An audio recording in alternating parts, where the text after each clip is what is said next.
Good evening, everybody, and welcome along to the 7th Asian Pencak Silat Championship here down at Al Nasr in Dubai. It promises to be an absolute spectacle of an event for you over the next 4 days. Of course, it is also the inaugural Pencak Silat Middle East Open 2023 Championship, and we'll be bringing you all the live action throughout the evening, throughout the day, and we're very, very thankful to have you along joining us. Please use the comment section to support your team, to support your country, to support the athletes that you're here for. They're feeling the support, they're jumping online, and it's an absolute pleasure to have you joining us. So thank you very much. My name's Grant Goes. I'll be joining you throughout the day, throughout the evening, throughout the competition to help you understand best what's going on, the athletes, bit about the athletes, and of course, as the event progresses, exactly what you can expect to see, what will be happening throughout the day and the event. As you can see, we have a couple of arenas here. On the far top left is Arena 1, and down in the bottom right here is Arena number 2. The organizers and officials are just going through some final preparations. And before we do that, there is still lots happening. You can see people in the stands. If you are here in Dubai, you are around Al Nasr, or simply you're inside the UAE, we welcome you to join us. There's lots going on outside, inside. We have the street food carnival happening outdoors, and it means there's lots of delicious food for everyone to get involved with, to purchase, to find some nutritional food, and to also find some great hydration. So we absolutely welcome you to come on down and join us to be a part of that. Absolute pleasure. Just a very slight delay at the moment. We have a female single match coming up, and that will be between Trias Regina from Kazakhstan and facing off against Siti Yusuf from Singapore. So the good news is nothing's been missed. You're all on time.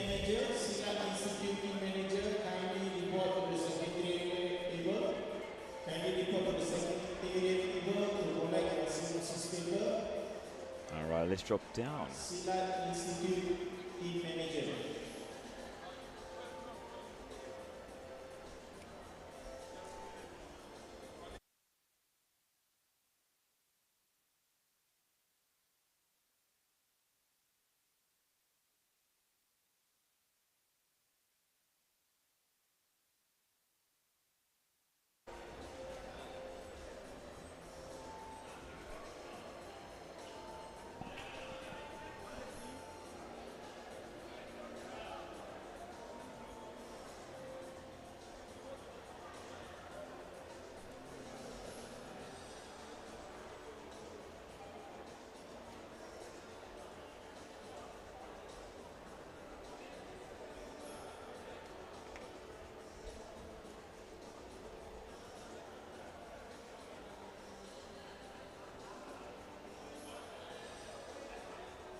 We're gonna have to.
institute, Team Singapore, Team Kazakhstan that is participating in the Middle East Pencak Silat competition artistic category. Kindly bring your weapons for inspection.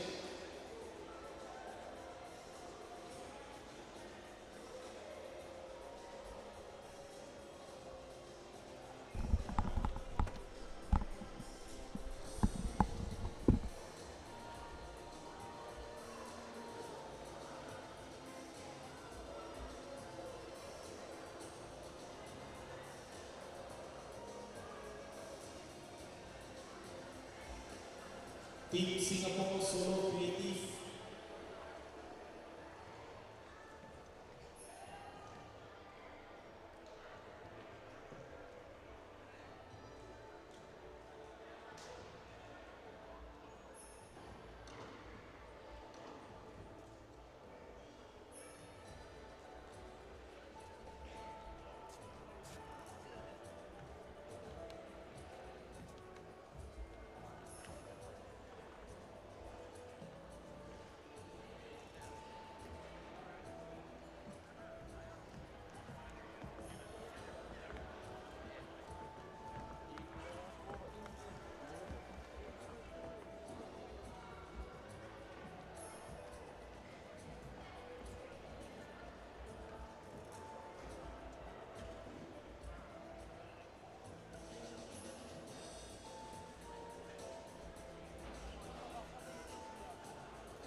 Singapore. Team manager of Singapore kindly report to Secretariat table.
Can I have athletes for match number 1, 2, and 3 to get ready for your match at Arena 1? Rasih Regina from Kazakhstan and Siti Nazura from Team Singapore. Mary Francie from Philippines and Nur Shafika from Malaysia. Sharif Hidiatullah from Indonesia and Pang Hai Tien from Vietnam. Kindly be ready for your match at Arena 1 now. Referees and jury kindly report to your ITO room. We'll be commencing the competition once our weapon inspection is completed. Thank you.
Once again, can I have the following athletes to report to the right side behind the first aid table over here. Match number 1 from Kazakhstan, Tracy Regina.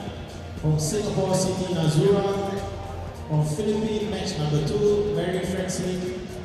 And from Malaysia, Nur Shafika. Match number 3, Sharif Widiatullah from Indonesia. And Pam Haitien from Vietnam. Kindly report behind the first aid table near to the secretariat table. Thank you.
Ladies and gentlemen, we have completed the weighing for this morning matches, for today's matches. We will commence with the artistic matches for this morning shortly.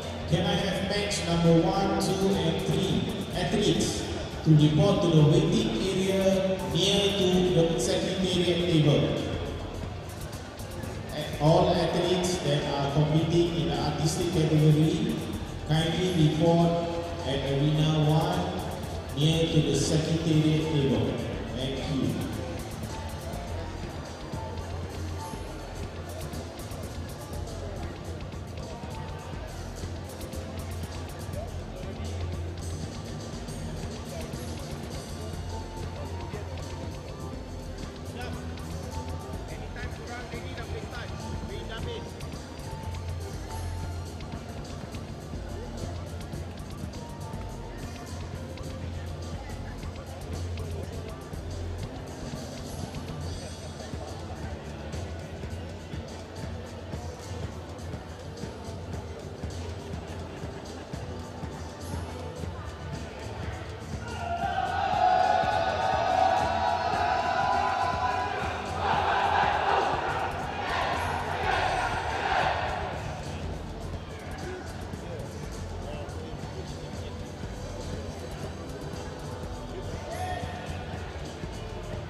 Very good morning, ladies and gentlemen, and welcome to the 7th Asian Pencak Silat Championship and the first edition of the Pencak Silat Middle East Open 2023. It's day 1 here in Dubai, and we are here to commence the first match. Match number 1, female single artistic category. Kindly report to the arena now. In the blue corner, Tracy Regina from Kazakhstan and Siti Nazura binti Muhammad Yusuf from Singapore in the red corner. Kindly report to the arena now.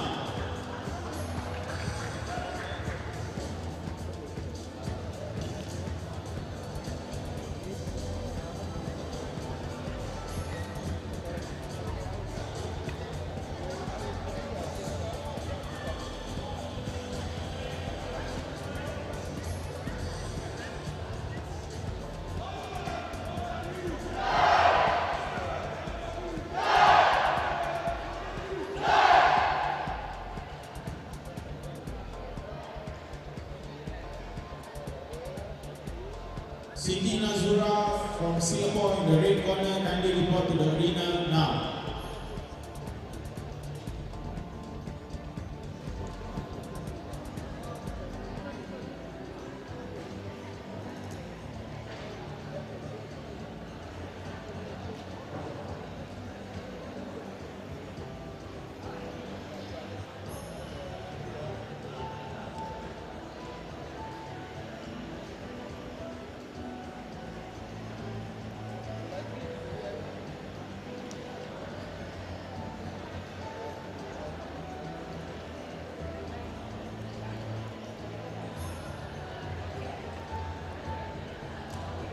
Welcome back in, everybody, to the 7th Asian Pencak Silat Championships for 2023.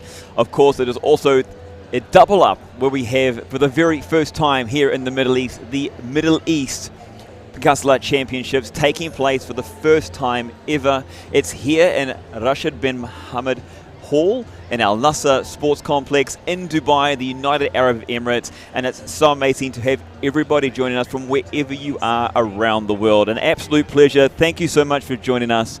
My name's Grant Goes. I'll be with you today and every day throughout the 4 championship days. What's very, very exciting coming up right next is the artistic categories, and we'll be beginning with these every single morning throughout the competition. It is an absolute wonder to behold. When it comes to artistic, it's all about the movements. From the 4 founding countries, there's 100 moves that our athletes will go through, and we have 10 judges that will judge on how well they perform each movement. So you'll see there the chairs are lined up down the bottom right, and each judge has their pad scoring to go to the scoring system. We'll be sharing, of course, the scores throughout the day, throughout the competition. As you can see, first up on the mat, we are a little bit behind, so we do apologize for that, but it will not take away from the absolute brilliance that's about to come before us. So our first match up there, as you can see, is going to be a big one between Kazakhstan and Singapore. The ladies' singles are going to get us underway to begin with. And if you are new to Pencak Silat, throughout the evening, throughout the day, we'll be just giving you bits of information, helpful understandings of what exactly is taking place, so you can fall in love with the sport like so many thousands are every single day. It's a growing sport, it's a fantastic sport, and like we said, it's the 7th Asian Championships, and it's the inaugural Middle East Championships taking place here in the United Arab Emirates of 2023. A big shout out to everybody on the YouTube channel for joining us. We've got Abdul, we've got Farasti, we've got Amri, Angus, we got Jimez, Ziara. Oh my goodness, there's so many people joining us, and every moment there's more people joining in. So make sure you share the love, share the link with other family members around this place, and we will be underway in only moments with the artistic categories, again beginning with the female singles coming up next.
It's always really important to note our great sponsors and supporters here, because without these guys this would not be possible. So we'd like to thank Red Philo for their support, Great Wall, Indigitech, Vic Sports Complex. It's been absolutely amazing to have you guys on board. Chula as well, you've been great as far as one of our gold sponsors. Chula Middle East. Inara, another gold sponsor we have. Shifa, amazing to have you, thank you so much. Upsif, another great sponsor that we've had joining us here for these two big championships happening. We've got RDZX as well, our major premium gold sponsors, and of course the ones that organise this. Without the growth of the sport, without the athletes, without the supporters, this won't be possible. And so a big shout out, big thank you to the Asian Pencak Silat Federation, the UAE Pencak Silat Federation, for organising and putting on as what promises to be, again as we said, a absolute fantastic event. The people on the YouTube channel already, it's absolute pleasure to bring you this coverage. So very, very grateful that you guys are on board with us. Of course, this will not be possible also with the continuous support. We have Desert Shield, Dubai Sports Council, Strategic Partners, SMF, Al Nasr, of course, our host venue here, absolutely brilliant. The Singapore Business Council, and there's so many people we have to thank. Satay, we have MSD Concept, Urban Desert. We've got a very, very long list. And we're going to tell you more about these sponsors, these supporters, these organisers, these federations, again, as we go through today's coverage.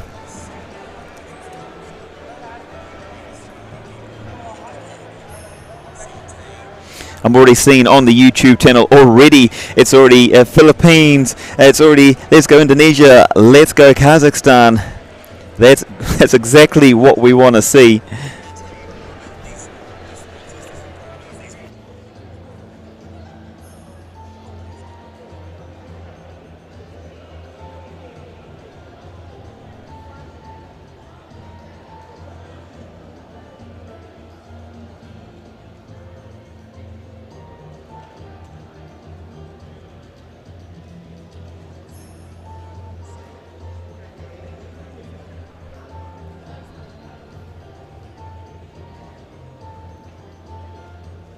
So we got Anna with the Philippines. Yanti's like, let's go, looking for the Singapore win. I'll be crossing my fingers for you as well, Yanti.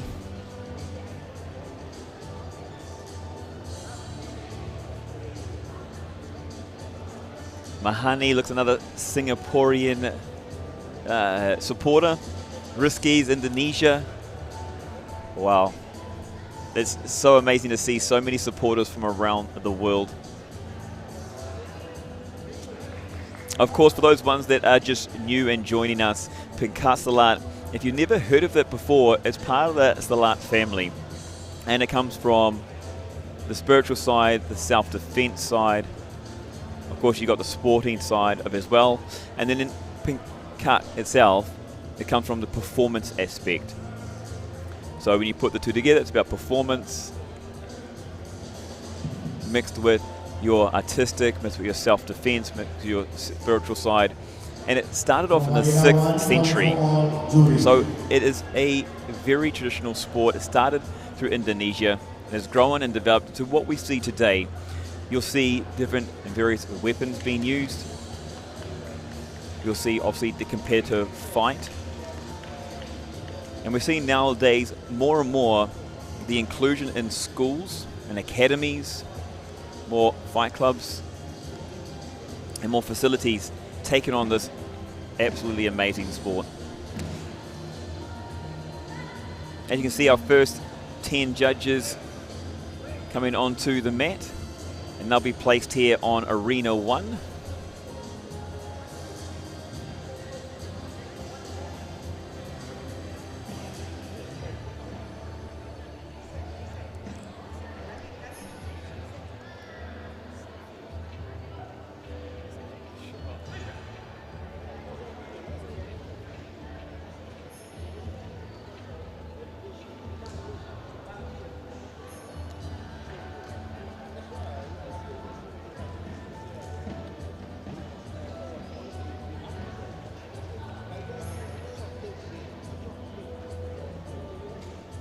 From Arena 1, female single quarterfinal, calling for Silat from the blue and red corner.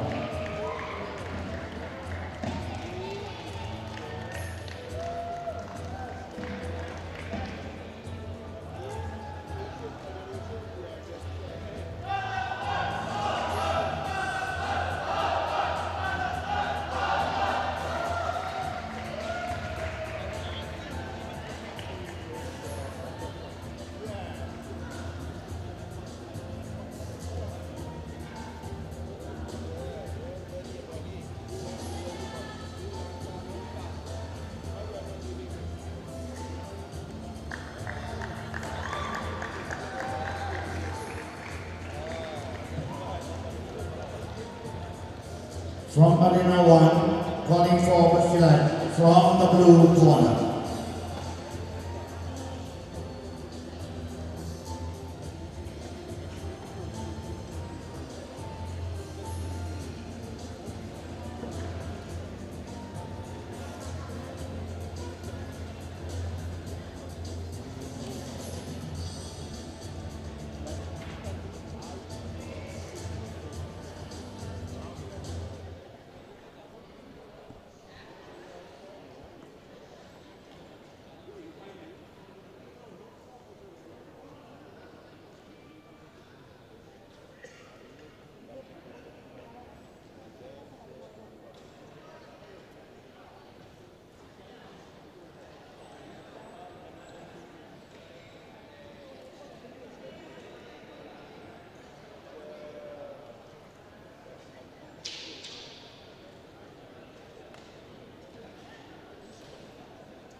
Right, so right now we have the pesilat from Uzbekistan. Sorry, from Kazakhstan. Yes, from Kazakhstan, sorry. I got the wrong country there. Yes.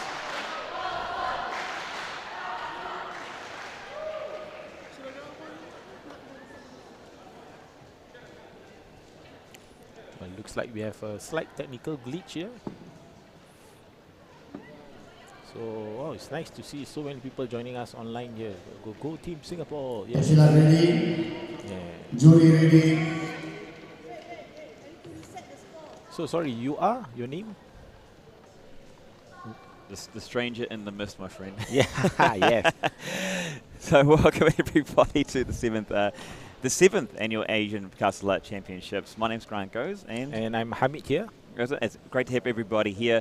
One of the exciting things about this event is that it's also the first Middle East Championships as well. Yes, that's so true. It's also right to have something like this come into the Middle East after such a long tradition. Started in the 6th century and here we are. Yes, correct. So even for us, I mean, for me being involved in the fraternity of Silat itself, we are so excited that Silat is traveled all the way here right now in the Middle East, and we're having our very first Middle East Open Pencak Silat Championship, and we hope this won't be the last. And of course, we are seeing the exponent. There are also all the athletes that are, they have been training so hard for this 7th Asian Pencak Silat too. And right now, I think we have our first match for the day, which is the female artistic category. Yes. And we have from the blue corner the opponent from Kazakhstan.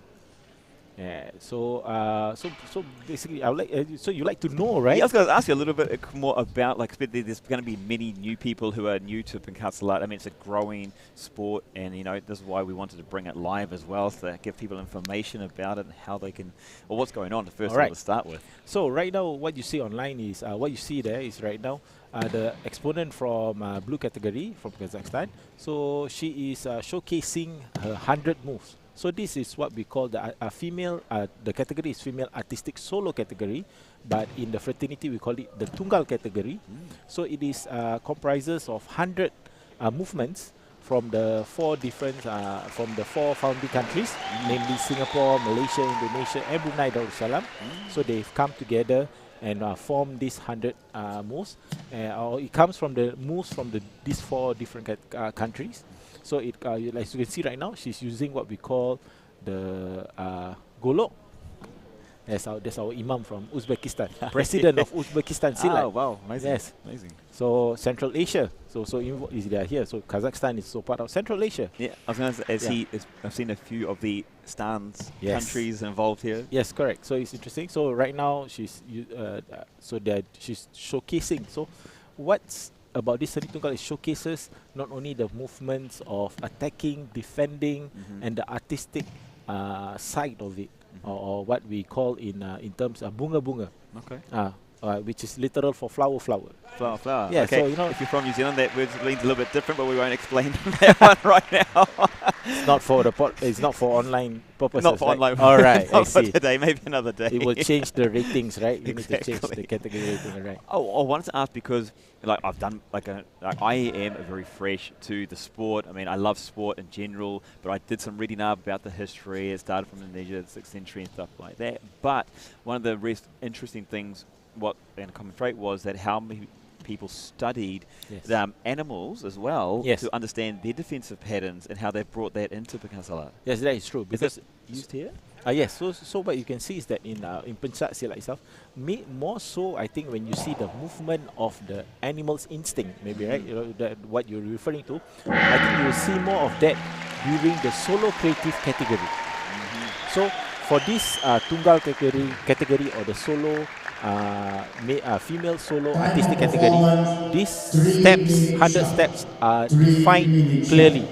So they are not allowed to make any changes to it. So if you can see the 10 referees or the 10 juries, Seni juries that are officiating or refereeing this event. Which one is it? Is it a jury or is it a referee? Because Okay. it looks like a jury. Okay. You know, it's a kind of a court law. So they are called juries. Yeah. They are juries. If you are at the one later during the match, the one that is handling the match at the center, then it's called the wasit or slash referee. Okay, yeah. So all of them are wasit and juries. So the Seni juries, so for artistic, they are being based on this 100 step. So the first thing that they need to do is, while the athlete is performing the 100 steps, did the athlete make any mistake? So maybe if it's supposed to be an attacking move, but they make it into a defending move. If it's supposed to be a defending move, then after that, they also need to base on the stamina of the athlete. It's not easy to do this 100 move within 3 minutes. Well, that's what about us. They actually have to complete all 100 moves. Yes. Yes. It's not just part. It's just. Is there a sequence behind? Like you have to do it in this order, or Yes. just? So there's an order for them to memorize and execute it properly. So if not, then they'll be penalized for it. So this is Siti Nazura. I think it's Siti Nazura, right? Yes. Yes, from Singapore, Team Singapore. Yeah, Siti Nazura from Team Singapore. We have a lot of Singaporean supporters here online as well, so they must be very, very excited right now. Yes, because it's 4 hours ahead of us in Dubai right now. Nice time difference, right? Yes, so it's after lunch, I think so for them. Yeah, it's definitely after lunch. It's 3 p.m. in Singapore. So this is Siti Nazura, one of our... I want to ask, like, so that's the way you've explained it also reminds me a lot of how they do with gymnastics as well. Yeah. Very structured, and then they're looking for where those minor, I don't want to say problems or little issues, but that's what they're looking for, aren't Correct. they? The judges looking True, for true. this is the perfect action, but then if it's not quite right, then there's a little strike or a mark on the point. Correct, and that is specific only towards the solo artistic and also later when you see the team category. But once it's into the next category, which is the solo creative or the Ganda category, then you will see the difference. So if you can see right now, I'm not so sure if those online joining us, are they able to hear the crowd? Yes. So if they're able well, to... if you guys cannot hear, let us know, please. Yeah. Just to make sure. So you'll be able to hear the crowd itself, so you can see all these movements. So the crowd is assisting the athletes in getting the energy, you know, they absorb the atmosphere from them, so that the movement... Is that kind of as a team thing? Yes, the plan definitely. Yeah, definitely. Is that, like, I was gonna say, like, not cheating or anything like that, but it's brought into. But is that like a strategy that teams will come with to go look as a team when this person is on? Correct. Definitely, because like I said, I've mentioned earlier, they need to complete all these 100 movements within the 3-minute time limit, right? So this so-called noise cheer that they are making, Yep. it also remind the exponent, remind the athletes, hey, you're supposed to start to end your next move here. Okay. You're supposed to pick up the next weapon here. All this thing. You see, all the noises that they are making is cheering the athlete on, and definitely it adds that bit of energy not only to them. Like I said, 3 minutes, not easy. Totally. I mean, like, and that's why I think it's very hard sometimes for people to understand. Sometimes some athletes, and like the way I like to explain it is, you think about bodybuilders and people think, oh, they're just standing there, but that's tiring on them. So you take something like this, which is very dynamic, lots of movements and speed. Like sometimes it looks like we've sped up the broadcast because it's so quick. You know? It's amazing to see. So do they, both athletes here, do they have to use the same weaponry? Correct. Yeah. So what happens at the back of the, as in prior to the start of the tournament or on every day, so what they need to do is they need to submit their weapons for inspection. Because there's a need for the weapons to be of certain length only, and they're not supposed to be sharp, because this is a performing arts tournament, competition. So it's not meant to be sharp, where it might hurt the athlete. Because at the end of the day, so we want to ensure that Silat is a safe sport. So we want to encourage Silat as a safe sport, so that more and more people will be encouraged to pick up Silat not only as a competitive sport, but also as a sport that they want to, exercise, burn up some sweat, burn up some calories. It's a lifestyle, right? Yes, that's a definitely. big part of that. That there's the discipline behind it as well. It's what's taught to the students. Yes, that's so true. That's so true. See, I did my history. Very good. I didn't just come fresh, my friend. So, so between the weaponry, when we think about that side of things, is like we've got the 100 moves as well. We've got some movements with the different. So what was this one called? So, the name of it. This name. So I think the name of it, I'm not so sure for you. No worries. Yeah, but definitely these movements, it showcase like I said, the blocking or attacking movements, and also definitely one of the things that, like for example, when some moves that they make, they need to show that they are attacking the leg, they are attacking the head. Okay. Yes. So it must be of certain target. Yeah. So that's where also the juries are looking at.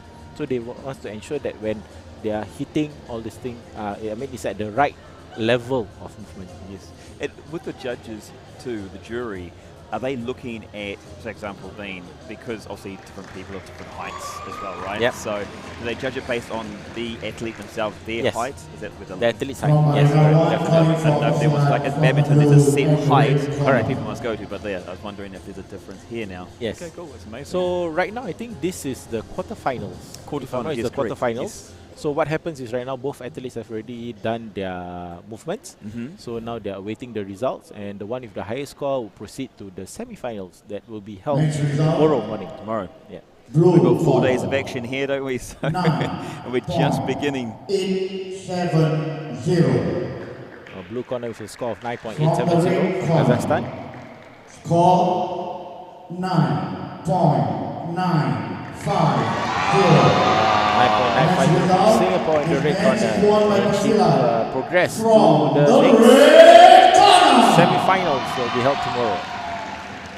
So a huge congratulations to the Singaporean athlete there with the crowd behind him. You talked about before with the chants as well that came behind the athlete. You can tell that does make a big difference, doesn't it? Yes, definitely. They have a very large contingent here as well. Like you see the red wave there. Correct. If I'm not wrong, Singapore is the largest contingent.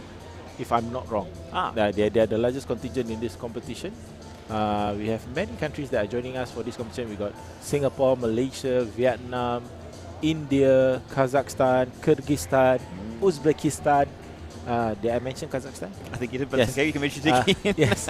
And we have US, Germany, and for the Middle East, we have even clubs from Singapore even joining. Wow. So they are not part of Team Singapore, but they are a Silat club in Singapore, Serumpun Padi, SRP, that is here. I think they have a small contingent, but they are here. And we have team from US, the Silat Institute from Team USA.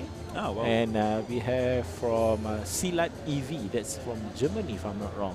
So, Silat have expand, Match or number two. the art has expanded to many countries, whether it's no longer Asian dominated.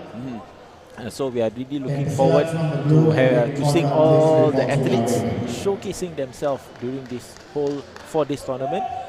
Yeah, so it'll be exciting. It'll be great to see them. 100%. It's a big shout out to everyone. It takes a lot. I mean, the growth from the 6th century, and now we've seen where it is today.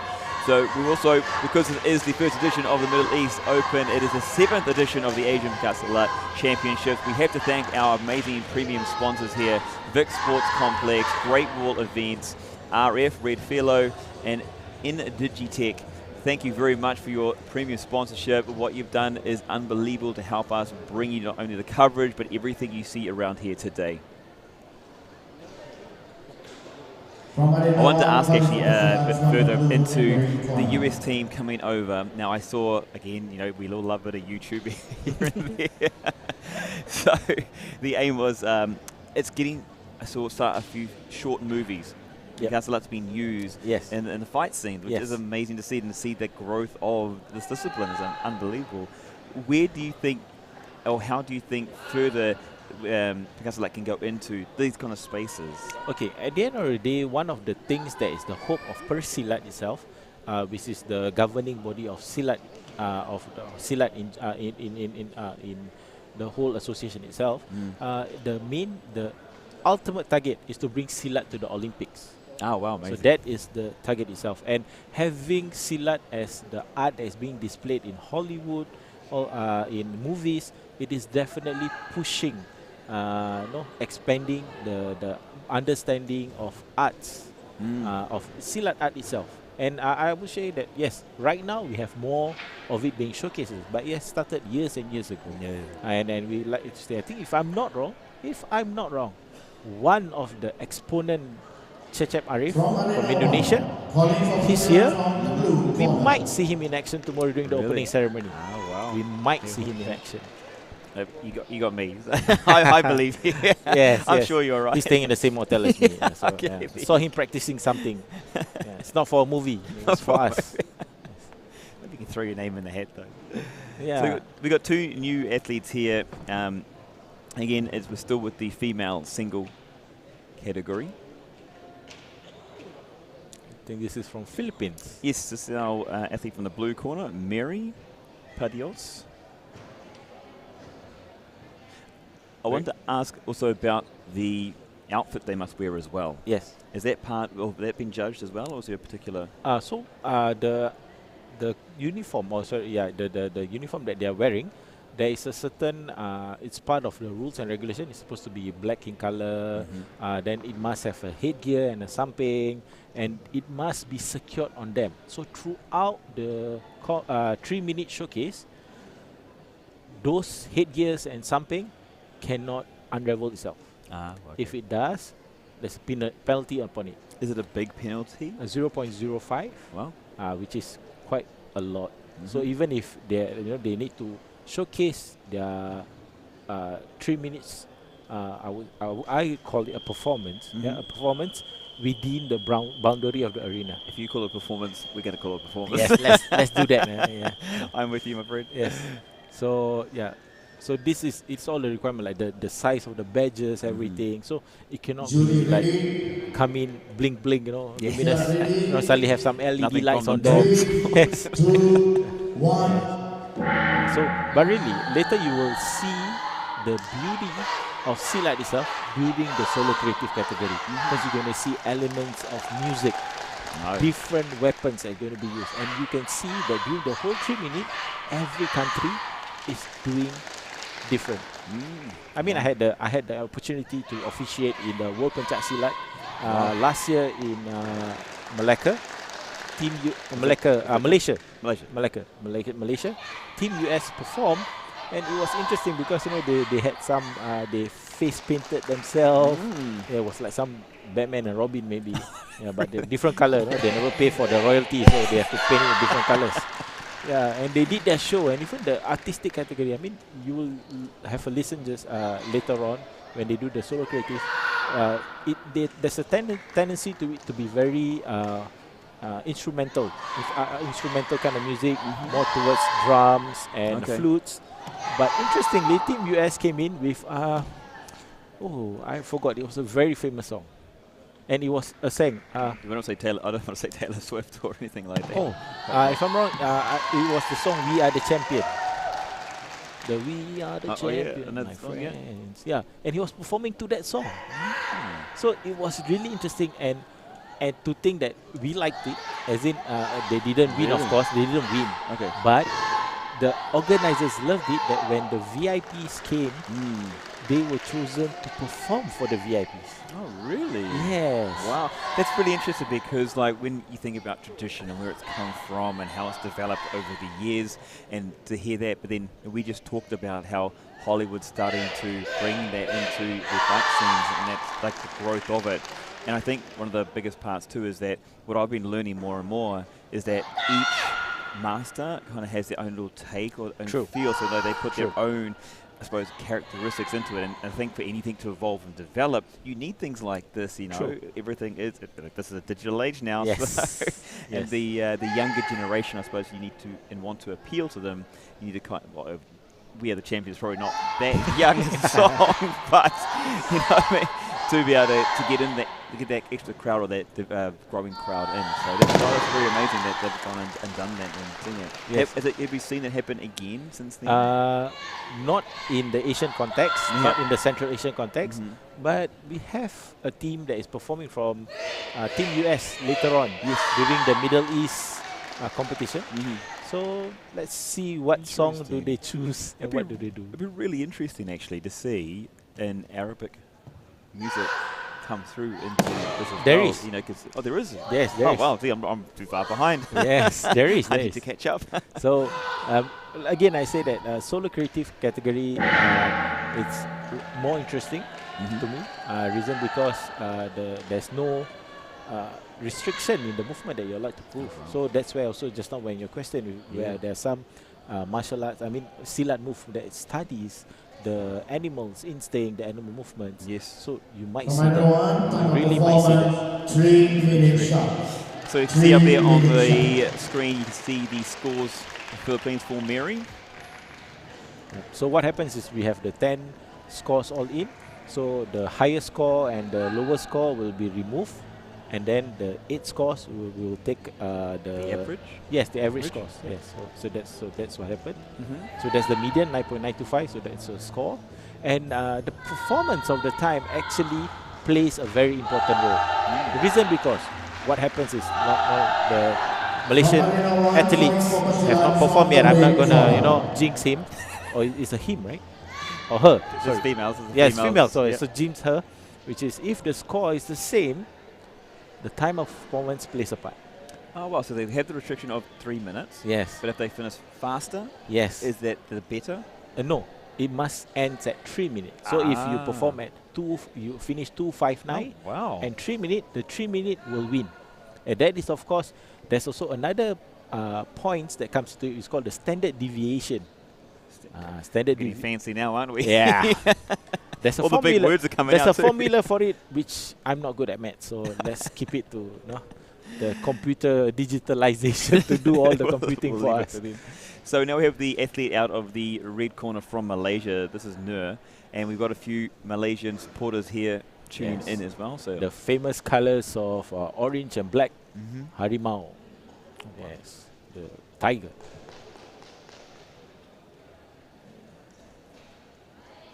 It's nice to see that the teams send the teams like Malaysia, Singapore, Vietnam. They're actually sending their full team here. Reason because next month in Singapore will be hosting the World Silat Championship. Wow! So this is a way of their pre-world selection kind of thing. Warm up to that. Yes. How long would these athletes be practicing the discipline? Wow. I'm very sure most of these athletes have started from way young. They were they are kids category. So that's why if you not so much in the Asian Pencak Silat categories, they are only focusing on the adults category only.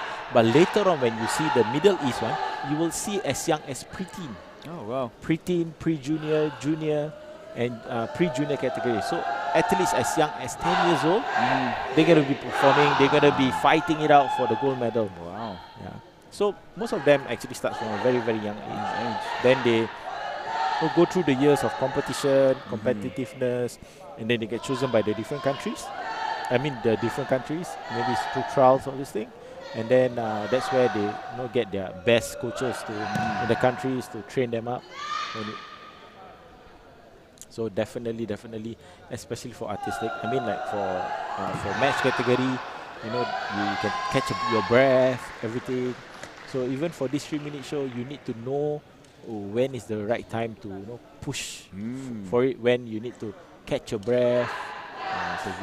I'm watching her here, and just the range of emotions. I'm seeing the range of emotions that we're seeing here. Like, you're just talking about. I'm just literally seeing it defined in front of me right now, and you're seeing those highs and lows. And it plays a part. It plays a part because again I said after the juries have judged the athlete on the 100 movements, the next category they need to score is on stamina. And stamina, your facial expression plays a part. Definitely plays a part because it shows how whether you're able to sustain the energy. Anyone can start. Your tongue hanging out your mouth. Start. When you're the first 1 minute, I can do very good punches, high kicks. But when it comes to the last part, this is what we call our toya, the long stick itself. So are you able to sustain the strength? Look at that. Every movement that she makes, see the stick the toya is shaking. That shows strength. That shows perseverance. That shows determination, and that's definitely what our Malaysian exponent is showing at this moment of time.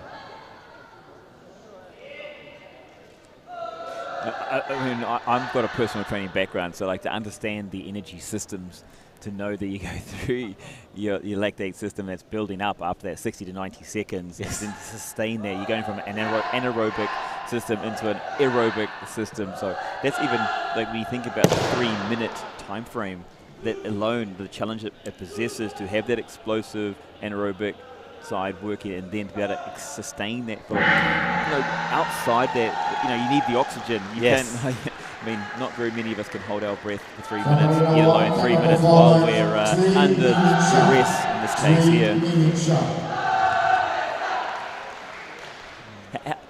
How do you feel like when you're watching this now? I'm sure you're not trying to, but you do kind of judge the performance a little bit, right? Yes. And so for you, when you're seeing this, who did the better performance here? Looking at it, in my personal opinion, I think the red corner would performs better than the blue corner in terms of the energy. That's definitely one. Second, also is in terms of its the right connection of the movement. So definitely the attacks, all these things. Because that's a trained eye right there.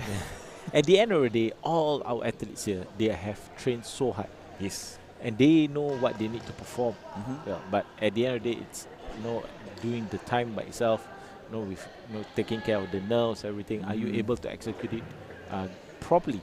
Yes. Perfection is something that the juries are looking for. So that's why I think looking at it, I think the rate 9.925. That's quite a high score. 9.925.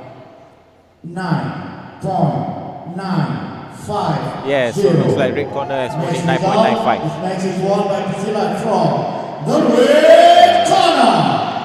Correct, 9.925 and 9.95.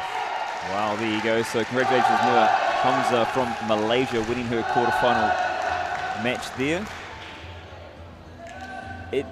What I love about this too is that there's such fine margins, and we just talked about how they've trained for such a long time, and that's what's great about sports as a whole. Everyone tries to train and work their hardest and their best, and as you come to things like competition, there is those fine margins between the athletes, and so it comes down to how much you can push yourself on that moment as well. Correct. And you talked about dealing with stress and dealing with other things that the environment around you, there's the nerves that kick in. Yes. And I think that's a big difference between a lot of athletes, is how well they can handle the pressure or stress, when it comes into those moments.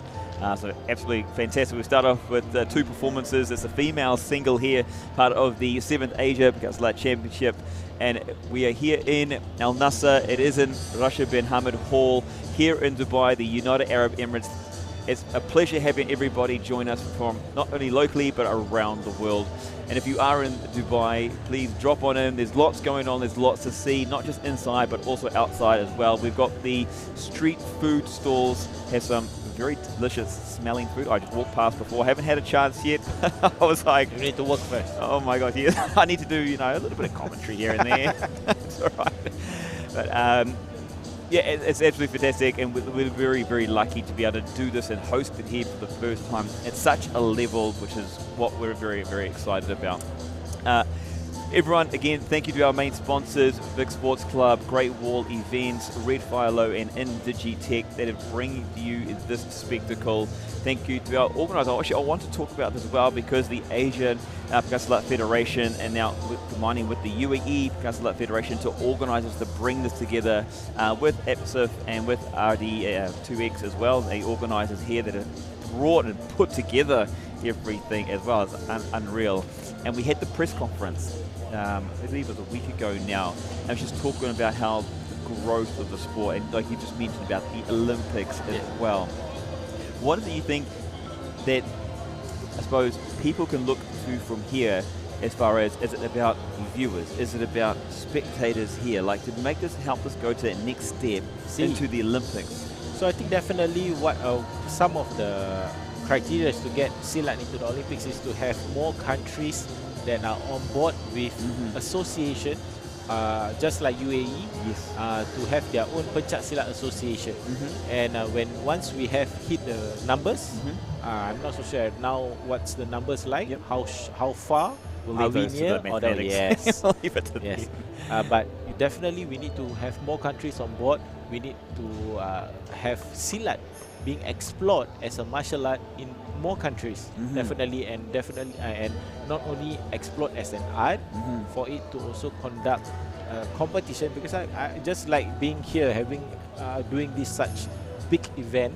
It shows how serious you are, especially to the your government, that I want this to be as part of our fraternity of sports. Yes. So that's what I say, and I mean, I'm so proud to say that I'm part of this first Middle East Open Pencak Silat competition, and to see how much effort is being put in by the UAE Association Pencak Silat, led by Mr. Roy and his team, and there's so much that's ongoing at the back end that to get this competition up and running.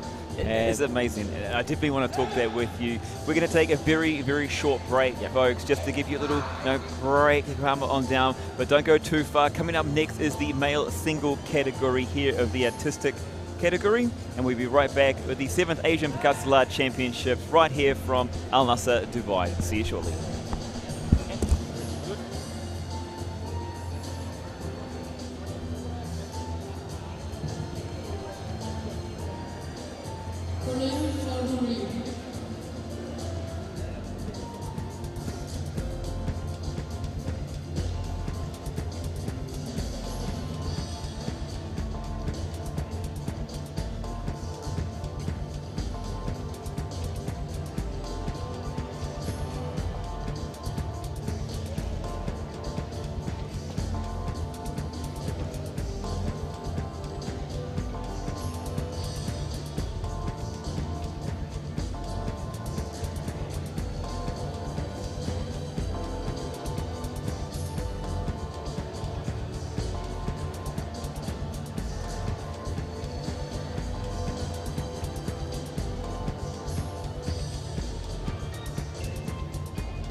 Calling for blue and red corner.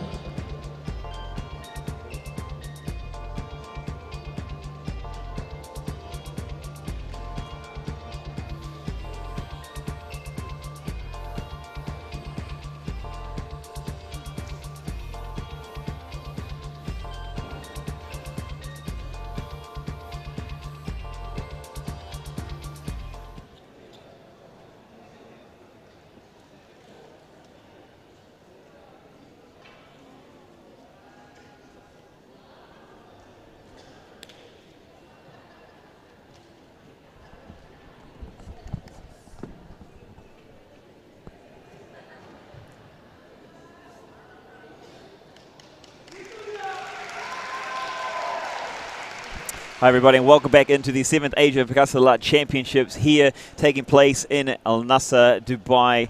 Over the next 4 days, it's an absolute pleasure to have you joining us here throughout. We are into the next rounds of the artistic category and we're moving into the male singles. We have our athletes just starting on the floor at the moment. And we have in the blue corner from Indonesia, Sarif Shahaimi, and then in the red corner we'll have Baham Team from Vietnam. But first is Sarif from Indonesia.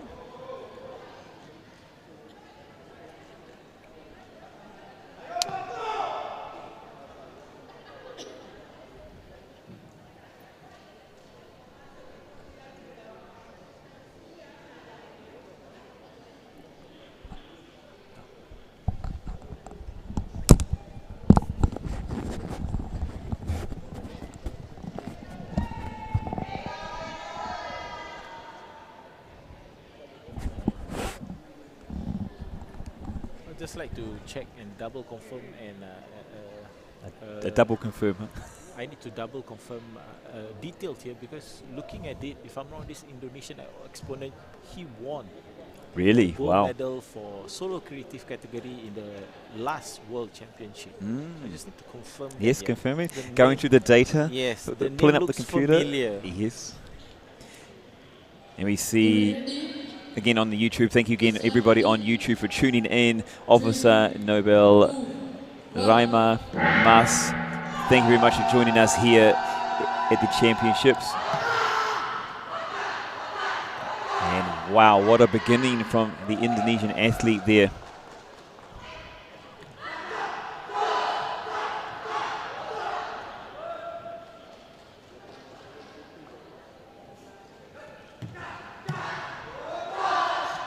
Say from my perspective, my point of view, this looks like it's been sped up, I have to say. So if you are new to Pencak Silat, this is live. This is absolutely how quick they move. It's unbelievable, amazing in fact.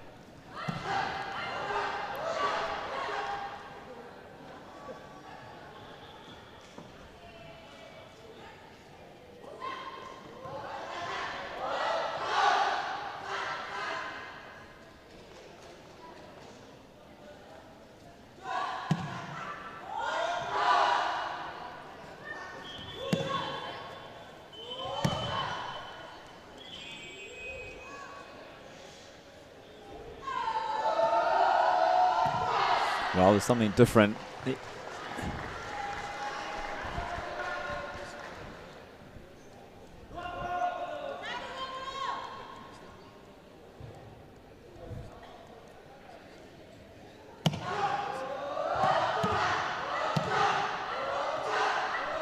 Well, with people online here on the YouTube channel tuning in, those that understand the art form we're seeing, we'd love to see your comments, love to get your thoughts as well from you. It's not just about the people here, but it's about you as well, as we said. I'm having problem with my Wi-Fi over here. Maybe we can just ask some of the viewers. Maybe they're from Indonesia. 100%. Definitely they will know their athlete. Yes. So let's ask our viewers from Indonesia.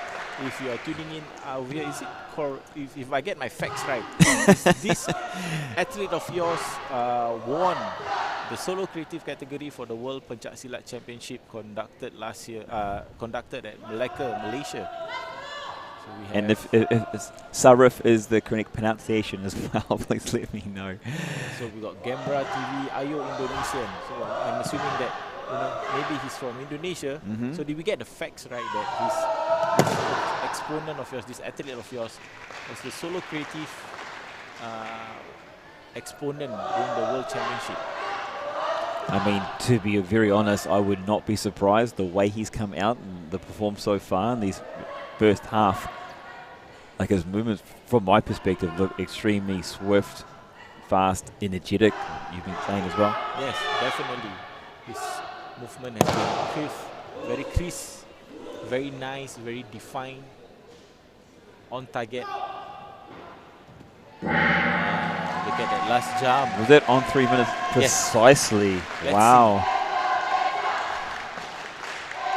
that's true. Indonesia is really one of the toughest countries to beat in seni, and that probably because you know, if you said you've learned your history, right? I learned a little bit, my friend. Let's So not go too far. You know, being not only is a big country, but it has a lot of you know, culture, history behind, especially with Silat as one of its main martial art in Indonesia. So definitely it makes it one of the toughest country to beat because of culturally they are so in tune with Silat as part of their, you know, it's part of their culture. They absorb it immensely. That you know, when they want to do of a certain movement, certain arts, especially later on when you see in the solo creative, the richness in art that they have to showcase, that is definitely puts them a slight advantage ahead of the others.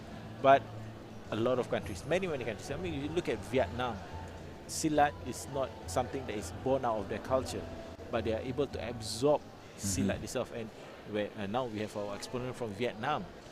You look at the way how he does it, for him to be able to learn the art, and I'm very sure he will do it very well. You will see how the art have grown. That you need not be you know, having Silat as part of your culture to do it well. No, it's like when you're not from the country to try and speak a language very hard. So this is our athlete Pham Tin from, is it Vietnam? Yes, it's and from Vietnam. What is it better to go first or second in this type of category? Wow, that's, you know, you can see someone else already before you, so you're like, okay, I used to compete, so definitely, and in artistic category, I personally don't like to look at my opponent while they're doing, because I just like to focus on myself. And I think that's the same goes for all the athletes. They are more focused on what they can perform, and they're not concerned exactly what their opponents are doing. So you can see even in the blue corner, you know, you got to catch a glimpse of the coach there. You don't see the Indonesian athlete is there. He's already somewhere else. Oh, he's at the gone at the back there. He's just, you know, I'm zoning out. I've done my part, that's it. And would the, I mean, obviously we cannot see this on the screen at the moment, but would the Vietnamese athlete be on the side as well, like not on the mat? I mean, they both come onto the mat at the same time. They have to introduce themselves, but then I did wonder if they would move away. Most of the time, especially in artistic, we will move away. We don't want to, if we are waiting for our turn, or we have already completed our turn, we don't want to see what our opponent is doing. What we've done is already on the mat, that's it. Or if we are going in, I'm just focusing, running it through my mind, what I'm going to do, what's movement, which punch, which part I need to punch it in, which part I need to catch my breath, all these things. It's just, you know, running through muscle memory. Yeah, but I've got to ask you, because there is the difference between going first and going second. When you both come onto the mat, and then, okay, you're going straight away, and then you come onto the mat, and you've actually got to wait. Yes. So do you kind of think about or go through the routine of if you're first or second, because you'll know a little bit earlier, right? Because in some ways, I suppose like an athlete, you don't want to peak too soon. Yeah. You want to, you know, like if you're going to come on, you're going to go second, it's like, okay, just remain calm. It really depends on the athlete itself, because but again, all this. What about you then? Oh, for me personally, I would say doesn't matter, eh, mate? Yeah. Like, no worries. I would say I would rather go first, get it over and done with. I'm the kind of person. Just do my best, get it over and done with. Yeah. And then after that, leave everything to the judges to decide. And I know, because again, they say that waiting can be quite daunting. If I totally you don't agree. have that muscle, not muscle, the mind, you know, the mind power to calm yourself, calm your nerve. That waiting, and then while your opponent is performing, and then you hear the crowd chanting. You know, if they are a bigger team, they have supporters more people, there, and then all that can play a beat into your mind. Oh, hugely, because like you thinking, like it's like I don't want to say small man syndrome, but I mean, I'm just seeing a great comment on here from Sherry. She's talking about the love revision in Seni, you know, shouting during the performance. We've talked about a couple of times on that side of it. When was the revision? Okay, so this revision actually started, I think it was as early as 2018, 2019. Oh. That's when now you're looking at an encyclopedia. Yes, the Persilat itself, they actually came about and decides to, you know, because apart from wanting to bring Silat to the Olympics, we need to make Silat more interesting. Because in the previous versions of when Silat, when the exponent, it's a lot of tactical. Yes. That means Wow. You have 2 minutes to fight, all this thing. You can be very tactical, the weight. But in the new version of Silat, you need to fight. You don't fight, I penalize you. So it forces... Well, look, it said 2020. It's actually Cherise 2020. says differently. Wow. See, this is why it's so good to have everyone on YouTube, Correct. because they can either Google or they know, and this is how we can So pull in maybe the information. 2020 is when the first version actually come about. When I say 2018, 2019, that's what happens behind the scenes. Yes. When they come together, they think about why I know is because I'm an international referee class 3.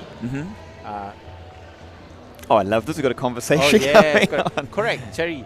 So what happens during that shouting? That was still you doing the old version of rules and regulation.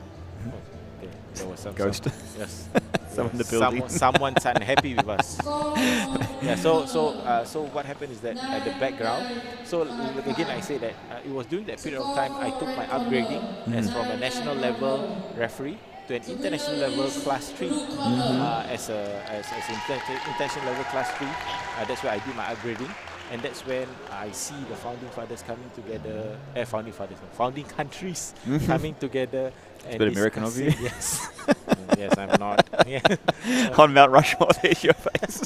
So they discuss about it, and they brought it up, and that's where I think it started greatly, and the changes comes about very fast. So it looks like we have for Indonesia. Winner, we talked about the competitiveness, and then from the blue corner we have our winner, Sarif, there taking that one out. Now, one thing I noticed on this particular match is they both ended bang on that 3 minutes. Yes. Like, and for me, being a novice, seeing this, I felt the consistency of energy was there from, just from what you're saying, I'm saying energy. I mean, it must play a big part, the energy of the athlete coming out, because for me, I've been very much in a sports fitness background, and to have like in fitness, it's always about energy, and when there's more energy, there's just more positivity or attractiveness towards that person. You know what I mean? True. So I've seen it here. It must have been favour. It'll be a big part. Yes. To say influence.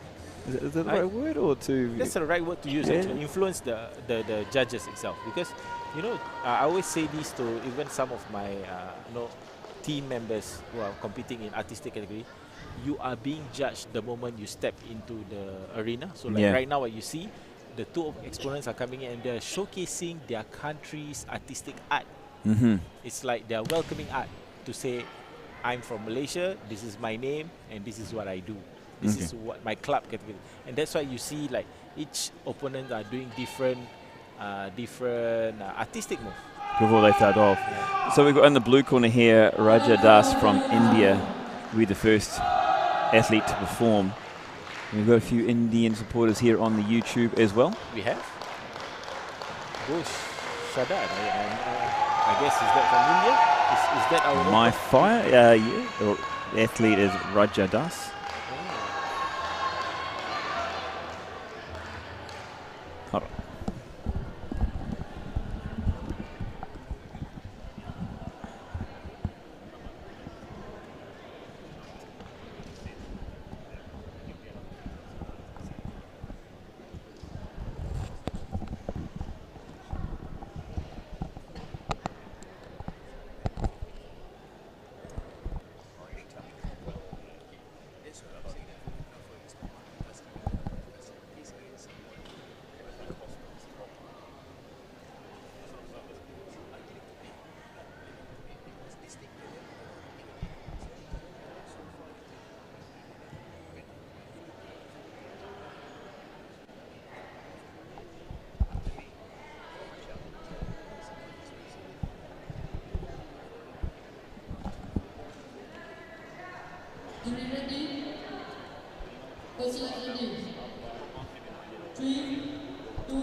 Take us through what's going through here, because we're seeing you talk about the 100 moves that were happening from here.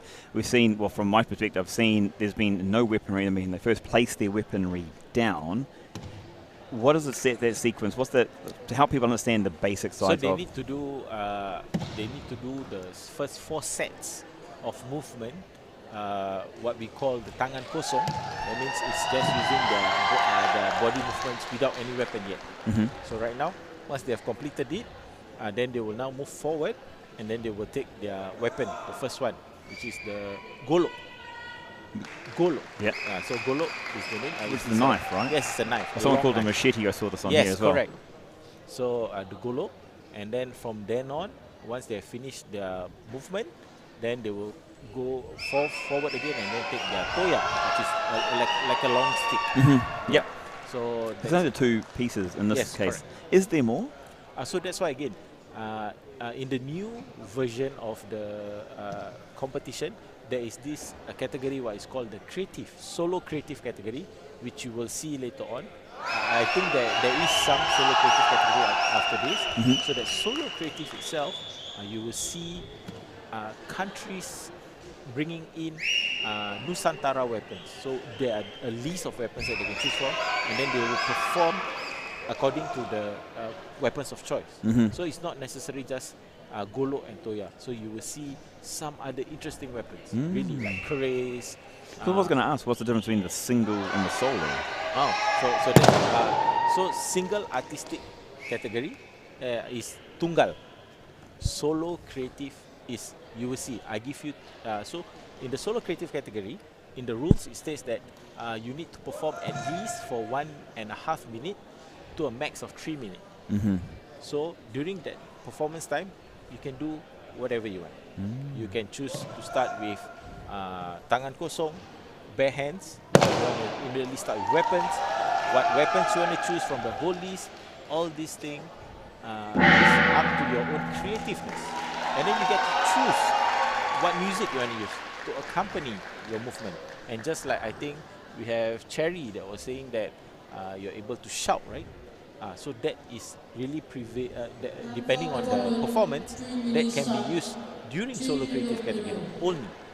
So like during, you see tunggal. I have to learn these words, by the way. Yes. You're throwing a few extra words this at me. Tunggal category, like what you're seeing right now, or the regu, where is the team category of 3, that you need to have, that you can't shout.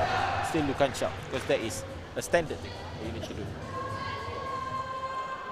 When is fight competition? Fight competition will commence after the seni category. If I'm not wrong, it will commence after lunch. If I'm wrong, it's after lunchtime. So in the morning, for the next few days, it will be all the artistic category first, which is a common, I would say, common scheduling of competitions throughout Silat competition. We would like to go through the artistic category first before proceeding with the fights after that. So right now we have the exponent from, what country is this? Malaysia, right? From Malaysia? Yes, from Malaysia. One of the powerhouse in Silat fraternity too. Sharif Hidayatullah. That's from Indonesia, correct. But right now we have the athlete from the red corner from Malaysia. Getting ready to perform is tunggal. Getting ready. Persilakan diri. 3, 2, 1.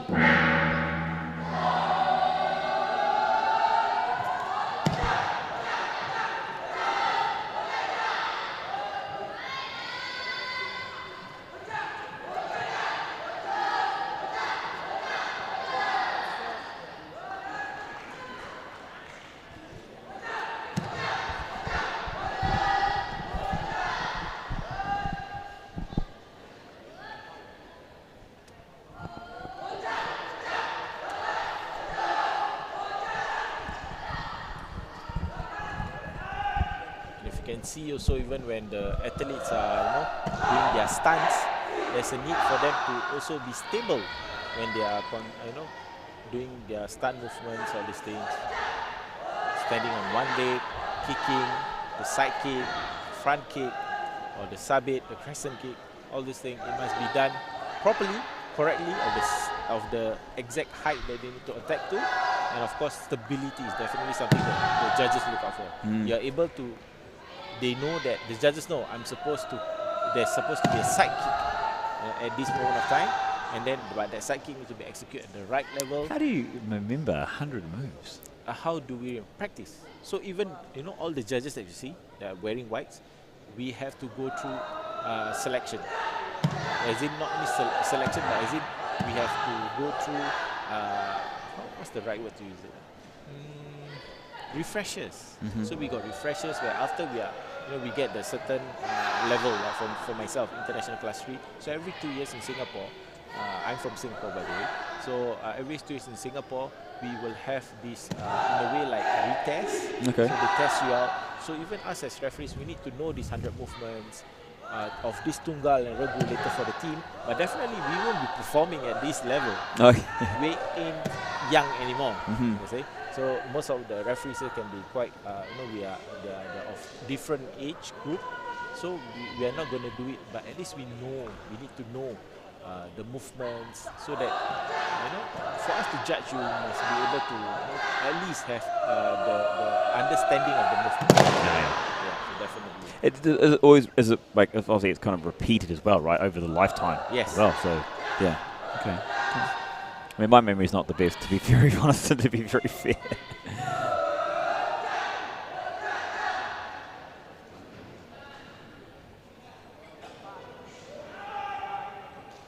So far, looking at it, I think exponent from Malaysia has a slight edge in terms of its movement.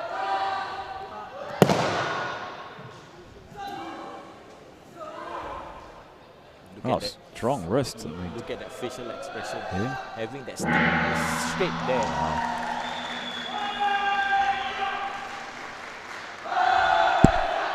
Hopefully our viewers can hear you. Look at our supporters from Team Malaysia cheering on. It's quite a good score there. Got the highs of 9.98.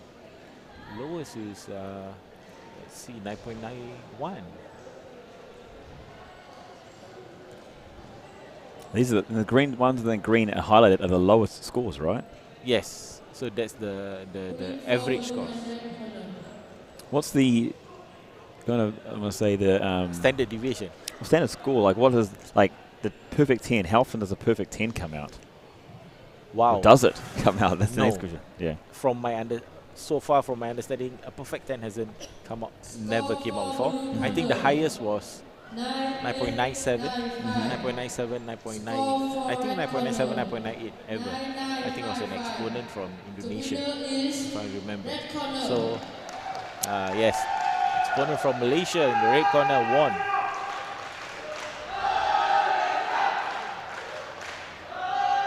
So Muhammad there in the red corner, winning his quarterfinal and going through to the next round. So right now we're still having all the artistic categories for the 7th Asian Pencak Silat Championship. Once we are done with, I think we have a few more matches. For the Asian Pencak Silat Championship, we will have the artistic categories for the Middle East Open then. So we will finish all the artistic categories this morning before we proceed with the fights that we commencing after lunch. So obviously now you've seen the jury coming off. Yeah. How often would they change the juries? Per category, per discipline? Yes, usually it's per category and per discipline. If it's for matches, it's per matches. So like right now, I mean previously we had the first 2 matches for the female artistic. Yep. And then what the viewers have just seen is the male artistic, and I think after this we have the Ganda, right? We have the male double. Yes, male double. So male double is what we call Ganda. So Ganda is an artistic, a 3-minute artistic showcase of attack and defend moves. So just now you mentioned, right, about how Silat has grown even in movies. You see all those fight action. This is 3 minutes of action for you. Wow. Choreographed action. Choreographed action. Yes. Actually, I'm wondering if they take that into the short film movie world, like because they have these 100 moves, and the artistic side of it. I wonder if it's been taken into a short film or another Bollywood, Hollywood film currently. Maybe this all this movement that later you see during the double, definitely. Oh, really? Fight. Yeah. So in this one here, we can expect to see the male double. They'll actually fight against each other in an artistic way. Yes. Or they'll go in sync. The artistic way. Wow. So it's like they are like, you know, in a way they have problems with each other and they start to fight against each other. In a very you will see. I'm very sure you will see high tumbles, high. Yes. High energy, high Yes. expected. Let's put it this way. I remember you saying that this is your first time seeing Silat. Yes. This is the first competition I've been to. So I want you to be in awe of their performance. Oh my goodness, I already am. It's amazing. Let me now become the interviewer and say, let's brilliant. watch this. After that, and then you tell me how you feel. All right, 100% will do. Everyone tuning in from YouTube and around the world, wherever you are, thank you for joining us. This is the 7th Asian Pencak Silat Championships for 2023. 4 days of action coming up. Don't go too far away. As we said, male double category and artistic coming up straight after this.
Kamerawan, calling to jury.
Calling silat blue, red, orange, orange.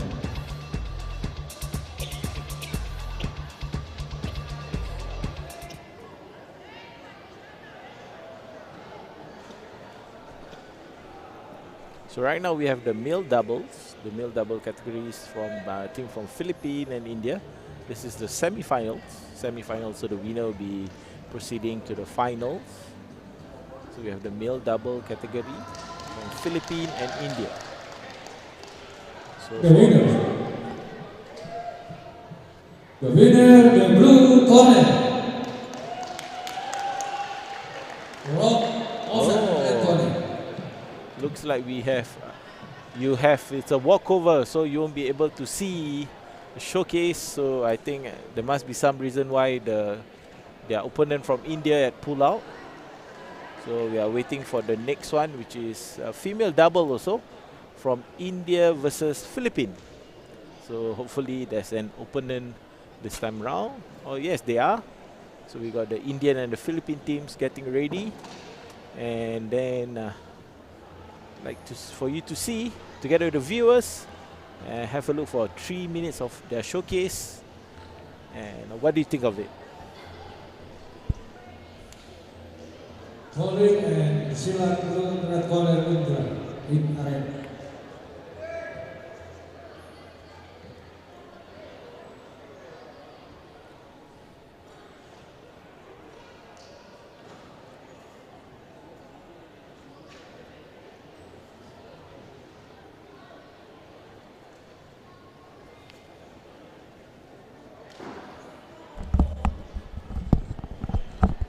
So help me understand. They are going to these ones here. They're pulled out. No, so that just now. So the male category. So sorry. the Indian team pull out their team. Yep. So I guess Philippines got a walkover. So right now we're in the female doubles. So which is India versus Philippines too. So next we're gonna have a showcase. So one thing that I realized that when I've been officiating refereeing in matches in international competition, you will see some elements of culture. Like for example the team from India, they do bring in some of their culture, their movements into the Silat showcases. Oh, really? So I think that's what's interesting too. That Silat have not only grown exponentially, in countries like not only in Asia. Predominantly, it started all in Asia. The powerhouses was in Asia, and then it has grown to Central Asia, to Europe, and even right now in the Middle East. So I like you said just now, I'm really looking forward to hopefully maybe someday I get to watch a Middle East team doing the double. Yes, 100%. How it brings in some parts of their culture and elements into it. So as you can see, just now you see the solo, right? The tunggal. There's only usage of the golok and toya. So I think looking at this, the Indian team, they using toya, golok. I'm not so sure what's the other weapon. It looks like a celurit. Celurit. It's a long knife. It's a crescent knife that's used usually to cut rice in the paddy field. But I can't really see from here. Maybe during the show. We need that bigger screen. Yeah. So this is Sonia and Simran from India. Toya to drop. Zuri. One drop. Toya, one drop. One drop. So it was a one drop? Okay. One So in doubles, right? So there is a need for the referees, the jury, sorry, to know what is the synopsis of the fight. So that means like how many weapons is being used. Does the weapon drop or not? Because if the weapon drops and they picked it up again because of their mistake, then they'll be penalizing you. So look at it. Have a look and you tell me how you feel. This is your first time watching this. First of all, off the bat, I'm like, wow. What was kind of like how they quickly switched to from the very first moment? They're kind of a bit more relaxed, and then all of a sudden the gong's gone. Sorry, is the gong? Yes, correct. Yeah, it's gone, and now all of a sudden there's just this energy that's come through. Yeah, so doing these 3 minutes is not only showcase the different techniques, locking, attacking, defending, but there must be an element of logic behind it. So, you know, The flow from one movement to another and to the next. Well, just thinking too that obviously straight away we've already seen through throw downs, I want to say. Yes. And as part of that, how kind of essential now watching this is going like, wow, from that standing to throw down, like you said, it's that attack defense element. Yes. Is there one that kind of outweighs the other, or is it more predominantly towards showing, for example, being, I want to say athlete A and athlete B? See, one's been thrown down, then the other one's kind of been thrown down. Does it need to also be, they both need to show that they're attacking prowess and that defensive prowess as well? Because that would entice, especially in the juries, on the scoring. That means we just don't want to see only one person gets thrown around. It's like being bullied, you know. Yeah. Only one person attack, one person defend. No, it must have a mix and match. So I think that's one of the pointers that usually teams, the choreographers, the coaches take into account. So that's the usage of the golok and also the toya, or what commonly known like a kind of machete and also a long stick. Wow. I mean, this obviously takes a lot of practice and must start slow and then build up to this, but already in this first couple of movements, I've seen it come very close to each other. As we talked about, you were saying before, it needs to be a blunt. And that stick, when they hit, it's just away from the person's head. But that's all that's are being taken into account because, you know, the logicness, the realism of the showcase. So that shows. Yes, that is definitely the cellular. Look, you can see the crescent. Yeah. How or the bend if you're a little more simple like me, yes.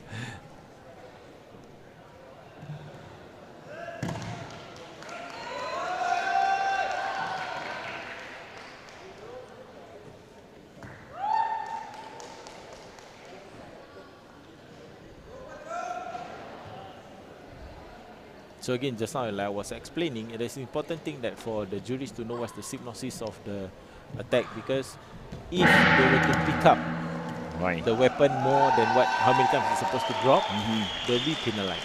Well, they talked about one drop at the start, and we saw both weapons now being put down. That's obviously one drop right there, so they don't understand. And that is our athletes from India going through. Well, from my perspective, watching that was just. It's not only also there's a trust factor that obviously must come into this, must play a massive role. And when you see the two athletes go, not going at it, but you know, the way they're performing. Because at the end of the day, that golok, it is blunt, but it's still metal. It still hurt.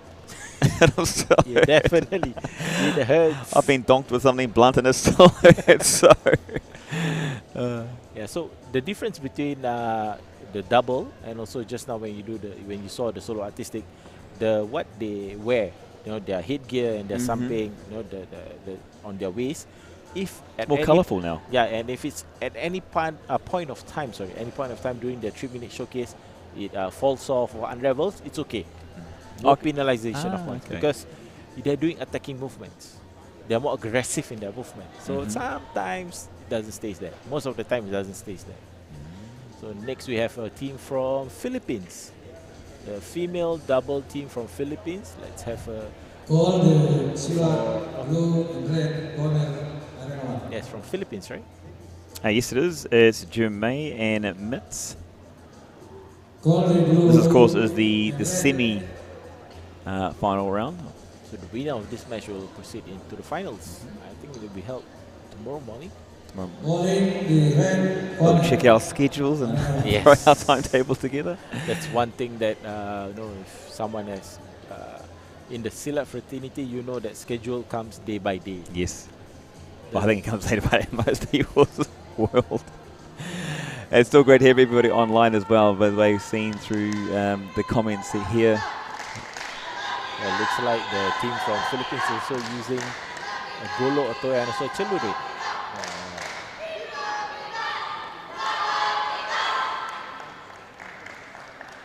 It's nice to hear team from Philippines cheering on their athletes.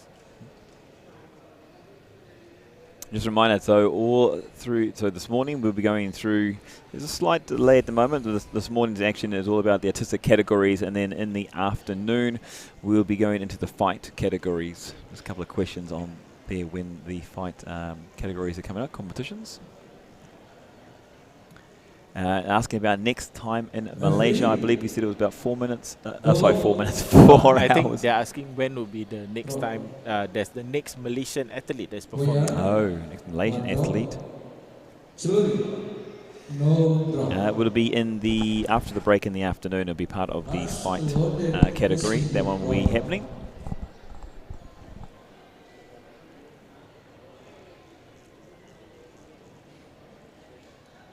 This team here from the Philippines going for a bit more, I want to say, traditional black. Wow, and that's, you asked me about my impressions. And see, this is where we talked earlier before about the potential benefits of going second.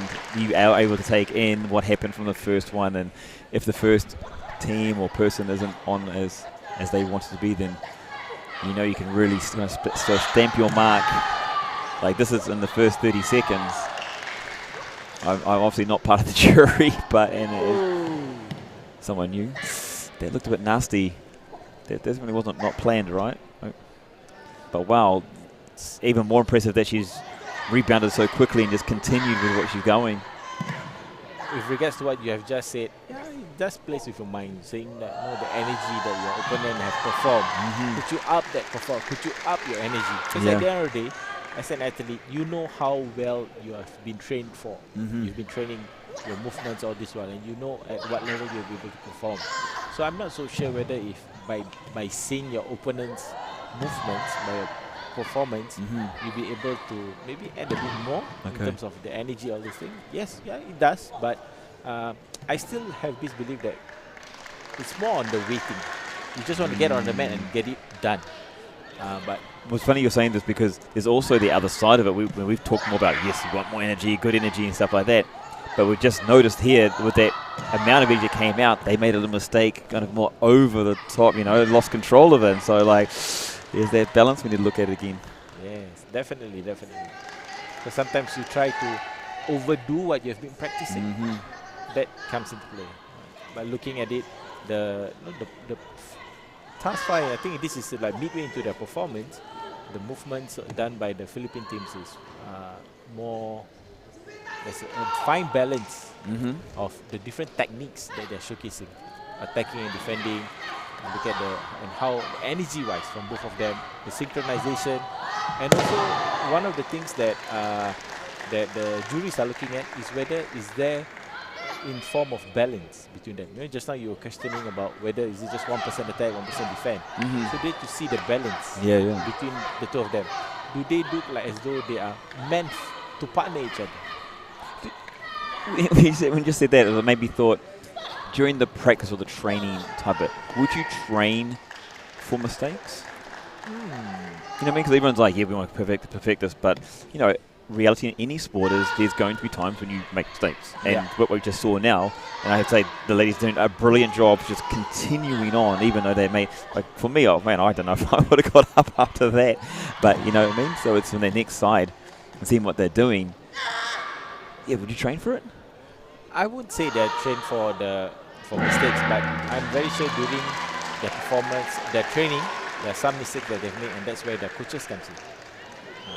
There was a wonderful, wonderful performance by Team Philippines. It was a good one. And let's see what the juries decided on. Will it be Team India or Team Philippines that proceed to the finals tomorrow? We see this like now it's coming up, and the scores were slightly changing between each of the judges. When it's something as fast as this that goes on, like as a judge, is it just quickly bam, bam, I see. bam, bam, So bam? You know? for doubles category, the difference is that the juries will view the 3-minute showcase first. At the end of the showcase, then they will score the athletes. Different when it comes to the solo category just now, which is it is movements that has been choreographed throughout. So if they do a mistake, they must do the cancelling, deduction of points there and then. But for doubles, at the end of the 3 minute, then they will key in their score from 0.01 to 0.30. Oh, really? For 3 different categories. Yes. Man, it's very, very interesting and very intriguing.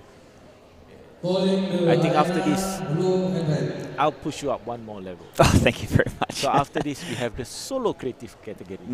Yes. So that's why I say that there's the music into it. I think from is solo creative right after this. It is female solo, correct? Yes. It's Philippines. It's Angel as well. So female solo and male solo, you'll see there's music, there's more weapons, and more there's uncontrolled movements. That means choreographed movements of their own.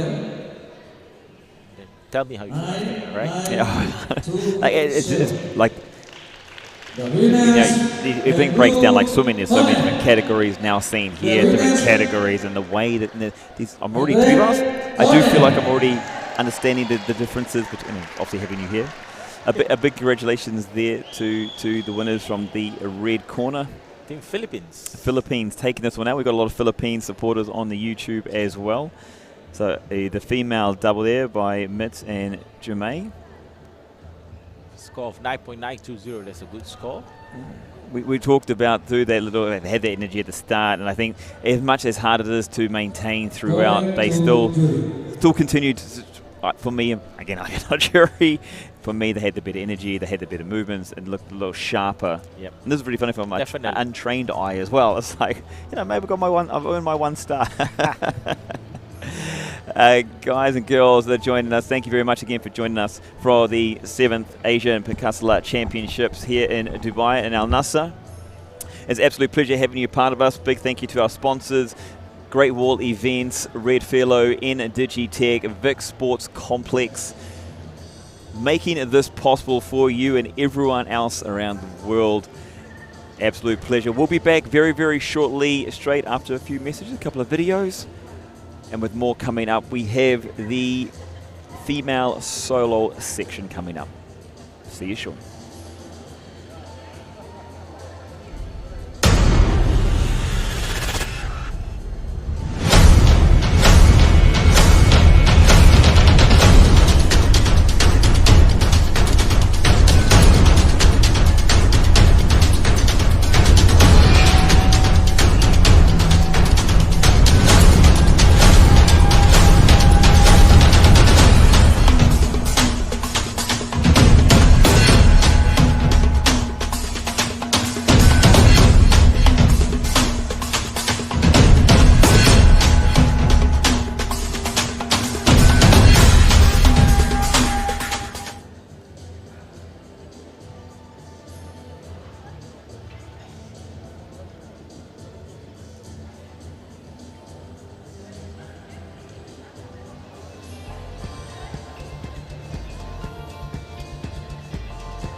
Welcome back, everybody, to the 7th Asian Pencak Silat Championships here in Rasih Bin Hamdan Hall, out of Al Nasr Sports Complex in Dubai, in the United Arab Emirates. That was a bit of a mouthful. That was a good one. Not bad, wasn't it? Not bad. Big thank you to everyone that's joining in from around the world. Thank you to our premium sponsors, Great Wall, Digitech, Red Philo, Vic Sports Complex. We're now moving into our next categories here.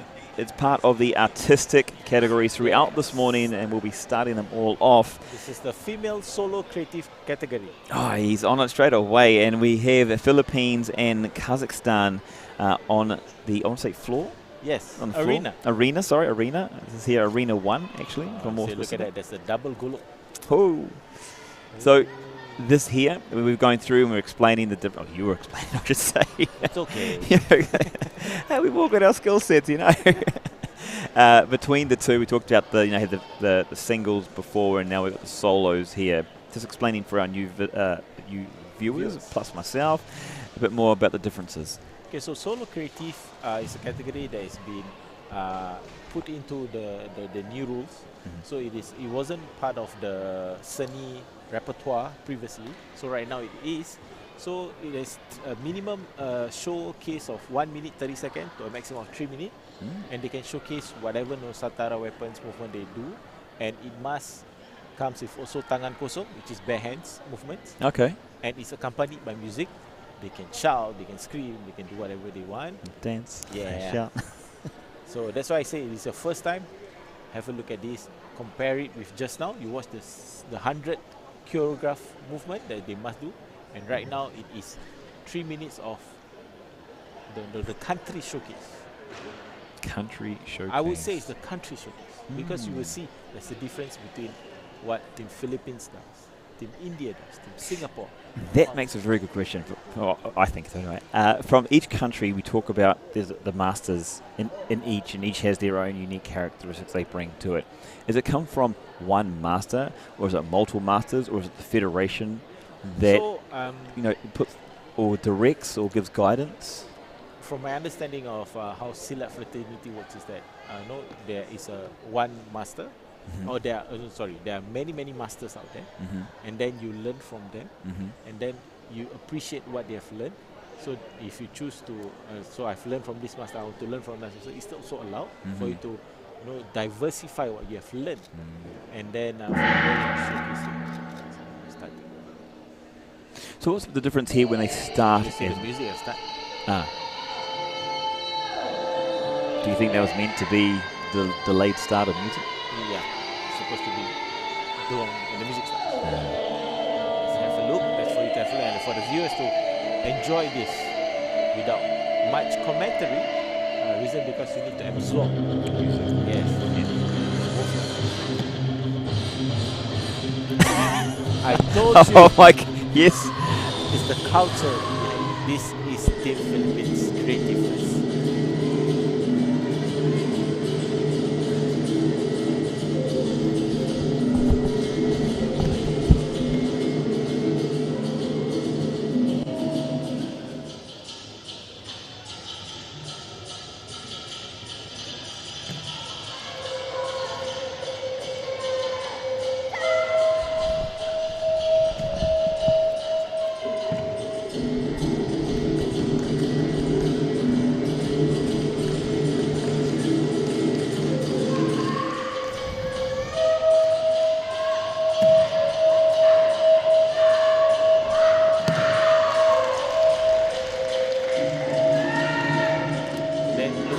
Very long keris to me.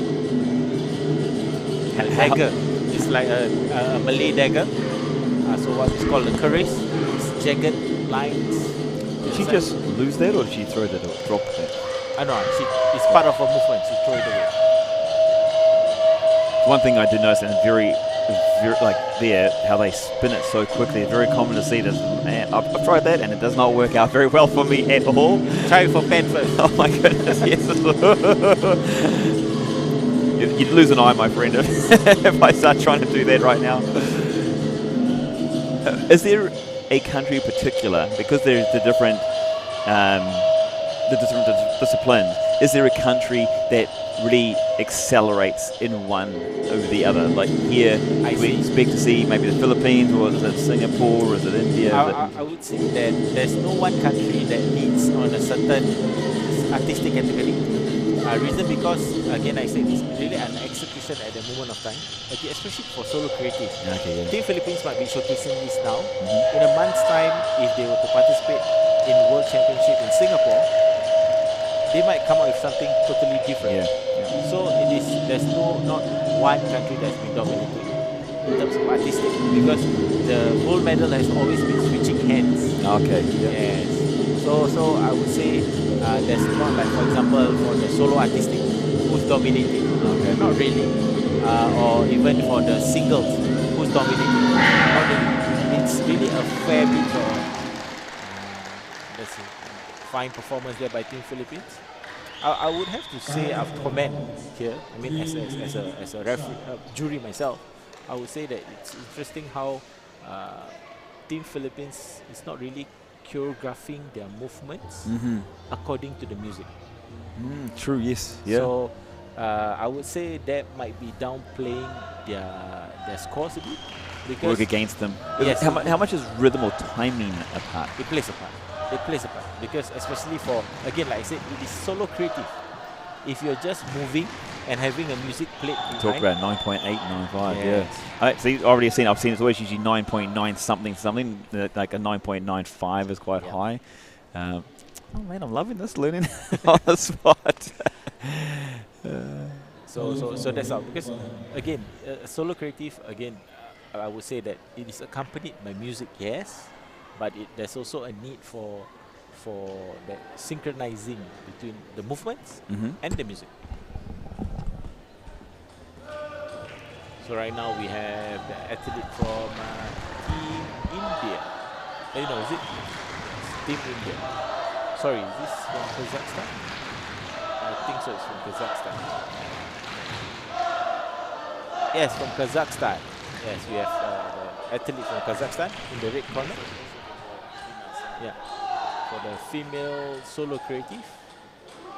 Let's see what our exponent from Central Asia have to showcase this time round.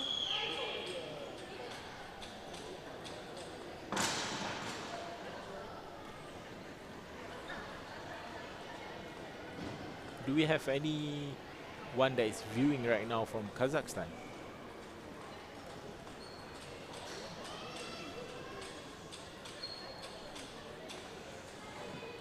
Wow, interesting to see that the athlete is not starting from the center of the arena, slightly to the side.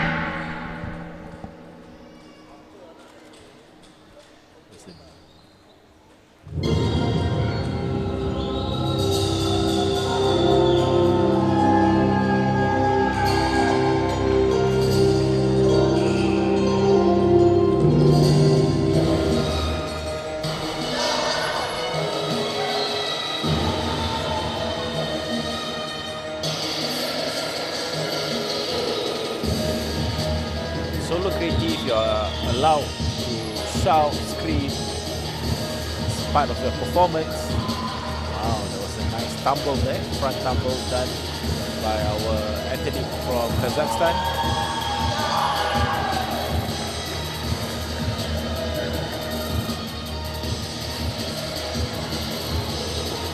Again, for solo creative, your showcase is a minimum of 1 minute 30 seconds with a maximum of 3 minutes.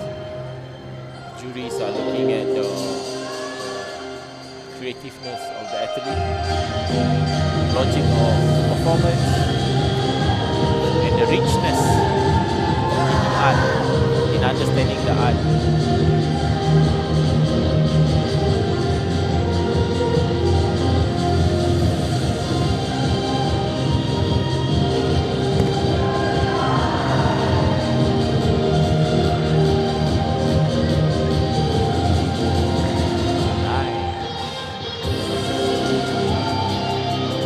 funny story there. I used to be able to do that one movement. That was about it. You watch the martial art movies, like that's what I want to be able to do. But these guys make that look like a nothing. For me here, see, watching that one, this is a bit more, I would say, on the beat, but definitely feels like it's more connected to the music. Yes. Double golok movement. Something similar to what the exponent, his opponent from Philippines, showcased.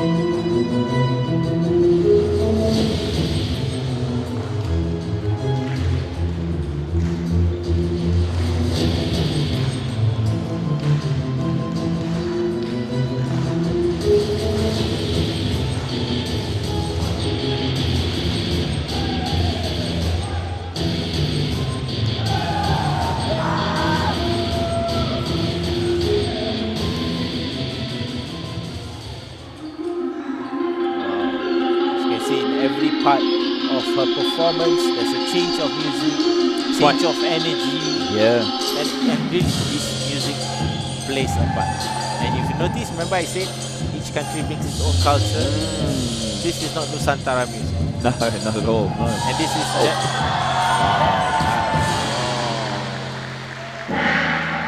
the way to finish. Yeah, wow. Look at that feeling we've got from this. Let's see how the judges would score this.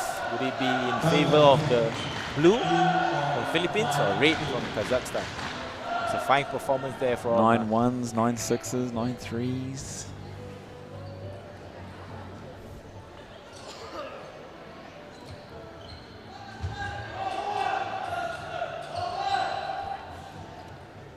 Looking at it, I think red. I might be. Yes, the red corner won this. Just now it was a score of 9.895 and now it's a 9.910. So Kazakhstan won. Oh wow. Is this a semi-finals too? This one here is semi-final. Yes it is. Yeah. So semi-finals proceeding straight to the finals tomorrow. Congratulations to the athlete from Kazakhstan. Kazakhstan. So she's done a fantastic job. A Central Asia representative in the finals tomorrow. For the solo creative female. And like this is the second performance that Trazy, I believe her name was pronounced, but please correct me if I'm wrong out there on the YouTube world. And to go through after that, like her second performance already in a day, to come out like that, and even from the untrained eye to see that performance, and I would have judged that. She did so much better. Music selection was one. She felt more rhythm. I felt she had a more again sharpness to her movements. She's very excited, as you can see here. Definitely. Very pumped. One thing that I realized about, I just came back last month from a Central Asian competition in the Uzbekistan Open, and officiating over there as a referee, that the energy that they bring in, the intensity, not only the team, not only the officials, but you see their family members, the supporters, when they fight, when they perform. Wow, it is something of another next level. Yes, definitely. But I mean, there's definitely more daunting places to be in terms of energy-wise. But that's one of in the list of you see the crowd once they come into it. Oh wow. I'm loving it. I'm loving it. So this is the place to be here for the 7th Asian Pencak Silat Championships, guys, down in Al Nasr Sports Complex. If you are around in the region, come down and join us. Remember, we got the action inside the arena, and we also have the Asia Food Street market outside as well. So there's lots of delectables out there to join us as well. Coming up in a matter of moments is the final, I believe, of the... Oh no, so we've got two more matches here. We got the male solo, and we have representing the Vietnamese, we have Palm 10 in the blue corner, and representing Singapore, Muhammad Madil Isa from Singapore. And again, this is a semi-final contest about to take place. Of course, a big shout out always to our supporters, the sponsors from Great Wall Events, Vic Sports Complex, Red Philo, N Digitech, Chulia, Shifa, Inara, Thank you very much for your support, for making this all happen, and also a big thank you out to the UAE Pencak Silat Federation, just newly established, and also, of course, Asian Pencak Silat Federation for making this all possible. So we have from the blue corner from Vietnam and the red corner from Singapore. Muzaffar is from Singapore. What do you notice is the difference between the male and female athletes when it comes to these disciplines? Is it just the energy, or because to be honest, I don't see in other sports. I see a big difference between obviously the physicality side of things, but then here I'm seeing, man, it's actually very hard to tell the difference sometimes. Yes, definitely, because especially when it comes to artistic, it's more towards maybe there's a bit more strength, masculinity in terms of when the men are performing. But when it comes to female, there's that elegance behind it. And that's what I would say, one thing that differentiates the male and the female when they're performing the artistic stuff. The masculinity of it, you know, how manly it looks, and how when a female elegance. But in that elegance, there's strength. Actually, you just say that, and we talked about this earlier actually, that the I want to say makeup is the only thing I can think of on the top of my head, but that's part of it as well. It's not just about that's the full outfit. You know, they have. Is it a special type? Is the term makeup correct term in this case? Correct. Yeah, because like obviously they are doing a lot of intense physical work here, so it can melt, it can run. Yes. Obviously you can tell a male really wears this kind of stuff, so trying to understand it. I'm very sure they are using something which doesn't a little special. Yeah. So this is a song from Vietnam, very culturally close to their heart. So that's why I say I love solo creative, because it showcases their culture too. And Silat is part of it. It's very quick, and I've noticed it's very like the change from aggressive to happy. They go from sometimes one extreme to the next. Yes. Is that to show more to a diversity in the movement, or? Definitely, it's also to show. You know, when you're doing attacks and defense, there's some you don't just attack. You don't just defend. There's moments where you take a breather. So when you take a breather, you need to show that different emotions, that facial expression. So the judges sees that okay, you're resting. You're doing some movement to show I'm gauging how my opponent is moving. So solo creative also need to showcase that an imaginary person attacking you. The juries must be able to imagine how is your opponent attacking you, and how you're defending it, and how you are using your weapon of choice in attacking you. Because this is like there's no set, so there's that creative side that comes out. So that's why I say there's a part where the juries need to score on the logicness. The text must be logical. Logical thinking. Is there such a thing as logical thinking? Sometimes I wonder. But this is an art form. It's beautiful to watch. I mean, there is flow, and then to have that variation as well. Well, actually, this was what I was thinking before. So it was from a very loving to a very aggressive, and now it's a very, I want to say surprised, or which is something I didn't really notice or see before.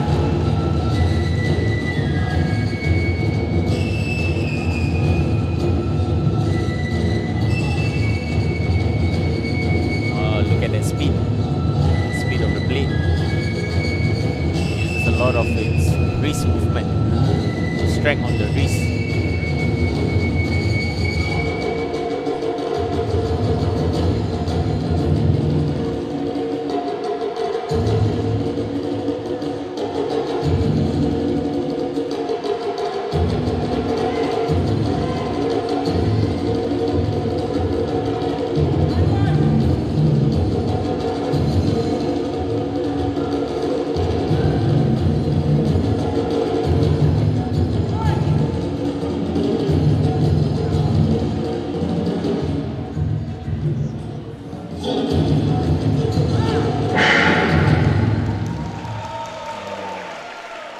Ending there. Check the score of Team Vietnam.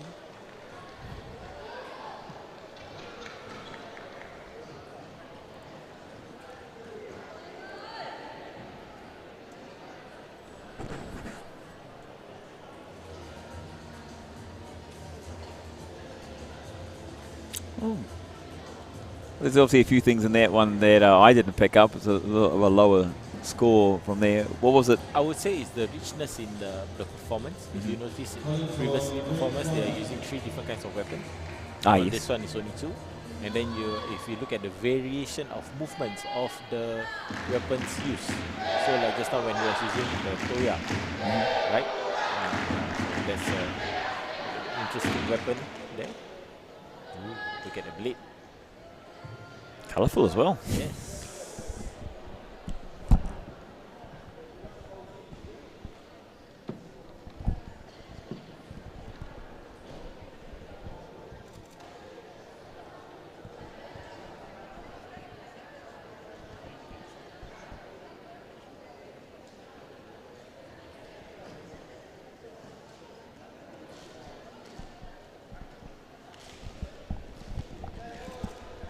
Now we have athlete from Singapore in the red corner, Muzaffar.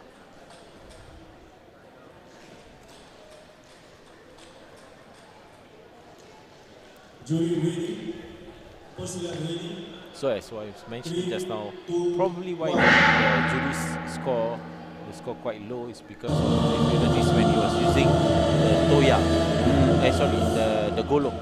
The machete. Yeah. So what happens is that you can see the movement is rather repetitive. Yes, yeah. Needed more variety. Yes.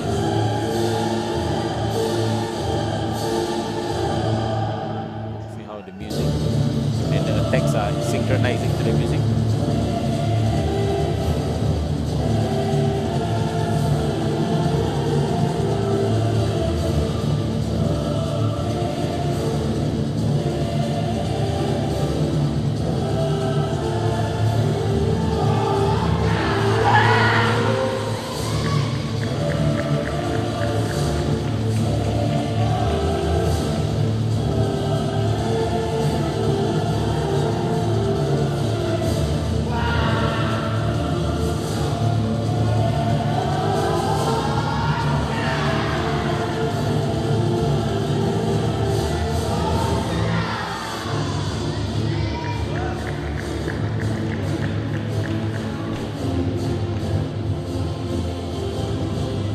Double cellurate there is being used right now by Zafar from Singapore.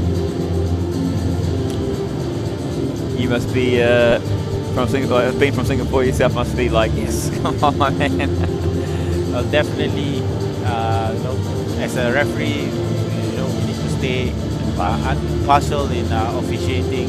I mean, we're refereeing during this competition. But right now I'm not doing refereeing. So That's I'm right. just sitting here having loving conversational things with you. So yes, I'm supporting Team Singapore. That's right. No worries. I'd like to support New Zealand, but New Zealand's not in here yet, so we have to wait and see. We do have an Australian team though. Wow. I've seen the Australian Pencak Silat team. Wow, very, very cool. New Zealand and Australia are different though, just to be clear for everyone out there. But it would be nice. I want to see maybe, instead of the start movement, they will do a haka before that. Well, they can do that very, very well. Could do indeed. I don't think a lot of our boys could move like this, I have to say. So if you notice that he ends before there's any gong sound, right? Because solo creative, the performance time is between 1 minute 30 seconds to 3 minutes. And whether you perform at only 1 minute 30 to compare to somewhere at 3 minutes, you're still being judged the same. The time does not depicts anything. Okay. Let me see if it's a same score, then it will just be towards standard deviation or this thing, and then they will see the richness of performance, the points, as compared to if it was just now the solo category. The solo category where standard deviation comes in to play all this thing. Wow, 9.95. That's definitely a high score. I think the judges liked that one, didn't they? Yep. I mean, there was something very different, obviously very new from my perspective, of the colour on the weapons as well. Is it again to showcase your culture, your country? That's definitely. You can see red corner still trying to catch his breath. He's panting quite heavily. Yes. So your man from Singapore there taking out the victory here in this one. The first of 2 men's male solo matches. Next one we have from Philippines and Jesper from Philippines and Indonesia. Yes. So remember just now the one in the solo, the male single category? Yes. For Indonesia, you said very strong Chris. Same guy. Same guy. Let's see what he brings in now. Solo category. 3 minutes of what you can do. So you're already picking he's going to do for 3 minutes. He's going to go beyond that 90 seconds. No, I believe so. He will do his 3 minutes. Yeah, wow. Yeah, Indonesia, for the many competitions, solo creative, 3 minutes. They'll put up a 3 minute performance. And yes, I do believe this is the same guy that I saw that won gold in the World Championship. I'm sure we'll get some confirmation, guys. Remember, if you're online, let us know. If you know any of the athletes, any of the history behind the athletes, please feel free to share. We'd love to find more information. Maybe we do know it, maybe we don't know it, but it's always great to So share. if you have any Indonesian supporters here right now that is listening to us, that's viewing this live over YouTube. Maybe they've turned their volume off. Yeah, they don't want to listen to our voice, they just want to watch. So we have from Philippines and Indonesia. Here's something from a competitive and athlete point of view. When, do you get to choose blue, red? You get to told. It's by the luck of the draw during balloting day. Yep. And then when we think about that there's some people that have their, not the skeptics, but they're very superstitious. Yep. You're like, I want some colours over the other. Did you have a favourite colour? No. No? I'm You're wearing a beautiful red tie at the moment. Yes. This is actually a colour that is part of officiating colours. That means it is part of the rules and regulation. It's an official. I need to wear I can't wear any coloured tie. It must be red. I can't wear any coloured suit. It must be black. I can't wear any coloured shirt. It must be white. So everything is governed by rules. Rules, eh? Yes. But rules keep us in line. Is that the Indonesian opponent wearing not black, right? It's coloured. It looks like maroon. Yeah. It's a nice colour though. Oh, look at that movement.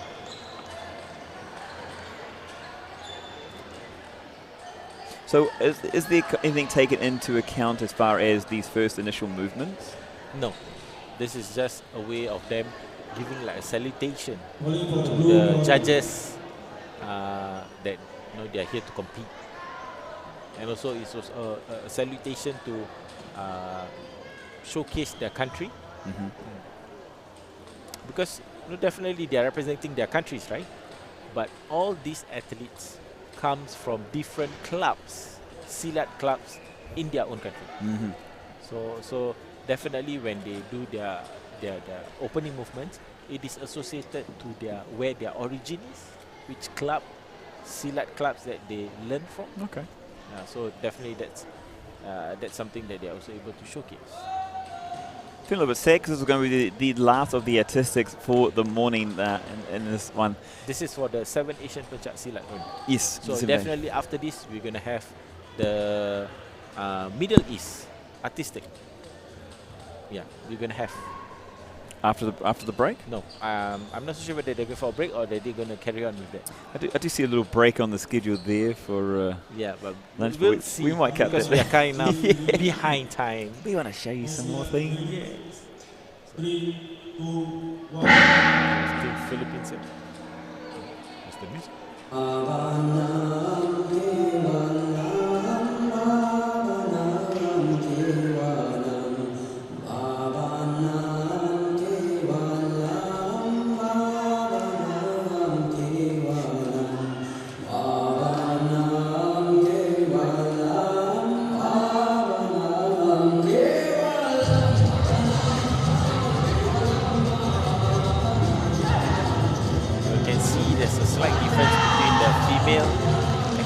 From Philippines previously as compared to his male.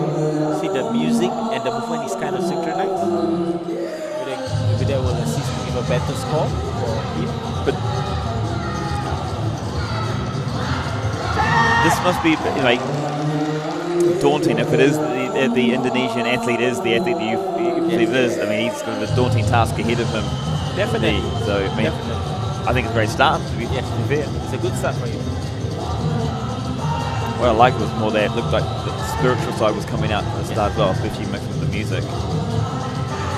Wow. Nice kick there. 360 kick. Double bullock.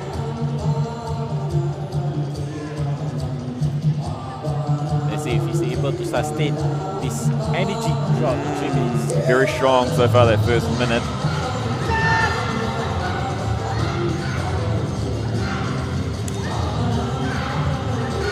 So it's also important for the athlete doing solo creative to fully utilize the whole mat. We have a 10 by 10 meter arena for them to showcase their art. They need to fully utilize it. You see there's movement to the left, to the right, diagonal, center. It plays to the scoring.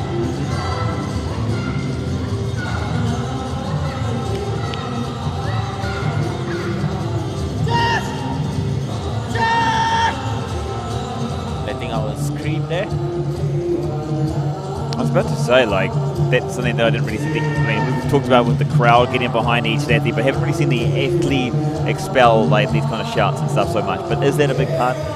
I would say it comes into play because it shows that there's a change in not only movement, change of expression, change of energy. Okay. So I think that plays a part. Look at that eyes, the focus.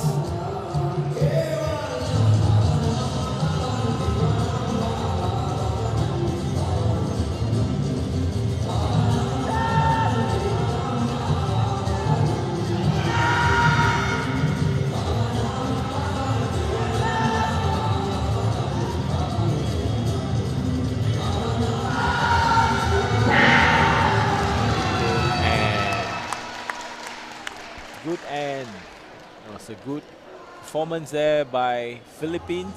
Jasper. Yes, definitely was a good score, a good performance. Let's see how's the score like. Will it be in the 9.9s or 9.8?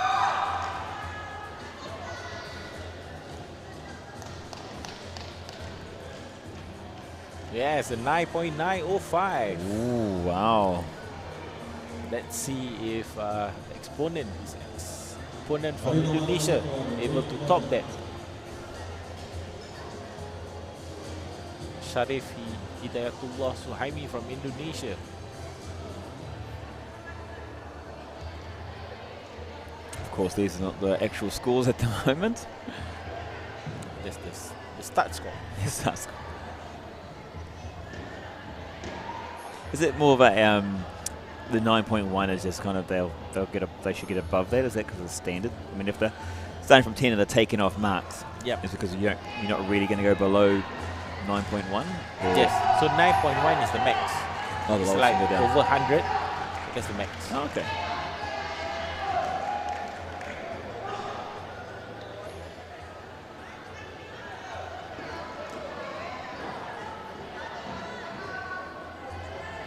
So is this a different weapon? Yes, that's a whip. A whip.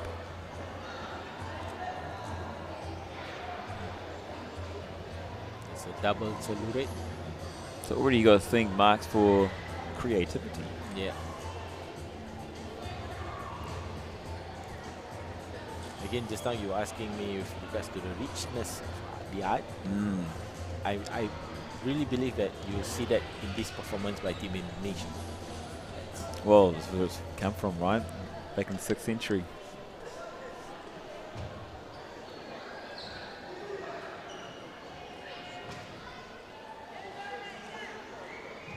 Jury ready. Persian ready. 3, 2, 1.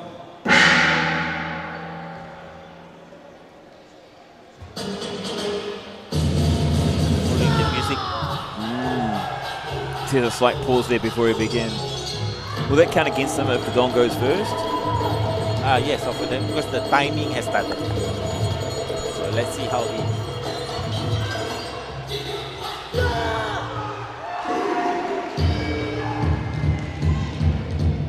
So his movement is according to the music.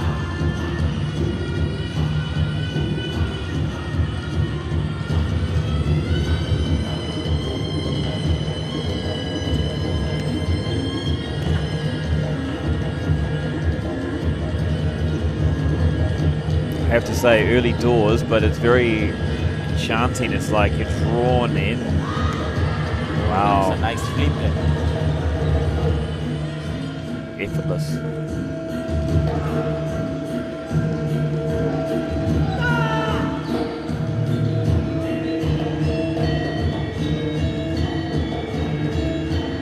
Look at what he's trying to do. It looks like he's like gazing into someone's eyes. Someone that we don't see. Not my eyes. Only he can see. Yeah. Change of music then.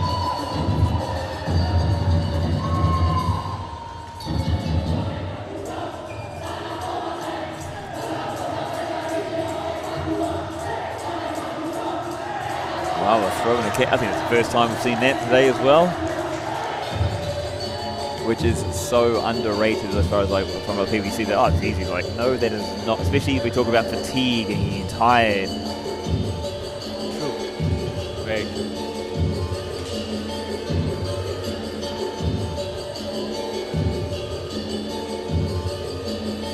I mean, you see how many times in gymnastics where they throw their bits and pieces up and they fail to catch it so many times. Yep. And that's not a weapon, you know. Here's a weapon. It's like, jeepers. Even if it's blind, if you missed it, it might hurt you. Yeah, yeah. Wow. Oh, inside the gong as well? No, not yet. Oh, no, not yet. It's change of music. Oh my gosh, look, he's got me. The whip. Ah. Oh, hear that? I didn't realize. I thought it was actually connected. Yeah. You got to stand and see how the whip is being played. You hear that sound? Oh, our TV's in the way. Yeah. I hope our viewers is able to hear that sound. That whip. Yeah, well, let us know. I'm pretty sure you should be able to hear it because we have a microphone down by the mat, so.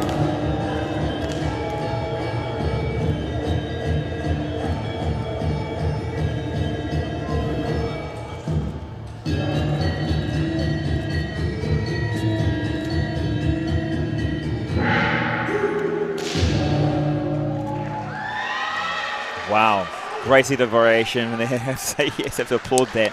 I talked about that before, like the gong started, the music was delayed, and now the gong went and the music was finished, and he slightly finished later. Yes. Is that going to count against him? Well, if he scores long, no, it's a 3-minute sharp. So I think the what the referee is doing, even though the gong is gone, notice, so they waited until the music starts, then they start the timer. Well, that's good. That's fair enough too. 100%. Good refereeing there. Yeah. Oh, this is definitely a yes. Wow. 9.94. Look at that. But I mean, I'm pretty sure even like if you're new to watching what's going on here, you can see that, right? Yes. But even for you, you're someone new. You saw it. I am. I mean, between both performances. Do you agree with this? That for me, straight off the bat, like I don't know what they're judging from exactly, but I mean, I'm seeing diverse. Again, sharpness. I'm seeing it's just they're slightly sharp. You just see there a little bit of an edge there, but also the variation from what he was doing with the different weapon. The first time I've seen a new weapon here as well. The way it was with the music, the rhythm, the timing, I felt that flowed better as well from the soft stuff to more the hard, upbeat type of music. I sound like I'm a professional. I sound like I've done this before. You can change to white, where white after this. Yes. Right, where's my Tomorrow, spot? Where report for the semis and the finals. Get my way in done. There's the official announcement there from the red corner. Wow, that was very, very good demonstration. It was also a very good performance by blue corner from Philippines, 100%. right? Like this is a good thing. performance. We talked about the small margins between, you know, and it only takes one mistake. We've seen a couple of mistakes. And that's very true when it comes to the difference between the gold medal and silver. Yeah, it's small, slight. And I think that helps improve sport as a whole, because if it's predictable, it's not very good to watch. You want to see the unpredictable. You want to see that. It's been a very interesting morning here, and I believe we do have a break coming up of the championship. But again, big thank you everyone for joining in the 7th Asian Pencak Silat Championships. A big shout out to our sponsors, Great Wall, Red Philo, Inditech, Vic Sports Complex, Shifa, Shalia, everyone that's involved around. It's been an absolute pleasure. I hope you're enjoying the commentary. I hope you're enjoying the action that's taking place here down at the complex. I mean, if you are around, drop in, Come and join us. It's been an absolute pleasure so far, and we're only just beginning. There's so much more to come, a whole evening, a whole afternoon, and we'll be right back very, very shortly.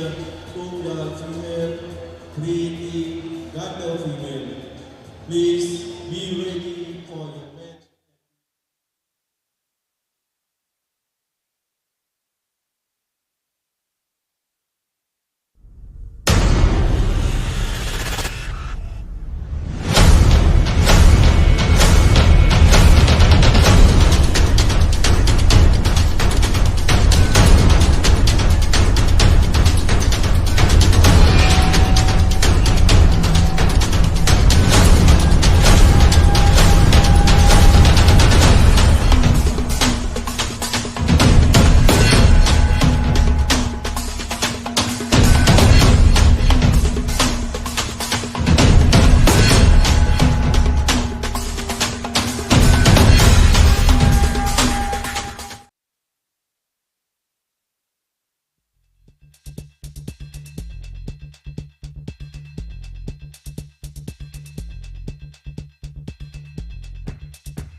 Good afternoon, everybody, and welcome back to the 7th Asian Pencak Silat Championship for 2023. It is also the inaugural Pencak Silat Middle East Open of 2023 as well. We welcome you into Rasih Bin Hamdan Hall, there at Al Nasr Sports Complex here in Dubai, the United Arab Emirates. We've been waiting for the afternoon action, and it's about to take place. A big thank you to our sponsors, Great Wall, Red Philo, Indigitech, Shalia, Shifa, Inara, the Vic Sports Complex, RD2X, and APSIF, who organise this event as well. Thank you to Dubai Sports Council, of course. It would not be possible without you.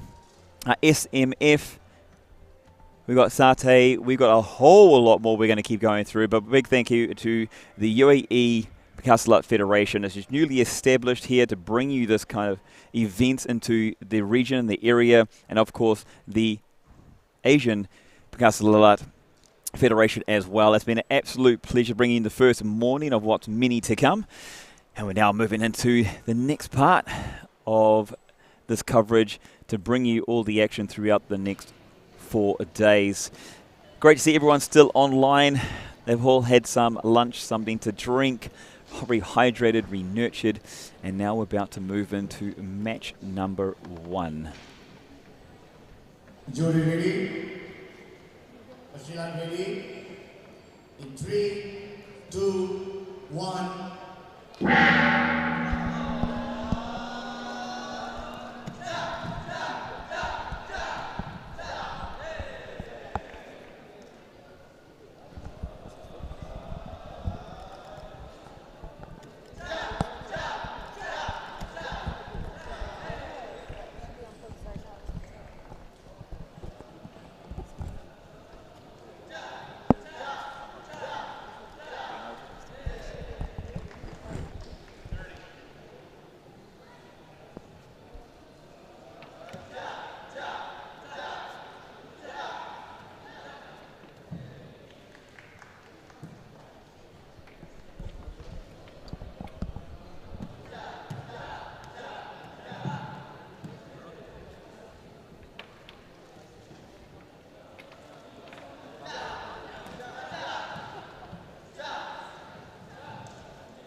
Time of performance, 3-minute shot. 3-minute shot.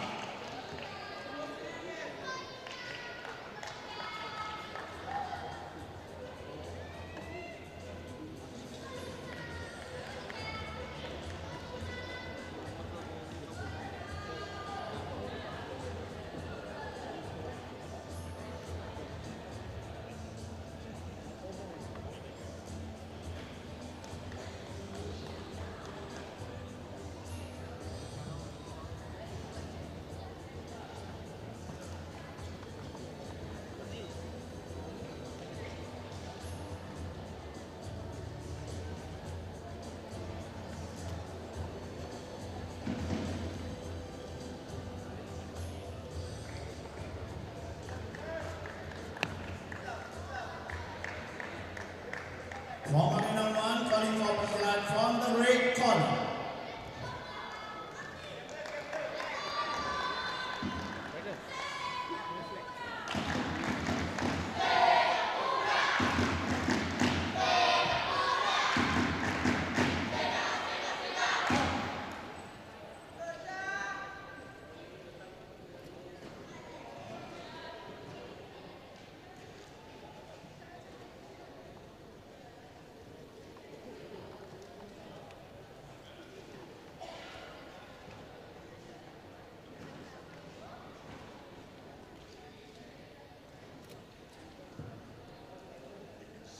Jury ready, Silat ready, 3, 2, 1.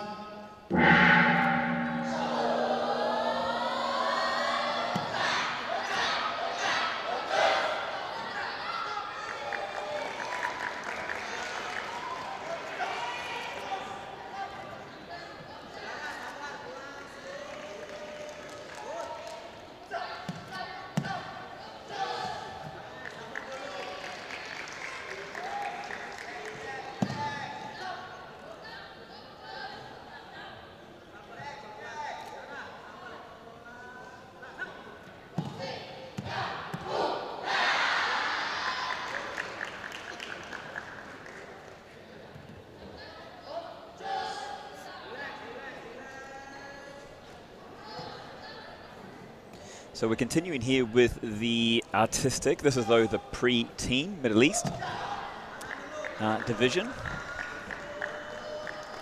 So we've got the future coming up here.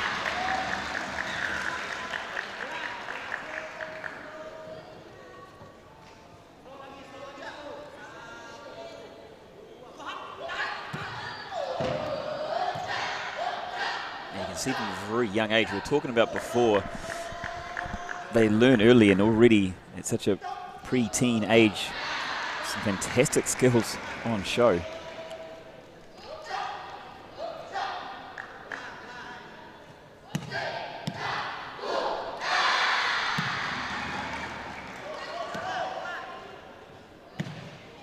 And it's great to see everyone again, thank you on Facebook for supporting the competition and all the athletes, especially here, the young ones need the support. So make sure you put your comments in the comment section. Keep connected with the athletes, the teams. Bit of a nice little sneak preview there. You can see the scoring system.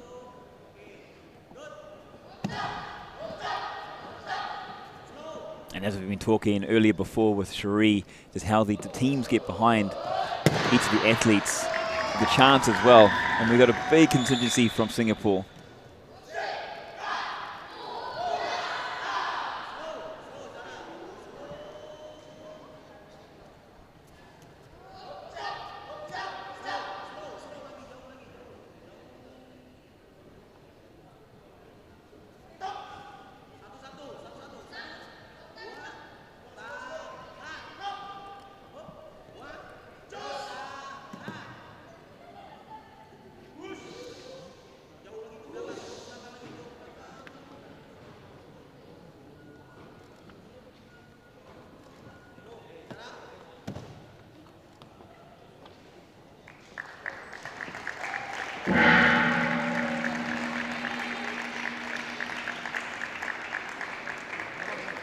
Time of performance, 2 minutes 58 seconds. 2 minutes 58 seconds.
From Arena 1, coming up Silat from the blue and red corner.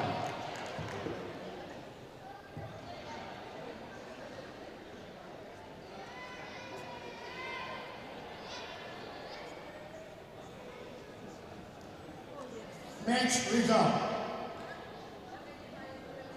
Blue corner, score 9.835.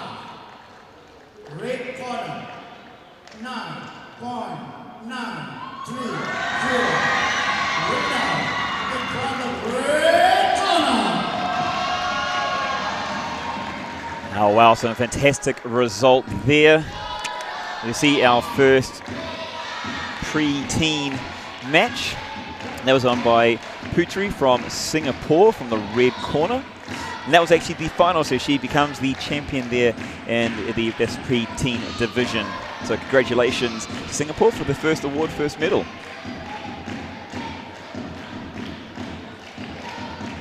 Coming up next, so we've just kind of deviated a little bit because obviously the delay, so we've got a bit of a new schedule. Once we get through the next 4 or 5, we'll then jump through and we'll resume the schedule just to keep you updated and to let you know. So in this one, up next on the schedule, we've got the junior male single, Ilyas from the Silat Institute, and Omar from the Silat Institute also.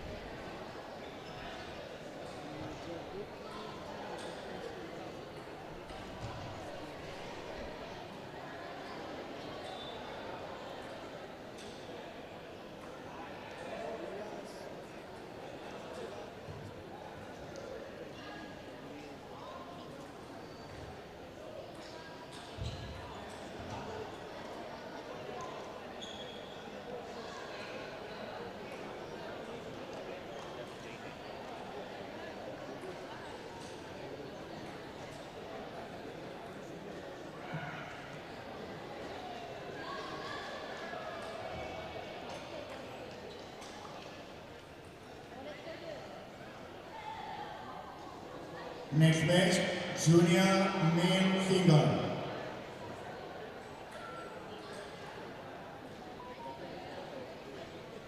Silat, please report to the arena now.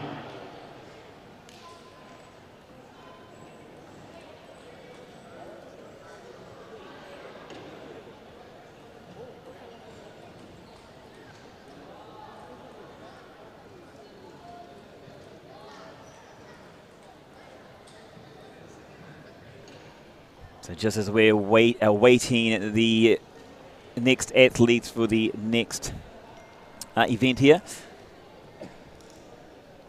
it's really important to note, I think, that this is a growing sport, and a part of this is to expand the sport into the Olympics, and that's the aim, the destination that Pencak Silat is looking to go. And to do that, they need more countries involved. So to have the first Middle East Open takes a long and a big step in that direction. It's absolutely fantastic. So it's really important to note that it's just been established here in the UAE. The federation, they're going through the different protocols and procedures they need to in order to establish themselves. And we've got to give recognition to the man, the myth, that has taken this step and really taken this art form to the next level. And it's really hard to explain the kind of passion that someone has for a sport. It's not about financial. There's not rewards are very limited in amateur sports, and especially when a sport grows slowly. So, it's just been established here by Master Coach Roy Z. Kamsani, and he's been appointed the president of the UAE Pencak Silat. He teaches the dynamic martial art at Nasr Sports Complex here in Dubai, one of our sponsors. And he's just saying before that it's an honor for him and the team to host 2 international Pencak Silat championships in Dubai, and this is the first ever in the history of the UAE in the entire Middle East. And of course, he wants to develop this further, so he's expecting more and more. And already originally, right now, with you all joining in from online, we've got over 200 viewers online immediately from different parts of the world, which is a big step in the right direction. He was saying also that the feedback is positive so far. I mean, the thing hasn't even just begun. It's just starting to plant the seeds for the next generation, as we're seeing here in the junior males as well. So, yeah, it's fantastic that Master Coach Roy has been appointed president of the UAE Pencak Silat Federation, and that he's looking to grow the sport here.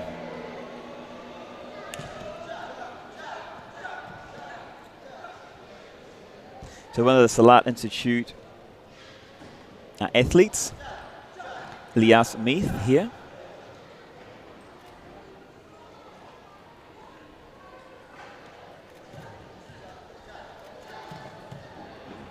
As you can see, Pencak Silat USA there proudly worn.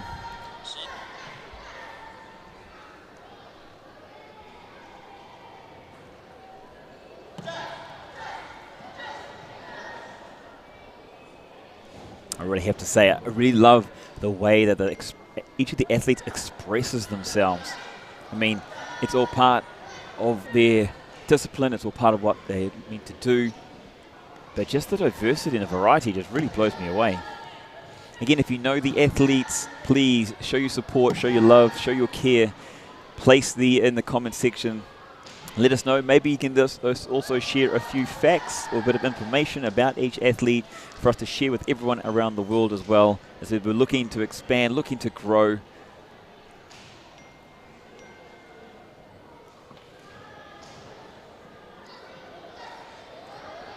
So there, from there, going into the weapon side of it.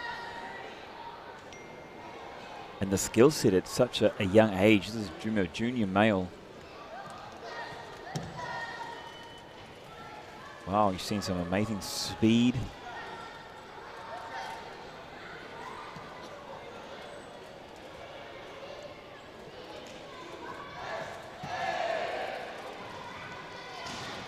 Something else that really also stands out is the accuracy and the flow. You can see there in the background the USA coach.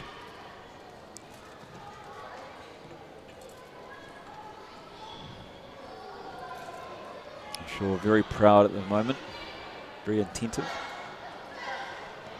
Do we have any USA viewers joining us? Please share the love.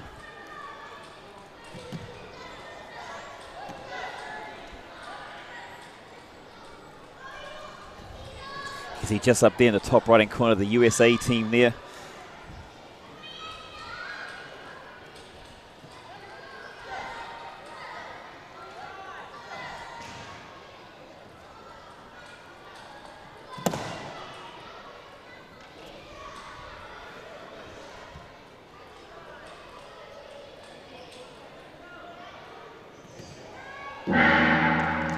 Wow, fantastic effort from the Silat Institute from the US of A. Ilyas Meath there.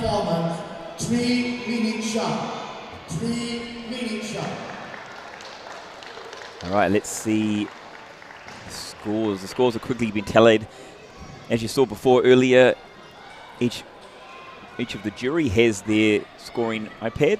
Technology is brought in, obviously, not just for the broadcast, but also for the jury as well, to make things seamless and smooth. And there you go, a 9.900. So very good effort there by Ilyas.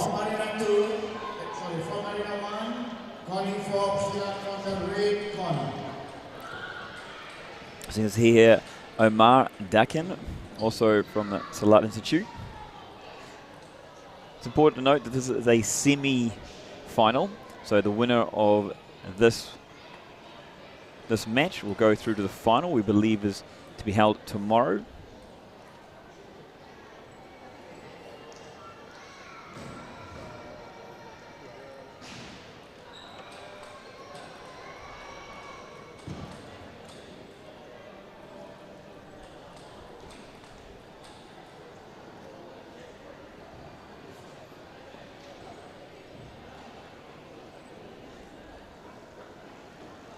It's really great to see. We're talking about here, we've seen the juniors come through.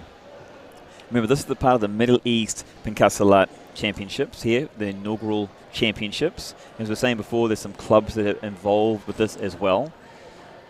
And this is really something that, again, Master Coach Roy was talking about. Like, this is unparalleled martial arts spectacle that's been able to take place here for the very first time. We've got like over 300 athletes. We've got over 100 officials from 17 different countries from around the world.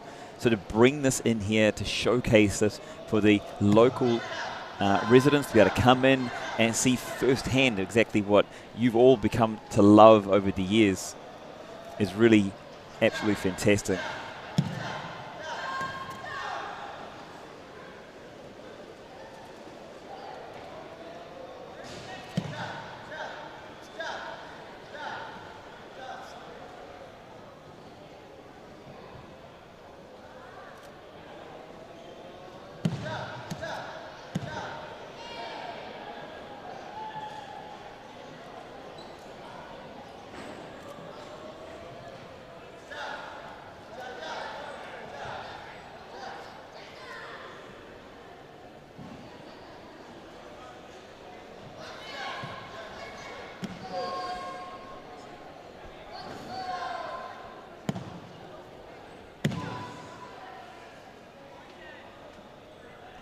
Great to see on the YouTube feed the comments coming through, congratulating the athletes for the efforts and what they've been doing and the way they perform.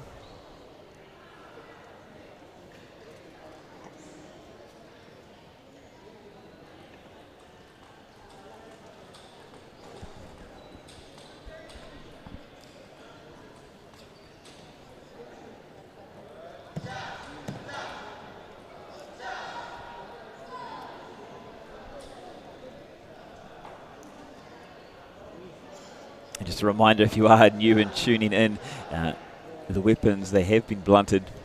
I mean, these are developing. This is the future, and the skill set is very, very high, though safety is a concern as well. So the instrument is blunted to make sure if there is any close calls, it's not lethal. So for those ones newly joining in and understanding the art form of Pencak Silat.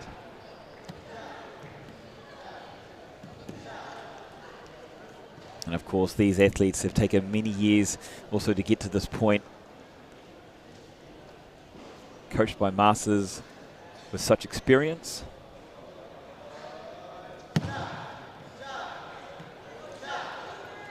And what I found really amazing is that these 3-minute times they have to do these, to perform this artistic side of things, it takes a lot of practice. I mean, you think about the memory side of things, and then you've got to add on the physical side of things. We talked about before about the fitness aspect required from an anaerobic to an aerobic energy system. And for those ones that are new to understanding that, the anaerobic system is when your muscles and your body is working without oxygen. And then you move into your aerobic system, which works with oxygen. And so when you think about anaerobic, the muscle's not really utilizing because of the intensity, the amount of oxygen it requires, obviously, for us to live. And so it only lasts for that short burst, that 60 to 90 seconds. So with here, with a 3-minute time span, they've really got to learn how to develop both energy systems.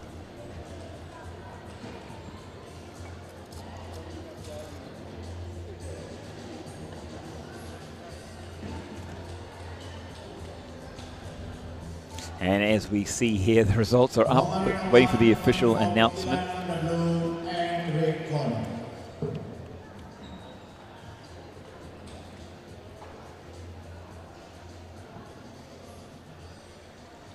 Match result.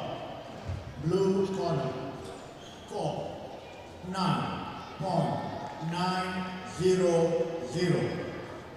Wow, so this one coming down to the wire. As you can see in the background there, 9.9, 9.885, so a close match here. From the red corner. Omar put in a great effort, but it is Ilas that comes through, the victor in this case. He looks very, very happy. He should be. It was a great effort from him. And so he'll go through to the final later on in the championship. Remember, this is part of the inaugural, the first edition of the Pencak Silat Middle East Open for 2023.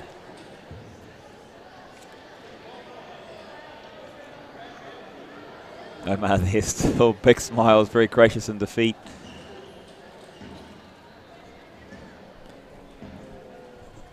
Hamza's adventures.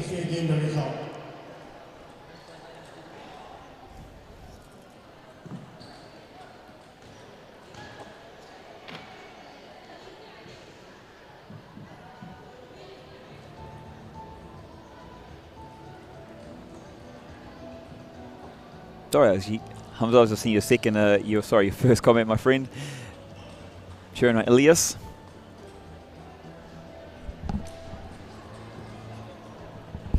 Match result again. Blue corner. Score 9.900. Obviously, just a little mistake there. Calling the wrong winner, so just correcting that one. 885. Winner of this match is from the blue corner.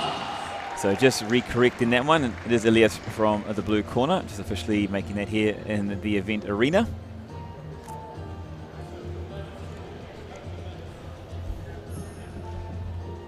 From Arena 1, calling for all juries. Just to give you a bit more about Pencak Silat for those ones that are new, you know, Pencak Silat is part of the Silat origins. It's a collective word in the indigenous martial art form of geocultural area of Nusantara archipelago since the 6th century. It's an ancient dynamic, unarmed and armed combative art of self-defense. It's unveiling the intangible culture heritage on the artistic, relentless body movement and the sport promoting personal development, the endurance, discipline, well-being, cultural preservation and community building. So it really does take you into, we were talking about before, I had my good friend on the stream with us before, and we're going into depth, and we're talking about how it's evolved and it's a developing art form. Again, very new here in the Middle East. This is the inaugural Open 2023, and we're already seeing some great publications, some great PR.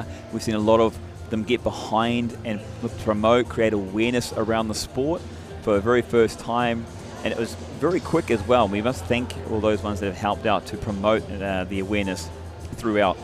Obviously here on the YouTube channel, the UAE Pencak Silat channel has been just newly formed as far as these live events, which is amazing as well. So to see the art form develop and grow really is a contribute to the efforts put in behind the scenes.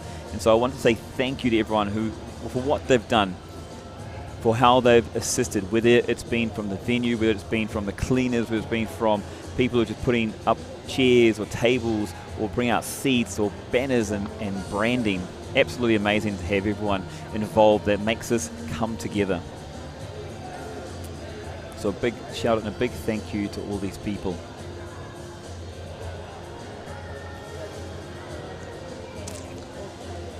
This is brought to you again by Great Wall Events, Red Philo, Indigitech, and Vic Sports Complex as our premium sponsors. We've got our gold sponsors, Shifa, Inara, Shalia, Middle East. Big thank you to them, our gold sponsors. We've got strategic partners, Dubai Sports Council, SMF, Al Nasr, the hosts. Of course, UAE Pencak Silat Federation, just newly established. The Singapore Business Council, Dubai Economic and Tourism, and of course the Asian Pencak Silat Federation as well, for making this all come together, helping us come together. A big shout out to Satay, Urban Desert, and Med Concept as well with the merchandise, to additional silver sponsors out here as well, making it very, very possible to bring this to you, all that you see before you.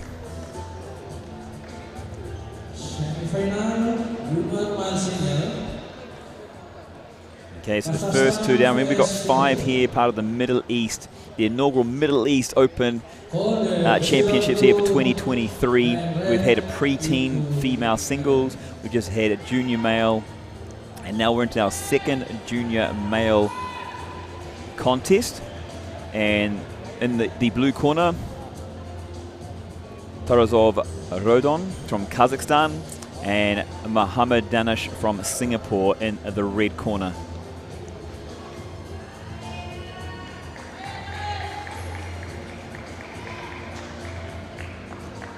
So it'll be the winner of this contest will be taking on Ilyas from Silat, the winner, of course, of the last matchup.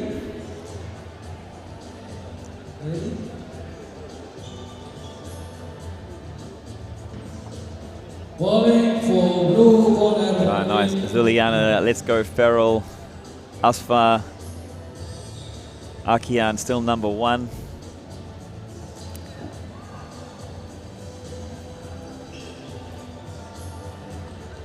Janina, another Mohammed Farrell Danish fan from Singapore. As I said, big support, a big team of Singaporean support. Obviously not just here on the venue, but also online. Thank you guys for joining us and tuning in.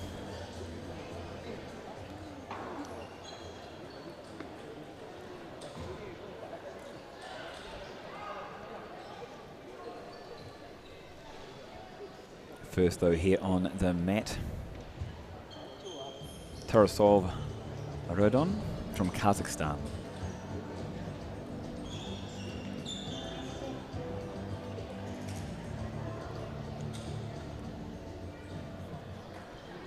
Jury ready? Pesilat ready? 1, 2, 3.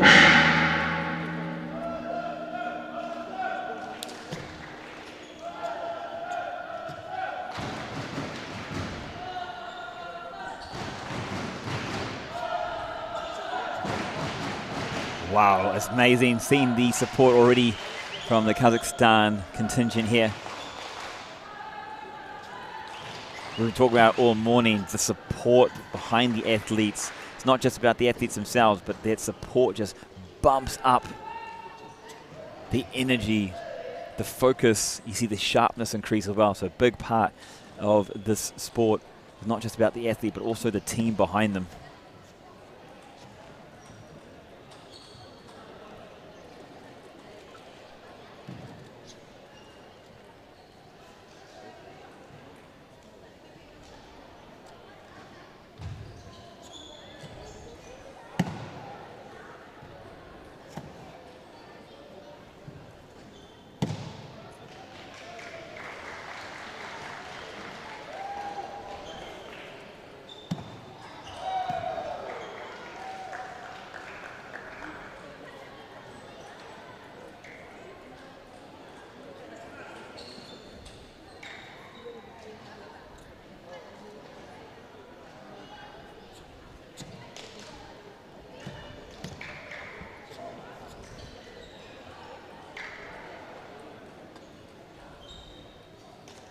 Very nice fluid movements here. Oh, nice.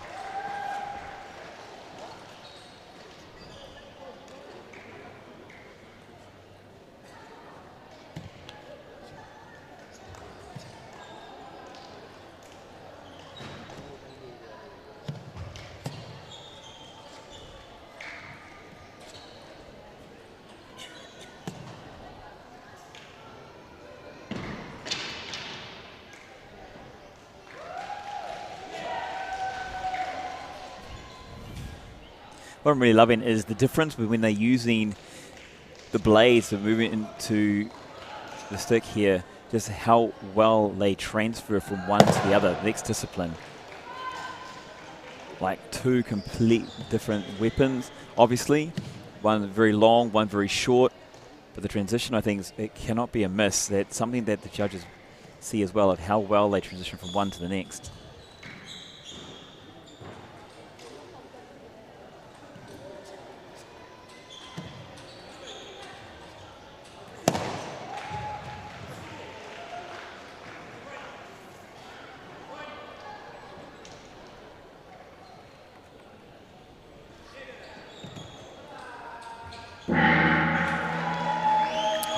routine there from the Kazakhstan athlete Tarazov.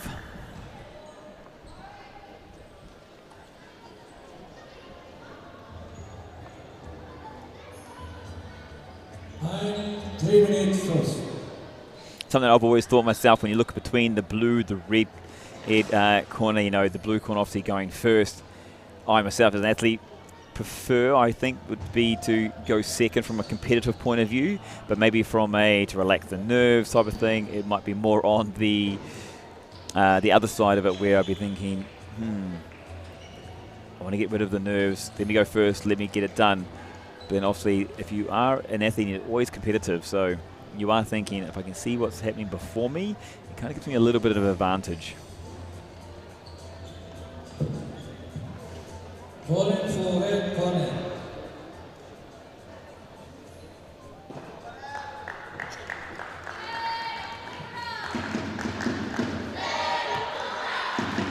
So there's a few people here. You can see the Singaporean team getting behind.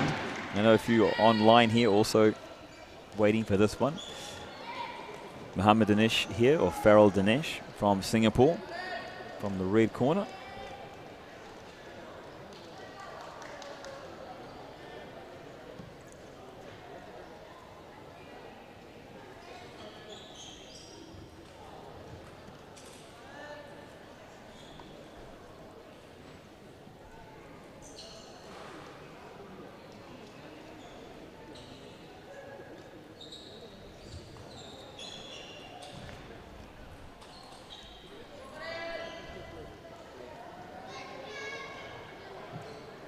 The focus, very, very focused here. Jury ready? Priscilla ready.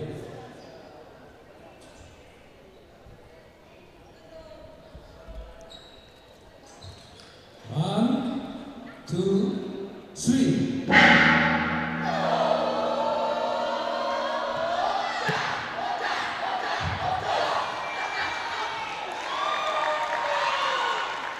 Wow, big start there from Muhammad and the team behind him as well from the get-go.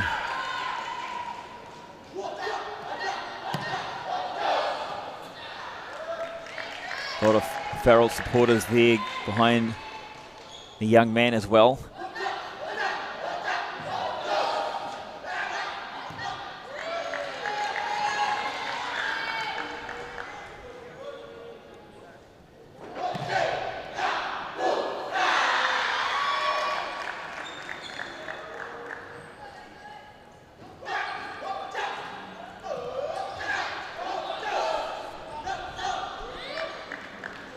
Have to say, it's looking very good so far.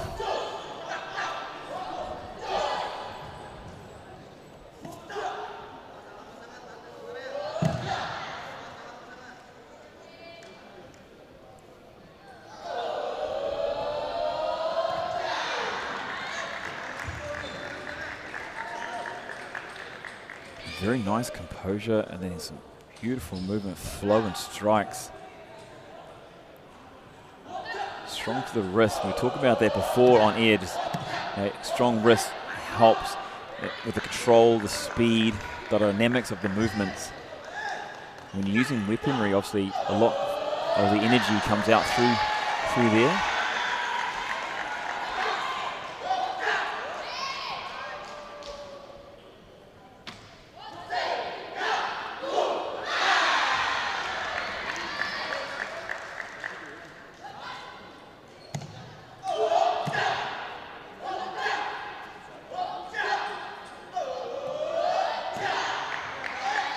Wow, something really noticeable here you see from the Singaporean team is well into the routine, into performance, apologies, that the team is well behind him.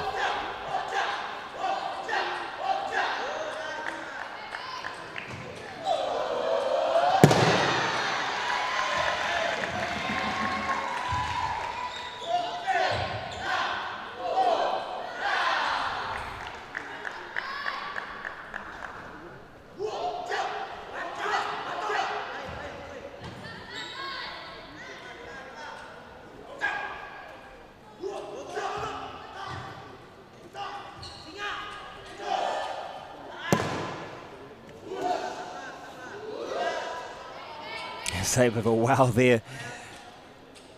A big swing. It's a great control. I think a very good effort there from Hamid. With my little experience in the sport, I have to admit that I would say that is a very comprehensive win here for the man from Singapore. But of course, we leave it to the jury, the judges, and wait for the official results. Remember, of course, the winner of this one going through to the final that will take place later. And they'll take on the winner, so they'll take on Elias later on, who won the previous match.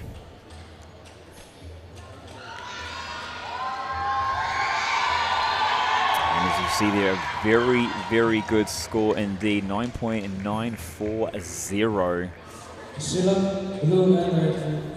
I think one of the parts of this is that the influence too of the team definitely does help. So as countries grow and develop their sports throughout, that'll be something to look out for as well. If he's love of any sport, as a sport develops in the country, they get better and better and the matches get closer. Scoring in red, 9-4-0. And just for any curiosity about the Arena 2, that'll be starting up a little bit later on. For the moment, we're here all on Arena 1.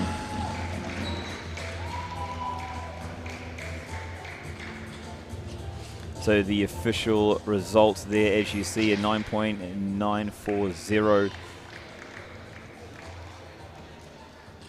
Being the winning score there for our Singaporean friend. The young male doing justice there for everyone online.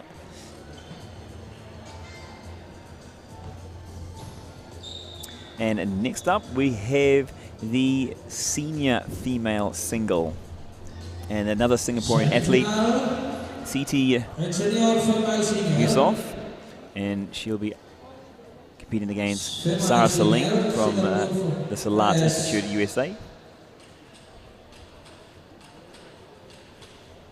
Silat Institute.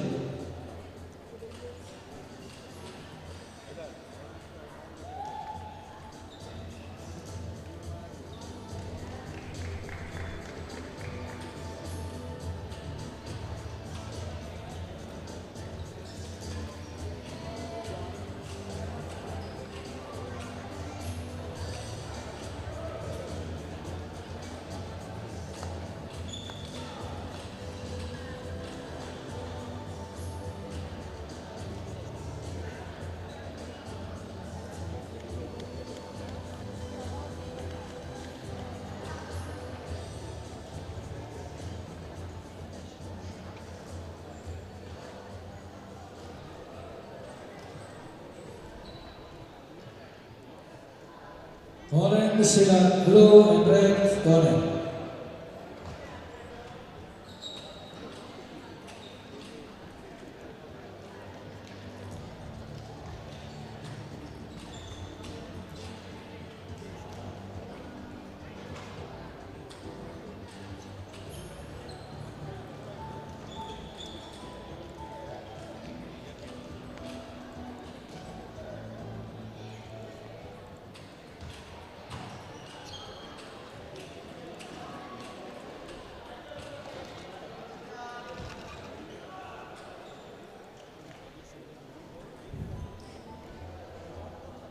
So a big welcome to everyone joining us here today as well down at the championship, the 7th Asian Pencak Silat Championships. But more importantly right now is about the inaugural, the first edition of the Pencak Silat Middle East Open 2023 Championship here taking place over the next 4 days. That's who we have currently in Arena 1.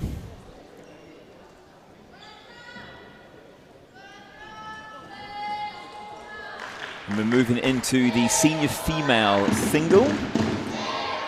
Titi from Singapore in the blue corner, and then Sarah from Silat USA in the red.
I have to say, before you even start, you can see the elegance already from the female athletes, even walking on to the arena.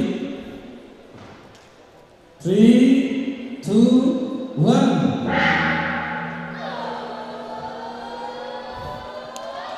And straight away, you can feel the intentions, the focus here from the offset.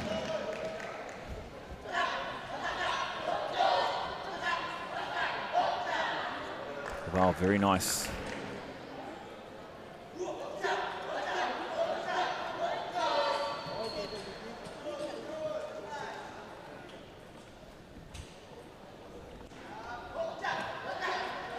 Very strong, very fast arm movements.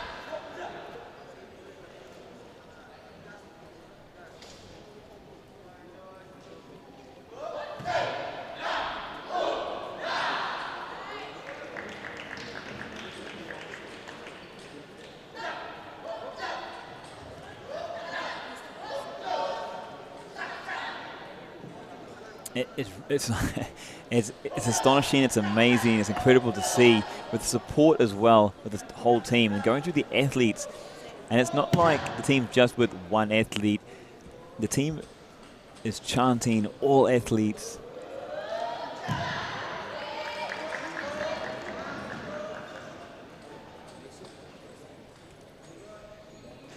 think something that comes with practice and with time as well.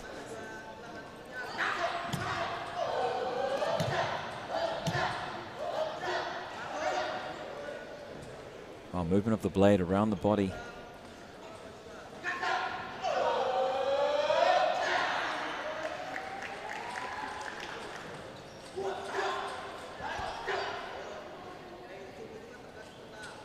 Strikes not with only different parts of the body, but you've seen also different parts of the weapon as well.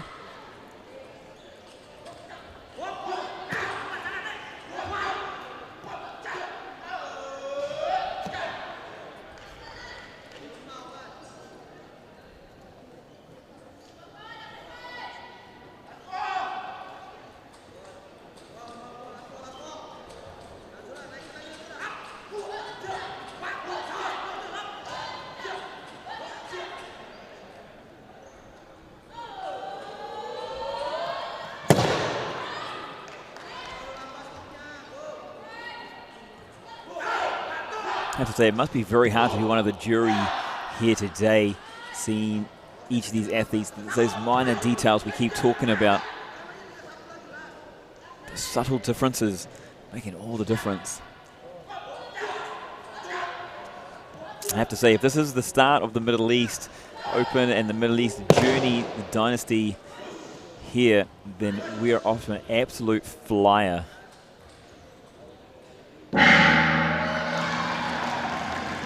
Finishing right on the gong. The coach looking very satisfied indeed with that performance. CT there. And looking at a very strong score indeed. Again, Singapore, one of the largest contingents here at the championships.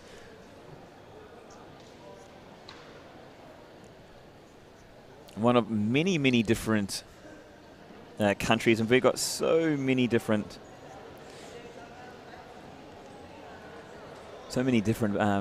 countries. There's a huge, long list of all the countries that are involved here.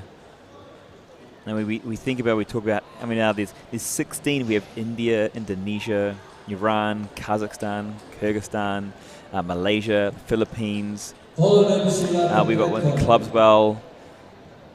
And please excuse my pronunciation here. See Rumpun Paddy Club from Singapore, Silat EV from Berlin, Germany, Silat Institute from the USA, again Team Singapore, SMAN 8 Jakarta Club from Indonesia, Tapak,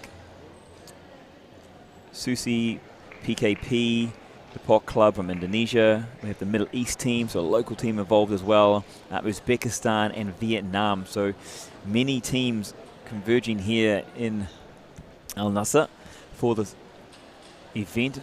It's literally planting the great seed and a huge foundation for the sport to take off in the near future.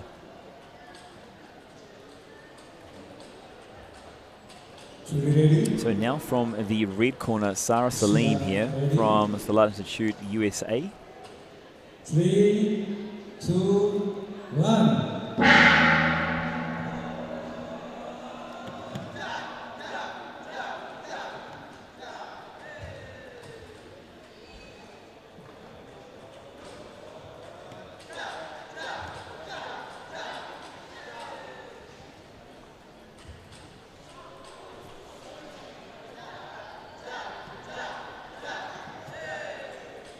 And great to see Nazim there cheering on Uzbekistan.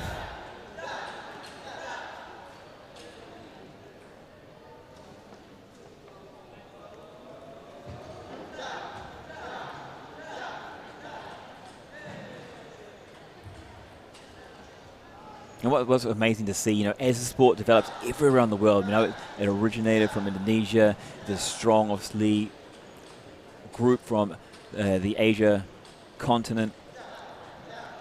There's great representatives here from the Middle East, developing and growing. And this is what we need. To take this into the Olympics, it needs to keep doing this.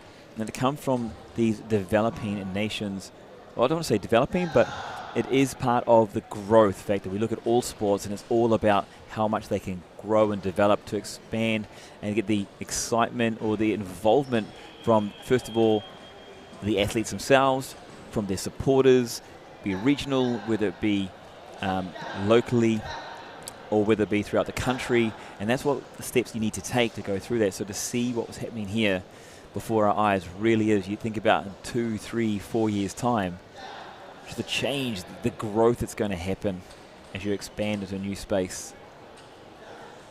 There's already talk about the next competition. Prior, we didn't even get this one off the ground yet, and people are already talking about when's the next one, how can we get involved.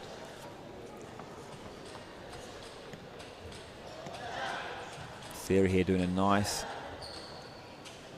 job.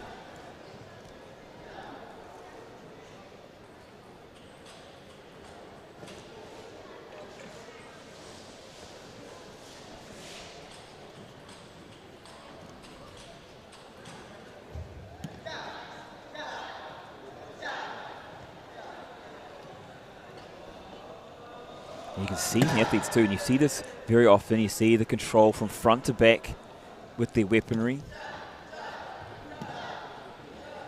And you think about the physical demands on the body, but also the mental demands as well. Very mentally demanding to stay focused, to keep on point, on track here.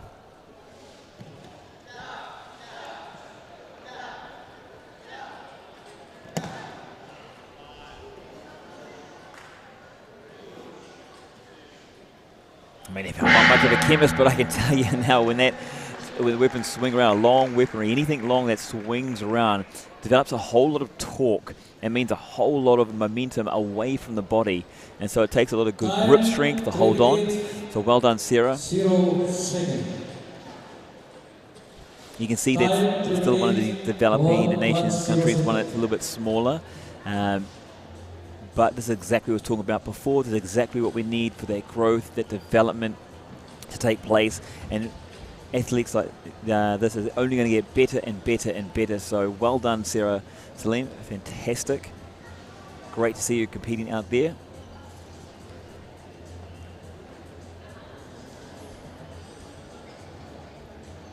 The team fights that you guys know will be starting shortly. We're just not 100% sure exactly when they will, but it will be coming out very shortly. We have the systems in place. I believe potentially maybe looking about an hour away.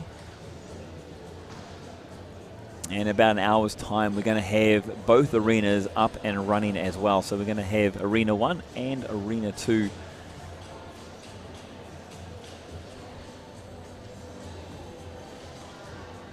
So this is going to be your main channel here. We're going to push this main channel here, and then you will be able to see the second arena on the other channel as well.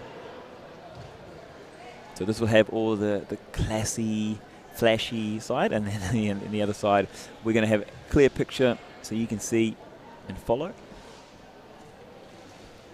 because we don't want you to miss any of the action. So there are 2 championships going on at the moment. The 7th Asian Pencak Silat Championship, and of course right in front of us, before us, is the first edition of the Pencak Silat Middle East Open for 2023. 9.947. And red corner, 9.460. 9.460. The winners and blue corner. So you see there, great effort from both athletes. But a huge score, a very big score indeed from the blue corner, from the Singapore athlete, CT there, the 9.94 being the winning score. We cannot quite see the red one, unfortunately. Our man's in the way. But the 9.86 on that one as well. So that was the senior female single. And we got one more for you. It's the pre-teen female granda.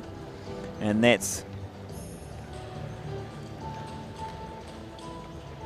coming up very, very shortly. So don't go too far away. We have the Singapore team, and we have the Silat Institute team. This will be a final for the pre-teen female, and that's coming up very, very shortly. A big shout out to our sponsors, and thank you to you guys online. It's been absolutely fantastic to have you along. There's still so much more to come. Don't go far. We'll be right back in a matter of seconds.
Calling for all junior.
Pencak blue and red corner.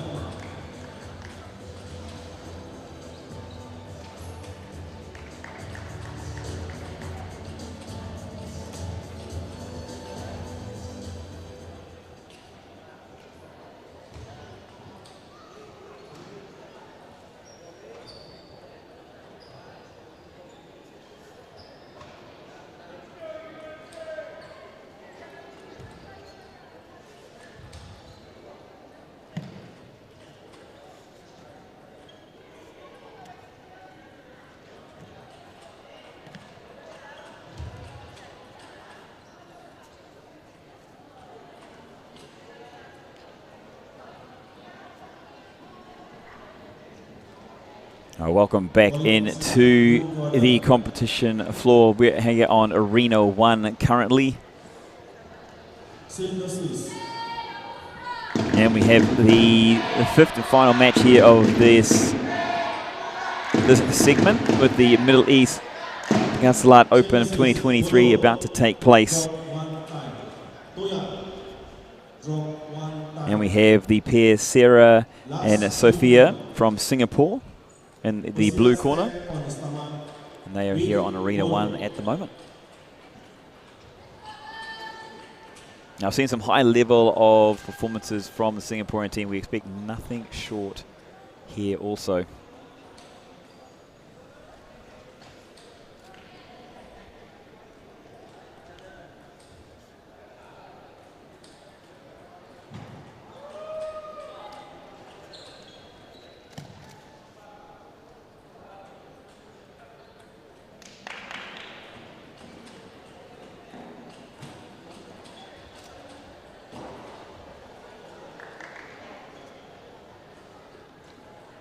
Juries ready? Persilan ready? 3, 2, 1.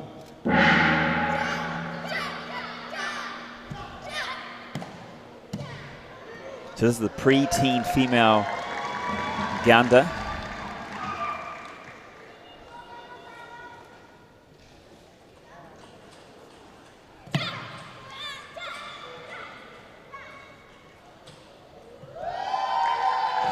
Fantastic display there, athleticism.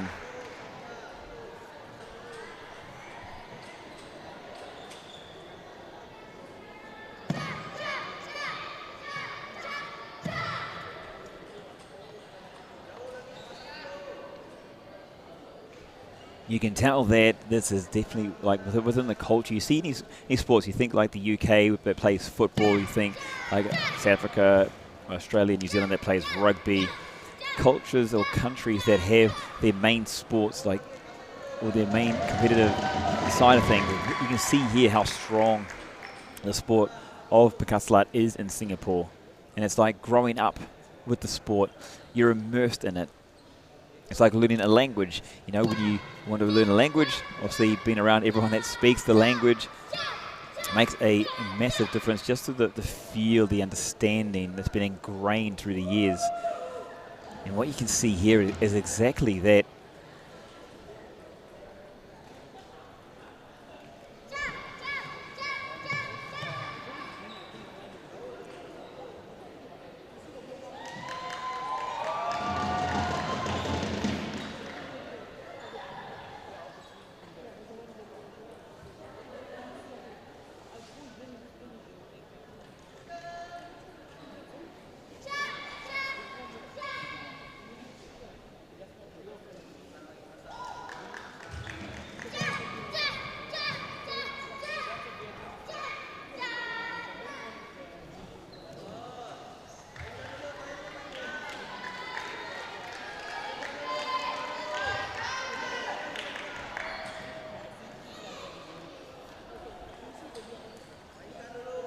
What I'm loving is that from like, these young ladies here, their performance, and you can see that, you know, obviously being young, it's developing, but you see that when it comes to pairs or two people, and there's the amount of trust that needs to be built, and for such young ladies, they've got such great trust in each other.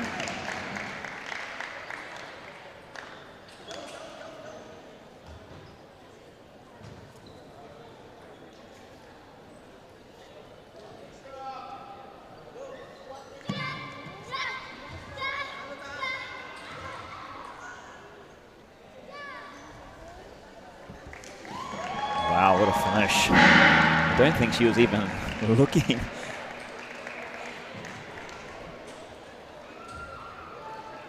A great effort there from the young, remember this is the pre-teen female Uganda. And then coming up, there's Silat Institute in the USA. It's Serene and Layla. Just looking at the scores there. So very good scores indeed.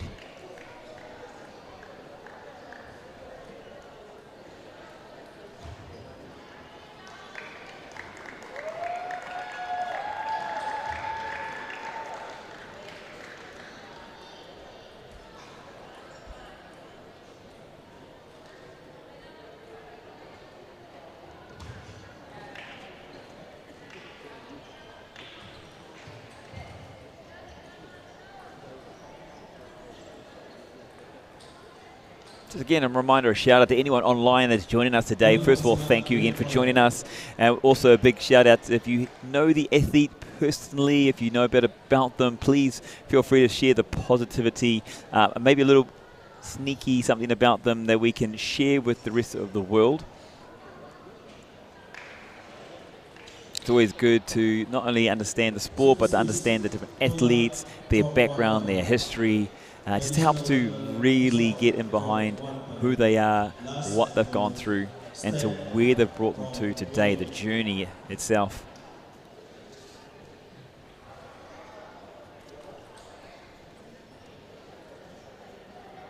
This will be our final match here. From the blue corner, Singaporean pair. Sarah Rafili and Sophia Fifth. 3, 2, 1. Oh, and a very strong, fast start from the pair.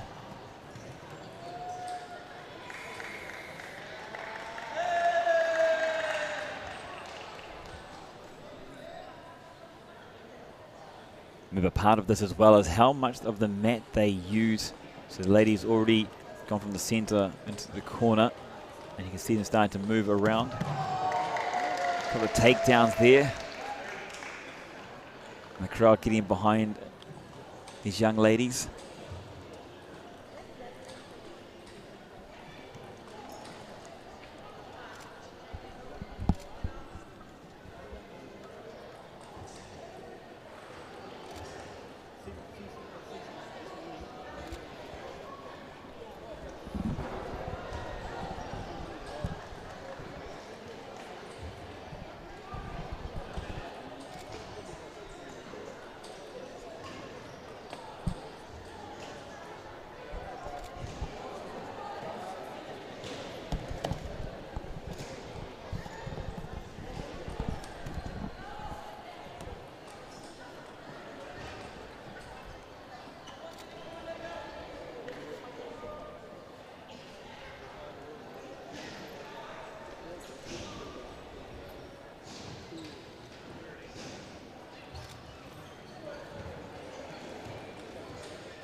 Nice movements there.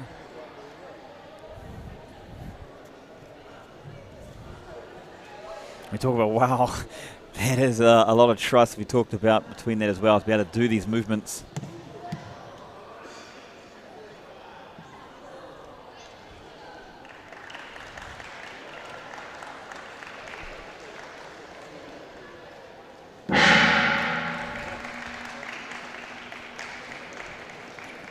Time of performance 2 minutes 47 seconds. So a nice routine there by the ladies, developing. That's what we love to see. It's what's so exciting about this event. An opportunity here for the youth to develop and express themselves, to get experience here with an event championship. Absolutely amazing. So big ups, big collapse, big round of applause for Sarah and Sophia from Singapore there, representing very well indeed in this pre-teen female granda.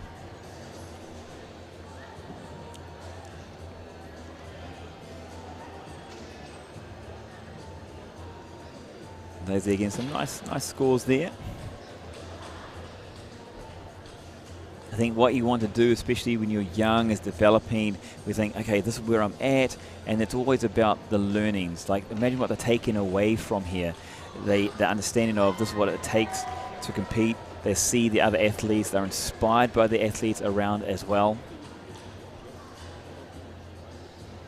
And it'll only make them stronger and better, not just for themselves, but the sport here as well, to have other people join them and be a part of that.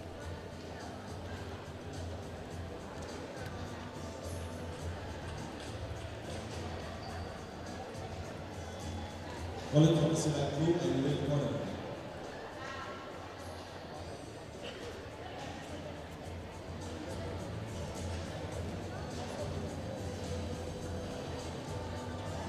Score, blue corner, 9.885. Score, red corner, 8.805. Winner, blue corner. So there you see officially there, the blue corner, the ladies from Singapore taking the win in this one. It was a direct final. So congratulations to Sarah and Sophia from Singapore for winning this division, the preteen female granda division.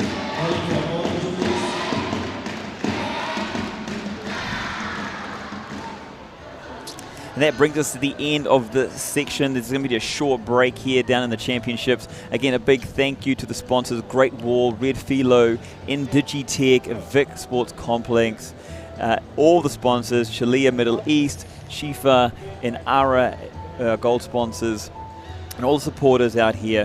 Thank you so much. Don't go too far away. We will be right back, and we're going into our first matchups, our first fights that will be taking place shortly. That coming up just after this. Yeah, another two. No, just one.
Good afternoon and good evening to wherever you are around the world. Thank you for tuning in to the 7th Asian Pencak Silat Championships and the inaugural Pencak Silat Middle East Open for 2023.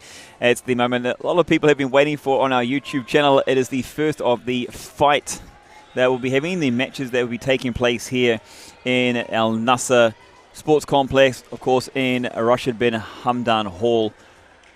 We're in the United Arab Emirates in Dubai, and it's an absolute pleasure to have you as part of the occasion. A big mention to our sponsors and supporters for making this what it is and the launch of something absolutely special moving forward.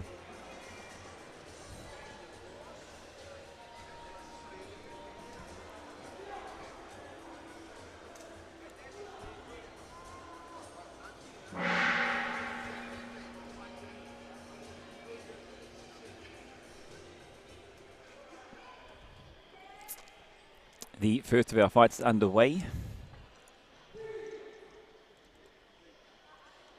And remember, if you're new to Pencak Silat, there's a point scoring system, and first and foremost, the objective is for athletes to score points with strikes, kicks, takedowns.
24 pesilat from Kazakhstan and Iran.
From Arena 2, second call. For match number 8, senior male E in the blue corner from Kazakhstan and from the red corner from Iran. Please report to the arena now.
Arena 1, ready to go for the red corner.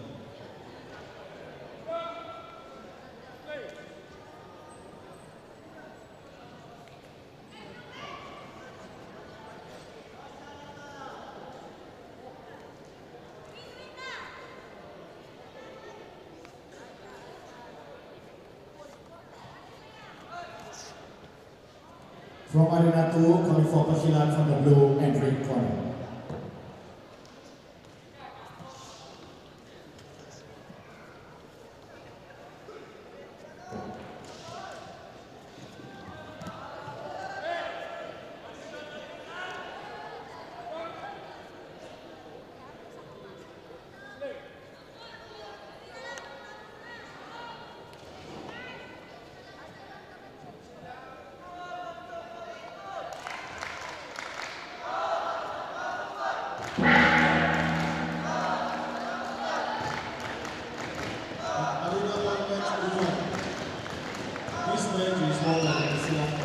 Red corner.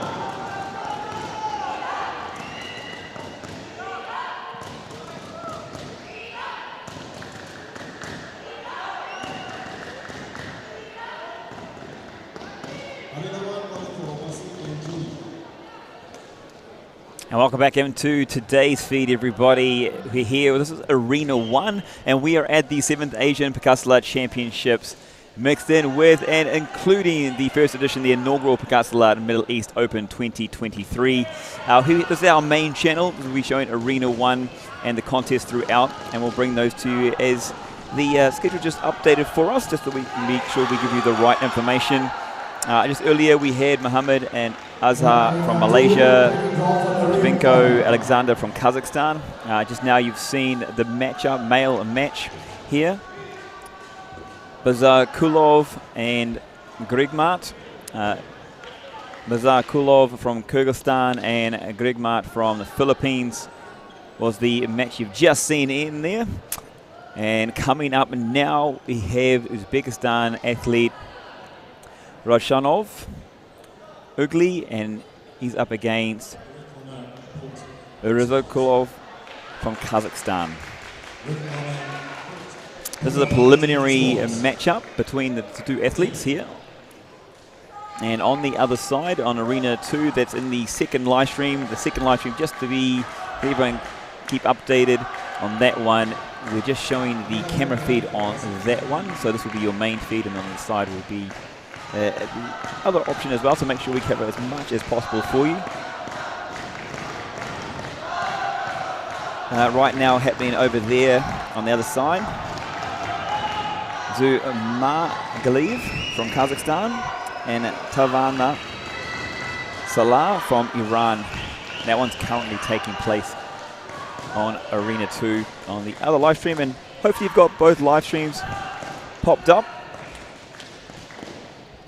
You will hear some audio coming through from one side and the other. The arenas are right next to each other. It's a bit hard to separate the environment.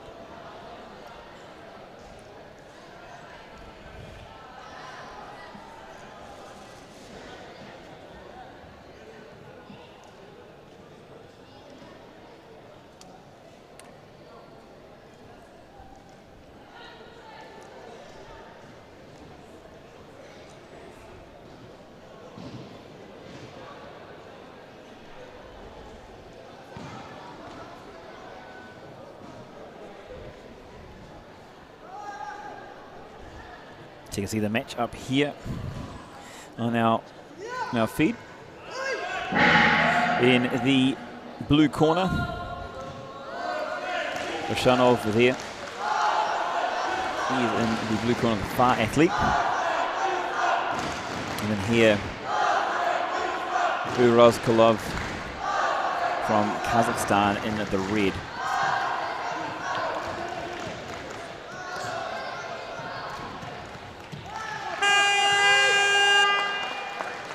Going for the takedown there. Points given and awarded to blue. So Rashanov there scoring 3 points.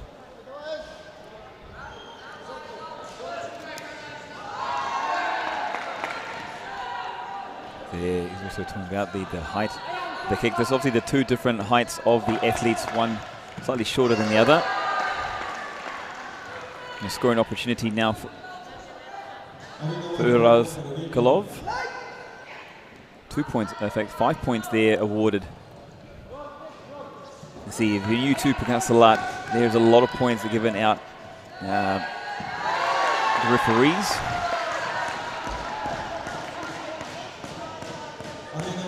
Rozkolov there scoring 2 more very quickly. So he's not the first one to score, but he's accumulated 10 points very quickly in these last few moments. Looking to get the ascendancy here. Maybe took a little moment to get his rhythm going. Doroshanov looking for opportunities himself.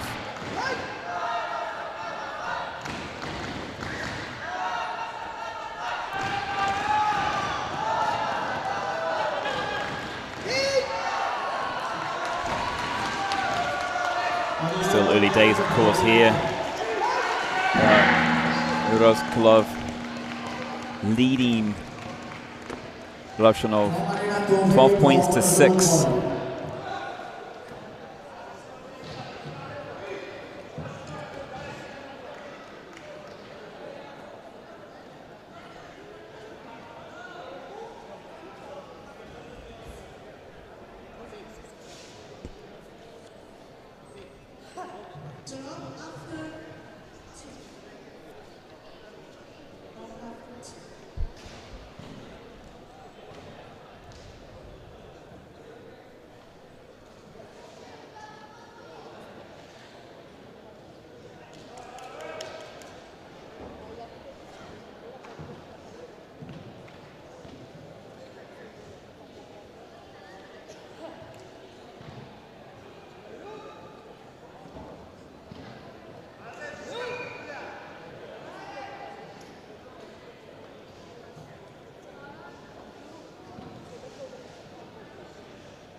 From Arena 2, let me draw for the blue corner.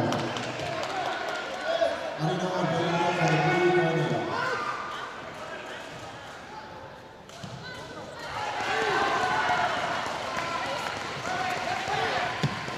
From Arena 2, let me draw for the blue corner.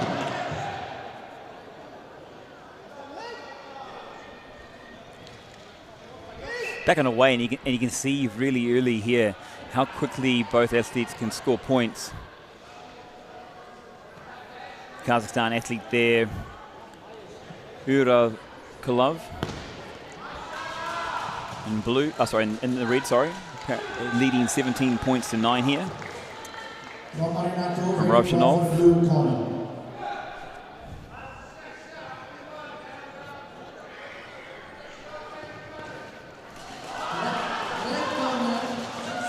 Referee just asking both athletes to step to the side while there is a deliberation.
As you can see here, this one really tightening up, only the 2 points in it.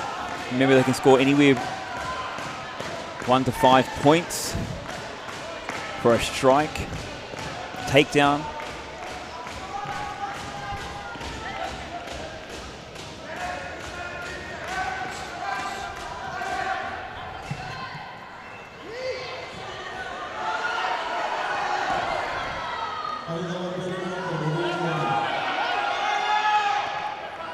Roskolov here. He's got a steady lead, 22-15. And every time we see Rovchanov come closer from Uzbekistan, he gets a little bit closer, and then we see the dominance again from Roskolov. He's able to get those extra couple of points there, and he leads here now 27-15 in this match. This is match number 12.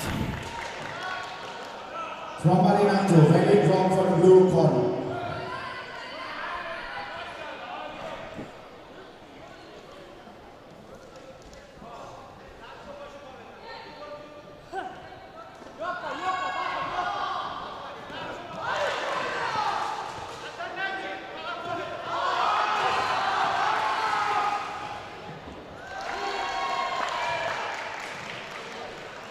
From Marinato, very strong for the blue corner.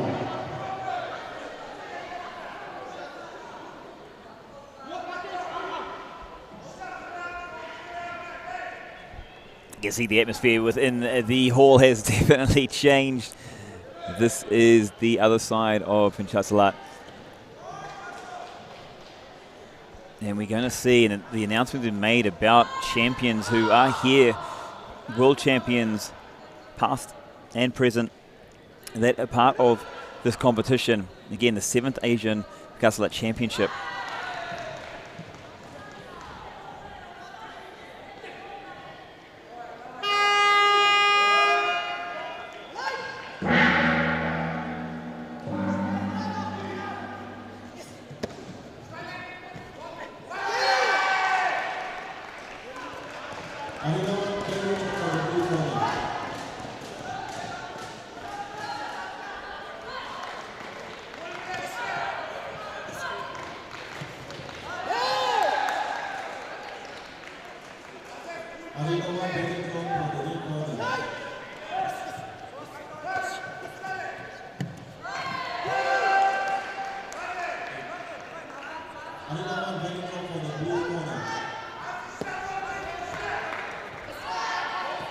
Points before we see this again, he gets close, and then obviously looking for more takedowns. Rovchanov, maybe a height.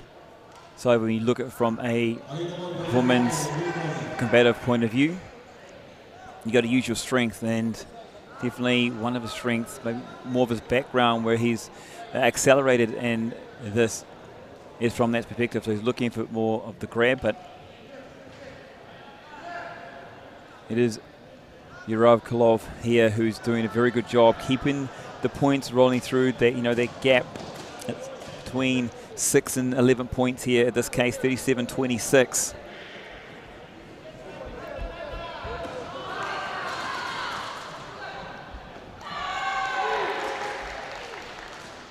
From Marina to very strong for the blue corner.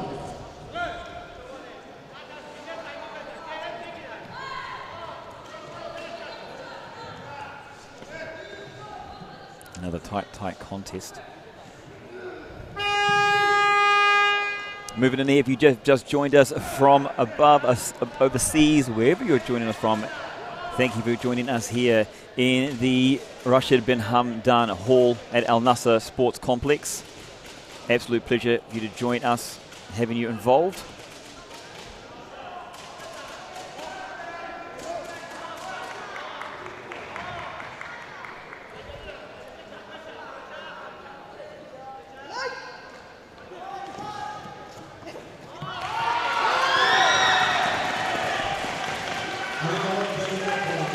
Strikes there.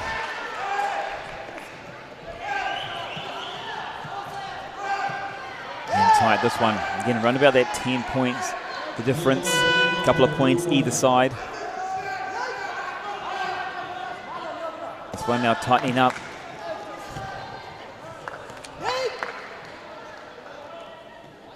Rashanov able to get a couple back. And this is how we're going. It's a bit of a seesaw battle. It was Yurov who got off the slower start, but then he created a buffer there with the points. Now up to 14. Going for a kick to the body. Definitely when it comes to the strikes, the taller athlete with the longer limbs. And the advantage on that side. And the gong goes and brings the end. That round 48-34. And a fantastic win out there from in the red corner, the Kazakhstan athlete, Yaroskolov. Doing well, great fight between the two. Rashanov there having moments to be able to come back, unable to really close the distance or close the gap as the match went on. So a nice win there for the Kazakhstan athlete. Coming up next, it's match number 13. Hanifan Kusuma from Indonesia and Krishna Kumar from India. Again, this is the fourth of our preliminaries. Of course, this is the part of the Asia Pencak Silat Championships here.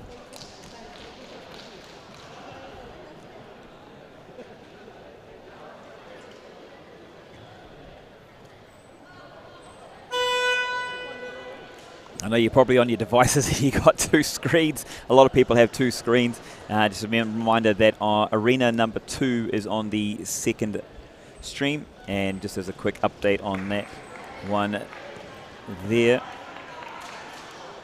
it is Zamagaliyev from Kazakhstan against Tavana from Iran. And that one, the Kazakhstan athlete there, prevailing 29-21 it looks like. That one's still underway though, still more to come in that match. A big thank you to all our athletes joining, all the supporters from all around the world. A big thank you to our premium sponsors, Great Wall Events. The big screen you see inside here, the music that's handled by their team in Digitech, Red Philo, and Vic Sports Complex, our premium sponsors here. Our gold sponsors, Shalia, Middle East, Inara, and Shifa. Our gold sponsors for this event to bring you the action taking place before you here on screen.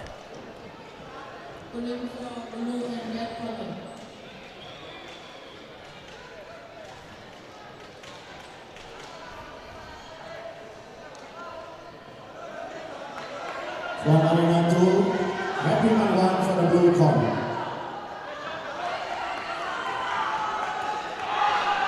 We're now coming up here.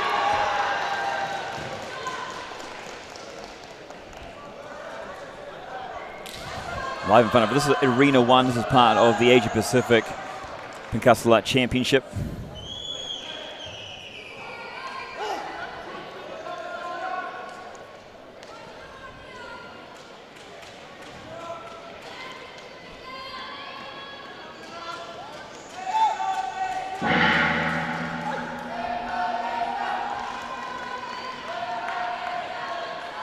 So here from the red corner we have Hanifan from Indonesia in the blue, Hanifan from Indonesia in the blue, and in the red corner we have Krishna Kumar.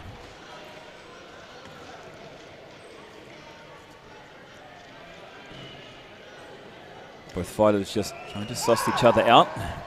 Point scored there.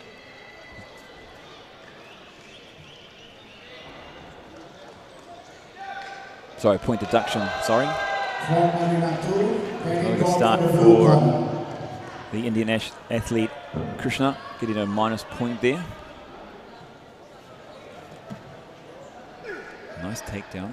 Nice evasion. The blue corner.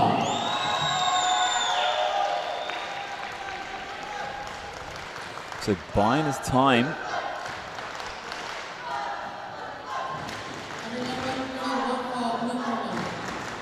Hanifan from Indonesia. From Arena 2 calling for Rasih Bin Hamdan.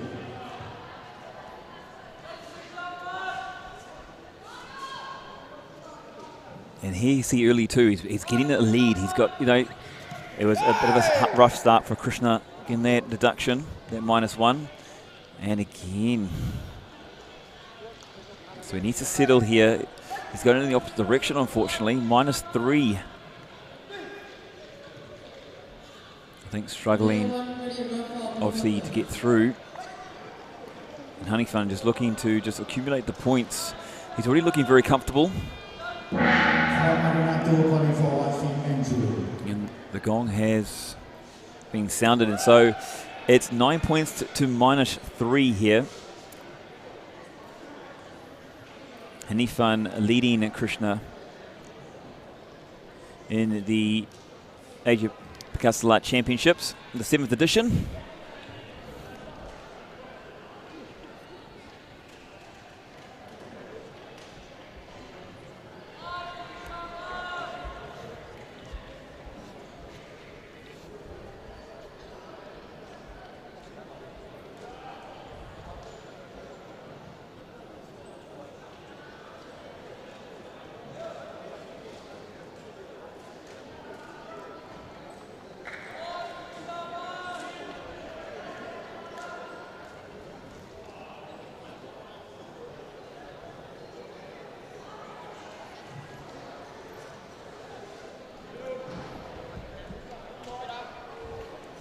Great to see so many people on the YouTube channel, on both streams, both sides of the arena. Taking place actually over in the other side is the next matchup is about to take place between the first of the female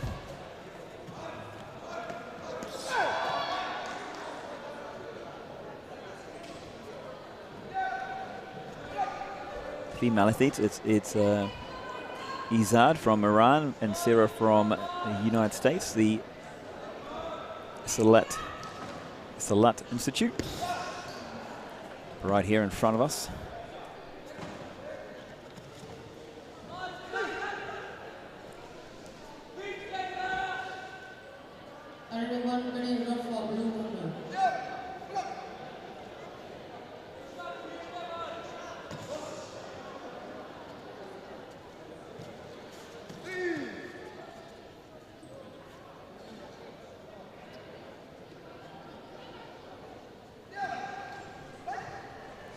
So a big battle here, and it's very dominant. You see from Hanifan here, really, sorry, it's just dominating, 20 points to -4. Krishna just needs to go in the opposite direction, just finding it difficult to get through. And it is Hanifan keeping the distance when he wants to. He's controlling the fight really well. As you can see, well balanced.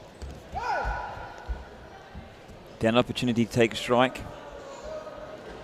But this is all what I was talking about before. Great to see athletes getting in and getting involved, because they can only get better from here. And it's not just about winning, it's about evolving, developing, progressing. An absolutely fantastic display of athleticism.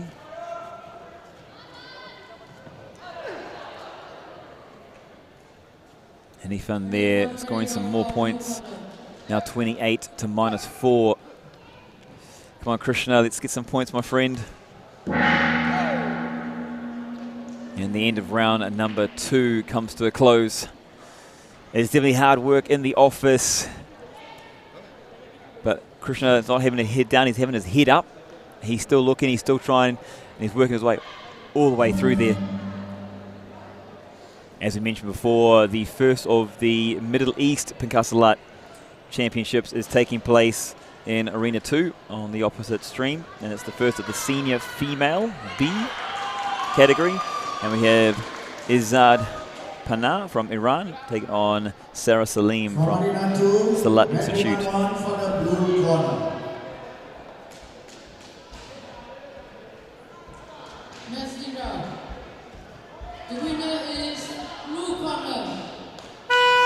So very convincing there from Hanifan. Dominant over Krishna, unable to score the positive points there for that one. Coming up next in this matchup,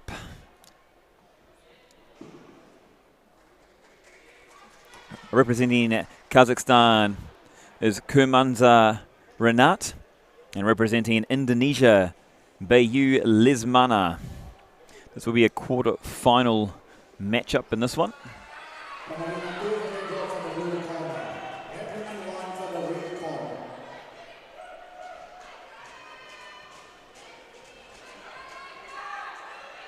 Don't go too far. Well, we'll be back very shortly, straight after a quick message.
Welcome back into the 7th edition of the Asian Pencak Silat Championships here in Nasr Sports Complex, Rasih Bin Hamdan Hall. My name's Grant Goes, and we are into this fight. It is, of course, fight number 14. The Kazakhstan athlete there, Kurmanza Renat from Kazakhstan, facing off against Bayu Lesmana from Indonesia. And it's been a quick start from the Indonesian fire. Bayu finding the early 5 points. Then a nice reply, 3 points of his own from Kurmanza. Excuse my New Zealand accent. He was very happy with that. Got the extra 2 points, 7-5.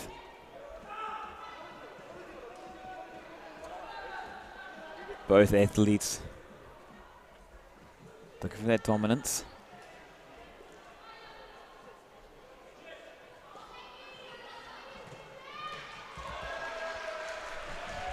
Over the strike to the leg, falling backwards there. So now 2 points, 9-5. Strike to the shin.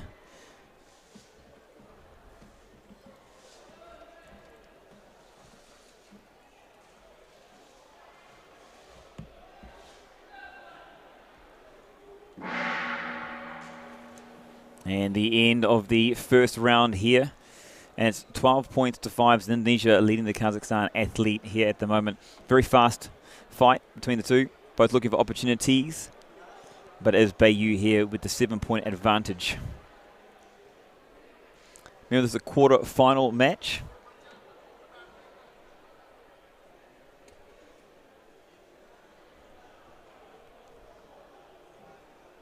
It's part of the 7th Asia Championship, the 7th edition. It's got to make you think, it makes you wonder, like, this is fantastic. It's still a growing sport. It's still so young. I mean, you talk about other championships and how many they've gone through. We were talking before earlier that the World Championships is coming up in Singapore next year. So athletes looking to utilize this as a trial for some of their teams, their athletes.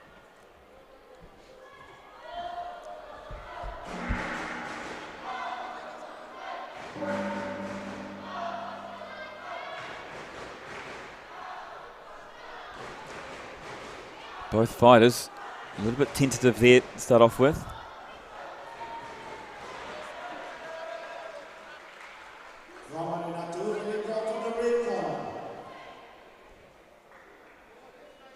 Looking and searching.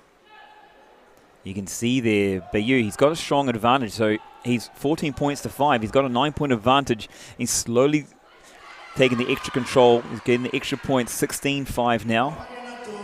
And a great strike up high, 18-5.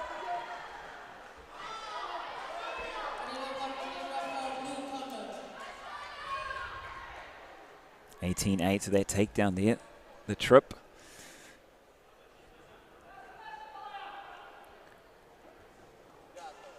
For Kumanzan, he's got to really, I think, put it out there. He's got to go for it. These rounds are quickly catching up on the athletes. Doing what he needs to as well. Got the extra 3 points, closing the gap now to 7. He's very much focused. He's not out of it yet. And Bayu here, maybe just a little tentative. You know, he's got the lead. He doesn't want to risk it. But just the apparatus there coming off.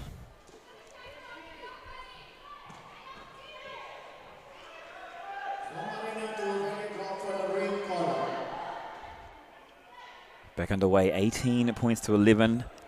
Is Bayu leading Kumanzan. It's Indonesia versus Kazakhstan. Going for the knee, the block, the strike. 20 points to 11. And a big knee, look at that. He's standing there proud. He's got a smile. Fantastic strike, 25-11. That's the distance he wanted. And then the end of the round. So a great way to finish there for Bayu from Indonesia. A strong knee through the chest, taking Kumanzan down, and that's got to rock the confidence. It's interesting to see what will happen from here. Can Kumanzan come back from that? It's a big deficit. He needs to double the points, and he's been struggling a little bit here in this matchup. I mean, it is the Asia Pencak Silat Championships. There was no easy pathway, that's for sure. And Bayu doing what he needs to do to rack up the points there in this quarter-final matchup in the male under 45.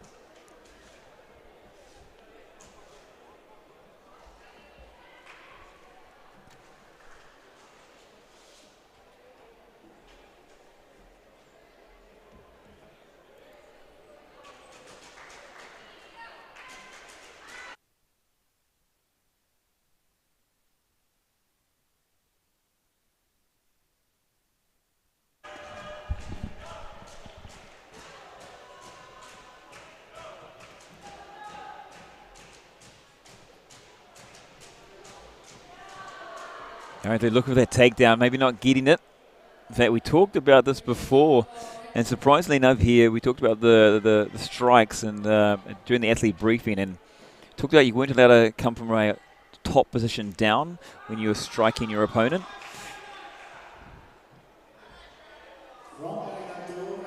(28-13), so a couple of points coming back there, but just as quickly. So Bayu here very much in control of this matchup, this under 45s male contest. Kumanzan, he's got nothing to lose. Very interested to see there the wide stance of Bayu to really hold balance and keep control. 37-15.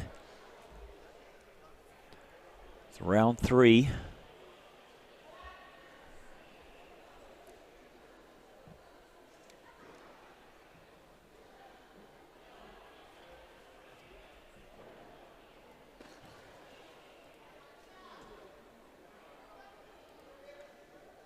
(37-17).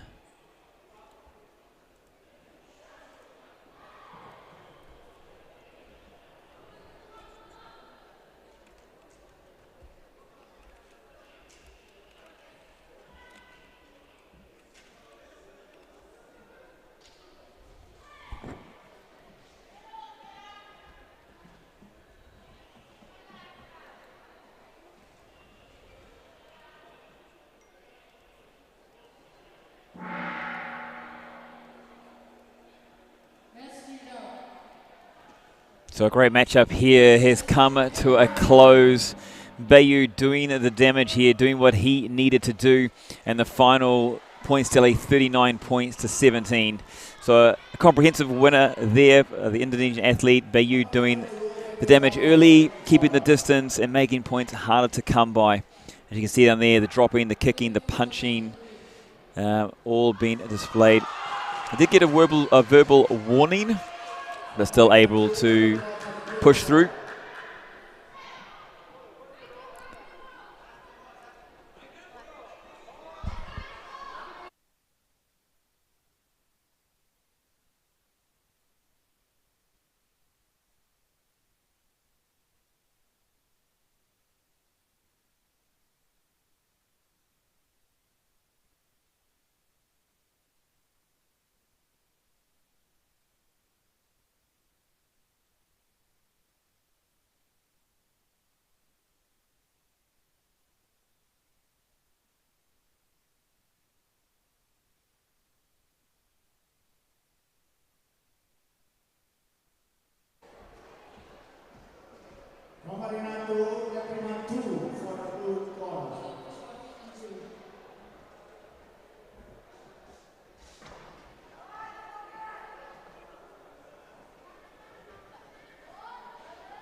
All right, they're back underway here and back on arena number 1. So all arena 1, just to keep everyone up to date. Arena 1 has the Asian Pencak Silat Championships, the 7th edition, all being shown here on arena 1, and then all the Middle East Open fights, they're taking place over in the other link, the second link here on the YouTube channel. We just saw a comprehensive win there by Bayu from Indonesia. Right here now in front of us, we're from Uzbekistan, Rastamov Ugli, and he's up against from India, Varun Patil. So see again, this is the male A, and this is a quarterfinal. Looking for strikes. Varun there, pretty happy, pretty pleased.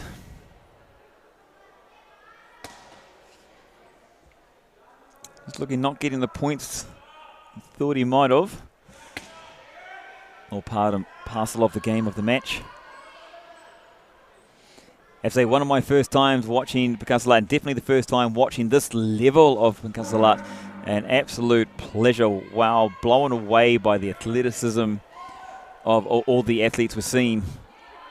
And the variation of the movements as well. And I'm sure you're all enjoying it as well. We got Kartik there, Palvi. Come on, India. Well, India's doing the damage so far. Varun here in the red from India. Currently leading 4-0. You see athletes when they're confident on their strikes. And that one, Varun is confident. Got the extra 2 points. Now a 6-0 lead. Rostomov has really got to come back, and he has. He's got 2 points of his own. So Rostomov there from Uzbekistan in the blue. Seen a little, probably maybe a little more defensive strategies from both the fighters.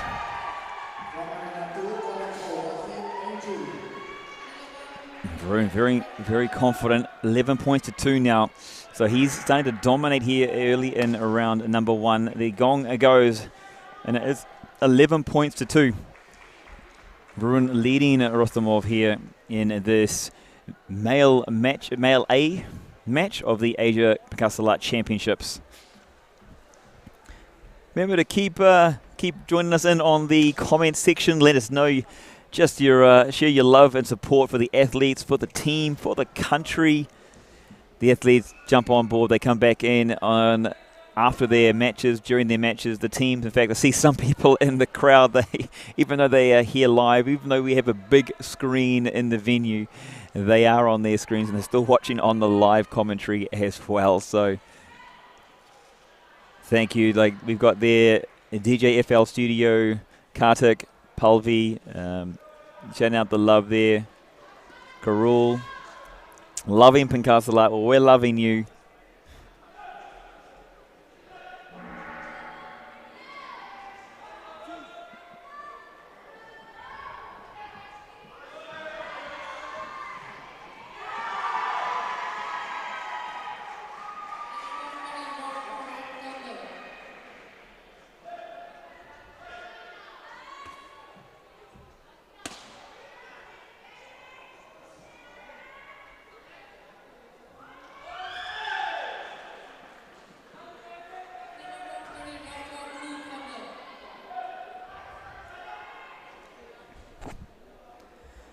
Points here being scored. Varun still got great control, but it is a comeback here by Rostomov. 14 points to 5.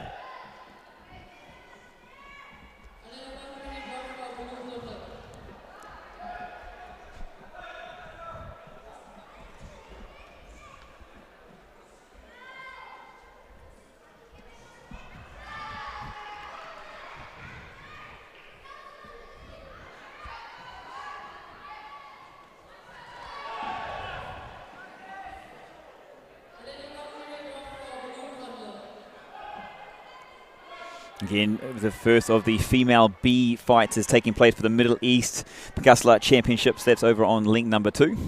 Just a quick reminder about that one. 13 points of 14. This has become a close, tight matchup. Just one strike can make the difference. Varun had a comfortable lead, but Rostomov there coming back. In fact, looking like he's taking the lead. He has 16 points, 14, so a 2-point lead. But at the duck, Rostomov having to reset. He'll have to talk with his coach.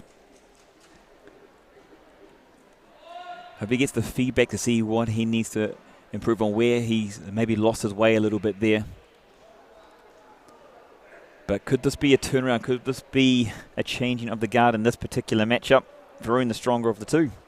We'll find out very shortly.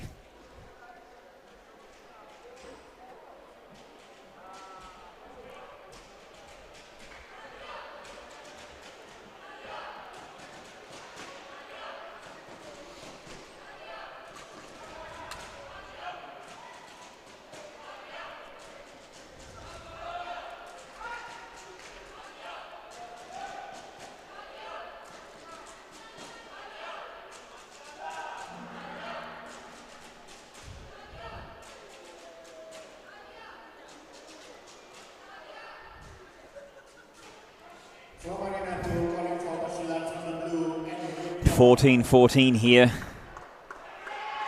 Looks like his back was down. And now for the first time in this match, it is Rostomov who started the round off the stronger. This is round number 3. He's confident. Finds some good balance. In fact, now extending the lead 19-14.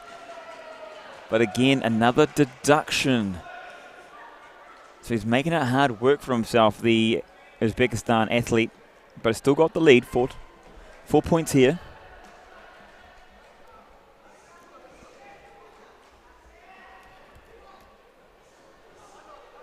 Looking for that strike.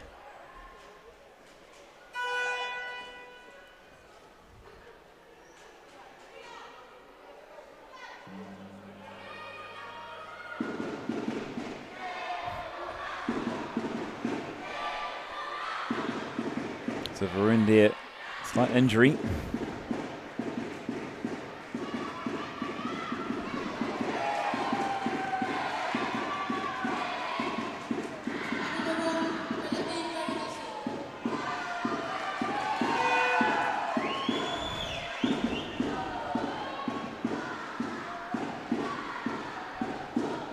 Hoping that the athlete is okay.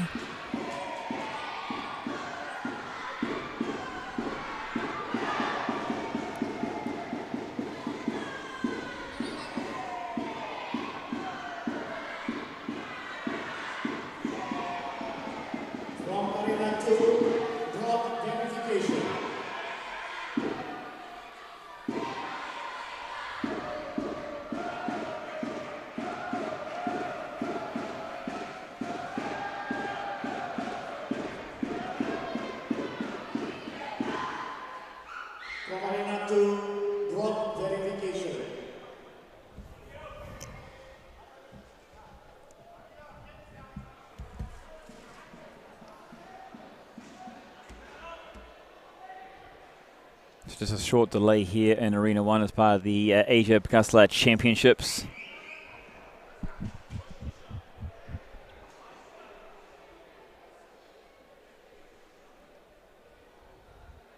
The good news is, though, he's back up and standing. Been checked over.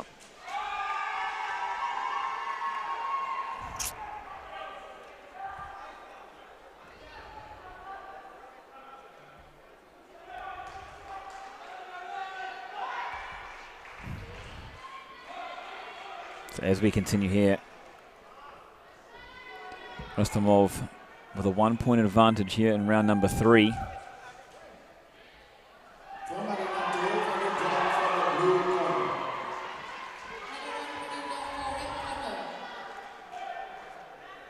And Varun getting the points back, now taking the lead back. This is a very, very tight fight. There's not long to go here either.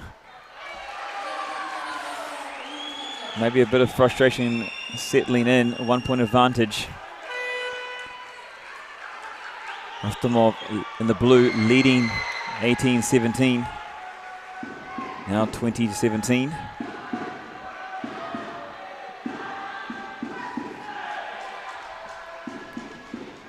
He looks a little bit frustrated.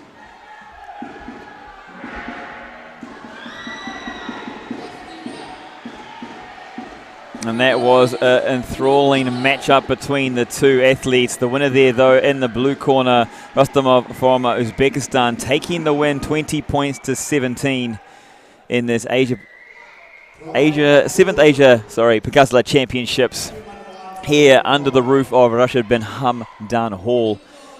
Wow. If that is a sign of things to come, we are in for an absolute treat. So we're coming now towards the end of our segment as far as the fights. They've been divided up. The last one on here, we have the Vietnamese fighter Pham Trung Phuc, and up against the Kyrgyzstan fighter here, Alibekov B. Sultan. Again, this is another quarterfinal in a male A matchup.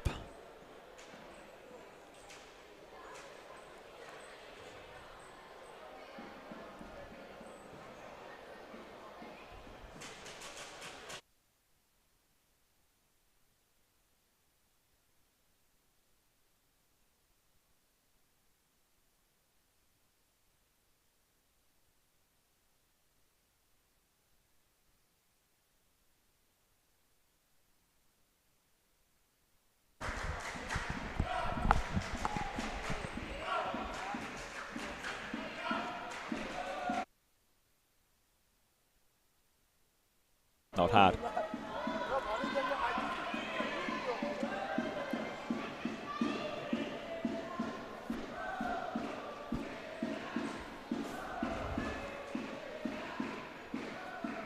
From Arena 2, second draw from the blue corner.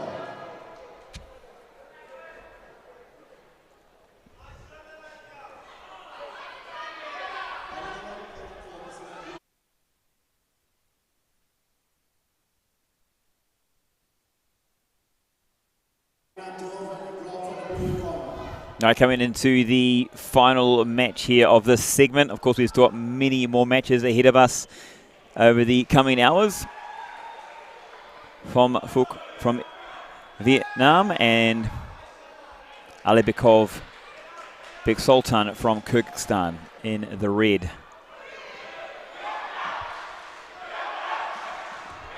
This is a male A category matchup.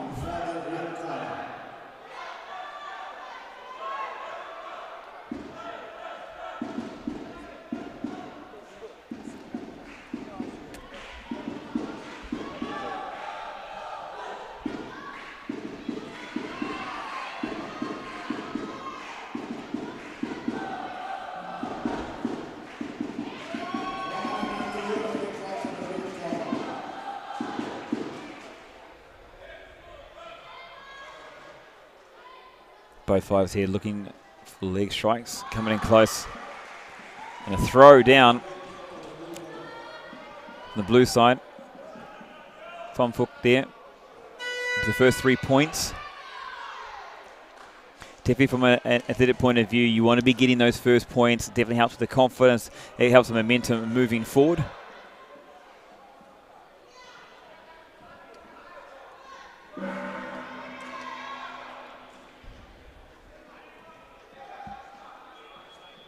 Some quick instructions there from the coach's box.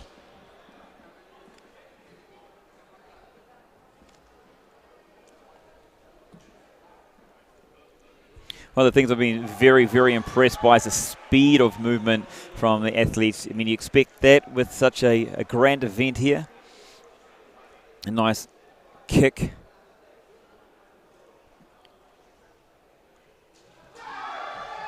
Taking Pham out to an A point and then nice again.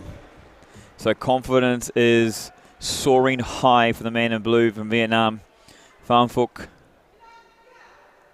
Dominant start here in round number 1. Another 3 points.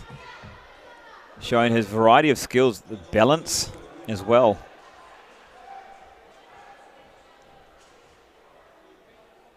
And we think about Pencak Silat, you know, from the art form, what we saw this morning to now, they talk about a lot of self-defense, they talk about the spiritual side. Obviously, Pencak translated about performance, athletes here performing. Their competitive side is 19 points to 0. Pham Phuc really taking control of this match. Oh, wow. Absolute. A showcase being put on here. 22 points to 0. Pham Phuc leading Alibekov Bek Sultan and really dominating. Kind of at will here. Looking to kick, looking to strike. 25-0 after round number 1. It's a long road back from here. From Alibekov. Very dominant display here from the blue corner.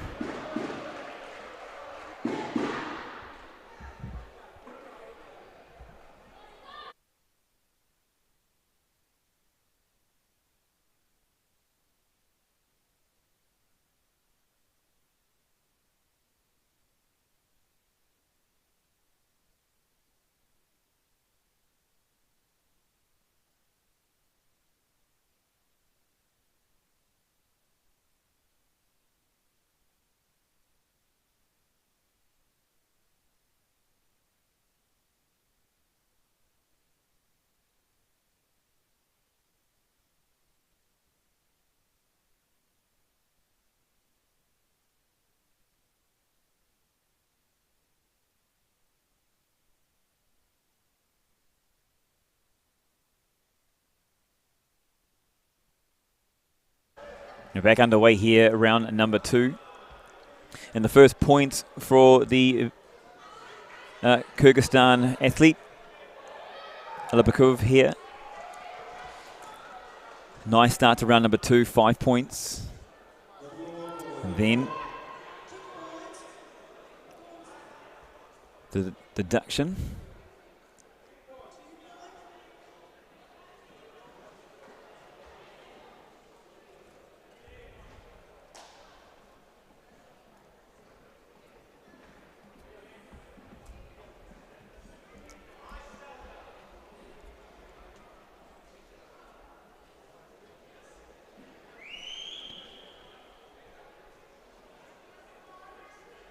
And in this segment here, this is our 7th matchup here taking place on Arena 1. These are all the Asian Pencak Silat Championships. It's amazing to have everyone joining in from wherever you are around the world. The comments that are coming through for the athletes and for the teams.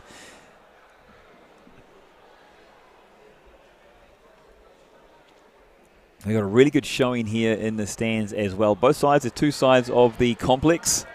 This is a major sports complex. If you're not familiar with Dubai or the UAE, Nasr Sports Complex here is one of the major complexes you will see.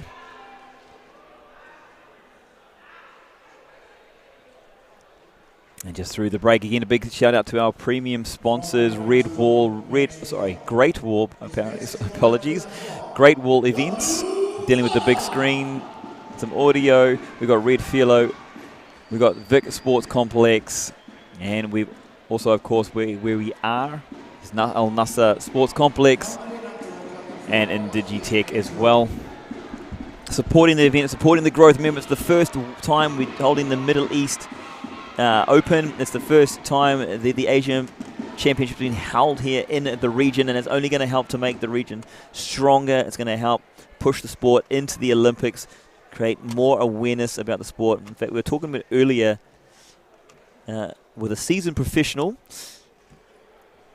I mean, obviously, I'm more fresh blood from around here, and I'm learning quickly, developing. I've been trying to learn as much as I can about the sport very quickly. It's already blown me away within a few days. As we look to establish and grow here, to come in. I was supposed to have a friend here to help me out as well, but unfortunately did not show. So you are kind of stuck with me for a little bit. So apologies on that side of it. I'm trying to make this as exciting as I can for everybody.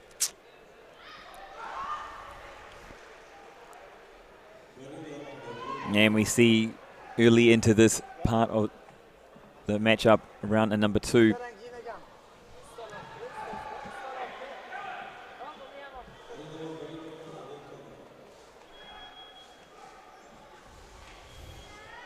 So, if you're just joining us, in the blue corner is Pham Phuc from Vietnam, and then on the red corner, Alibekov Beksultan from Kyrgyzstan. This is a quarterfinal matchup, and currently it's Pham Phuc in the blue leading 32 points over Alibekov from Kyrgyzstan to 32-7.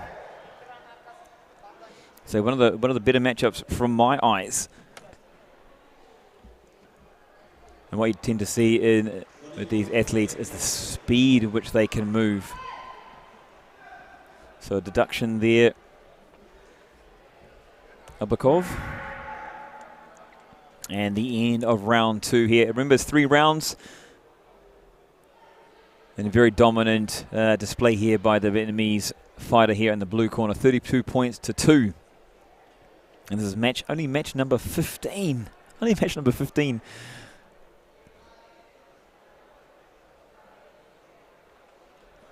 What I've been kind of talking about throughout, we talk about the vision, and we talked earlier with Master Coach Roy, who's the appointed president here of the UAE Pencak Silat Association organization, is talking about the development, working with other federations, obviously the Asian Pencak Silat Federation, and the desire, the growth to push us into the Olympics.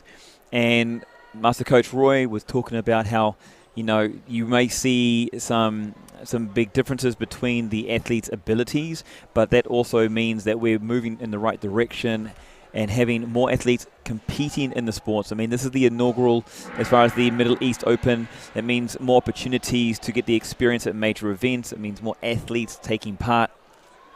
And it means that one of the requirements for the Olympics is you need a certain amount of countries as well. So this can only help grow and create further awareness about the Pencak Silat sport. And I've just did more bit of research the other day about how it's gone into short films and even some of the B-level films through Hollywood as well. You see now in some of the fight scenes, so amazing to see.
Apologies, guys, for that. I just had to quickly duck out for a quick little bit. There's a lot going on.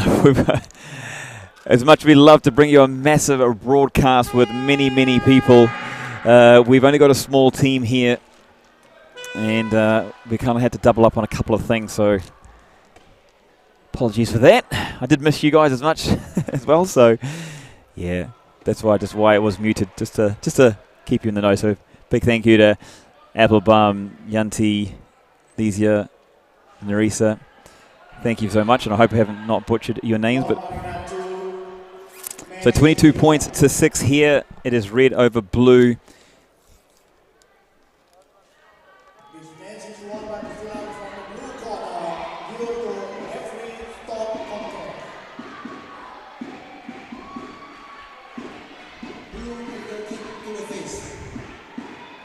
Sorry, apologies for that. That's how much I'm doubling up here.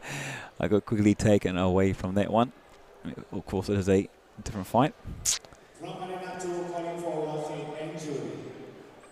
And the athlete here from Singapore and Kazakhstan.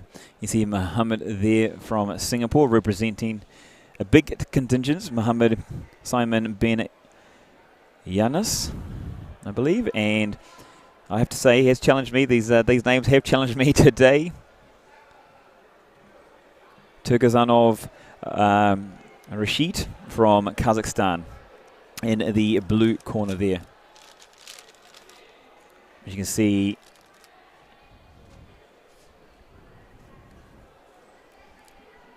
Mohammed here dominating proceedings, 21 points to 6.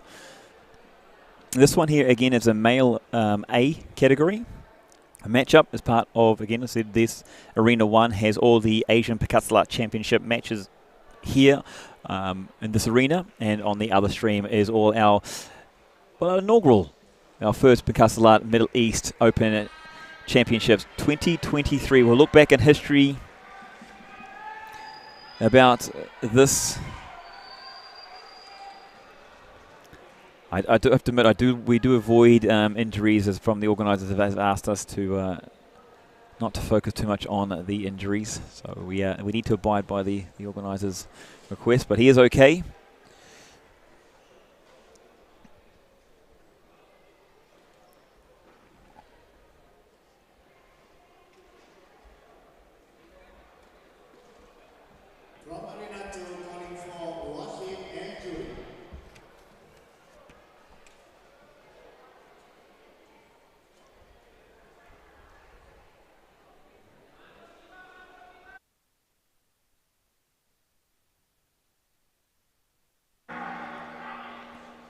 Back underway here.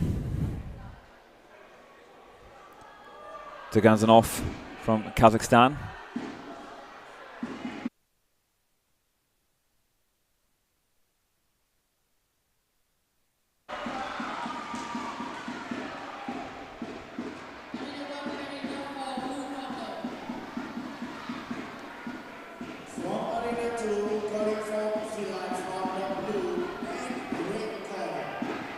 Thank you for the support online as well. We just we can adapt that sound for you if it's not quite loud enough.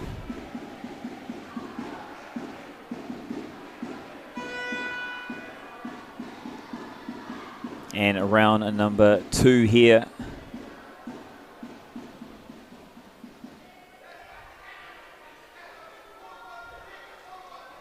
$31 points to 9. Mohammed here from Singapore leading Turkazanov from Kazakhstan. Clicking a few more points there, 34-9. We've seen this in the last few fights, one fighter dominating the other. So it is early days. You do see this potentially in the early rounds of any sports competition, any sports championships. You'll see that it always builds towards the penultimates or the grand pinnacles of each category, each division. You always want the two top in the final. So as you can see here, 41 points to 13. The leads though.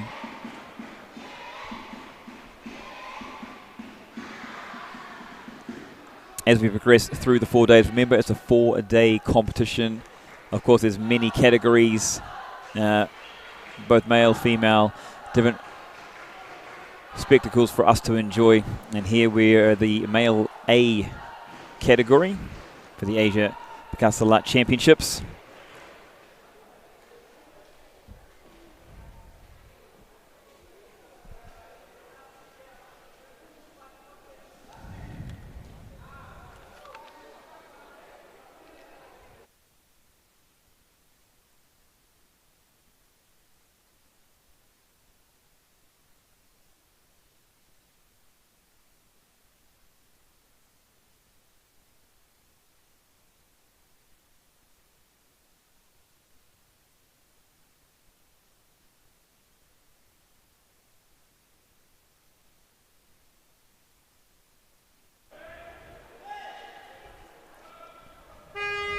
Back underway here in round number 3.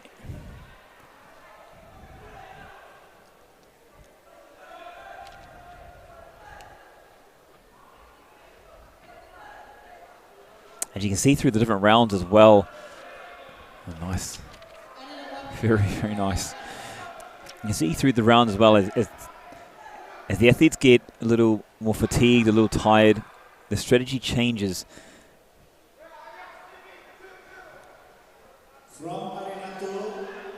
See now with such a lead, 44-13. There to Mohammed from Singapore. Very comfortable.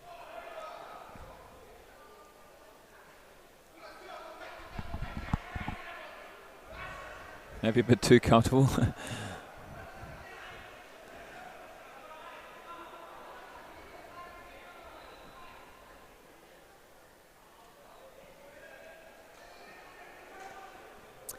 Yeah, it's definitely a tough one. Kazakh, definitely a tough one there. It's a big point difference. Like we said, it's about the experience. The athletes will only get better, and we've got a great contingency of Kazakhstan athletes here, really getting behind their athletes. Fantastic during the artistic categories. You know, even though the smaller contingencies, then their voices be heard. This is all about, we talk about growing the sport.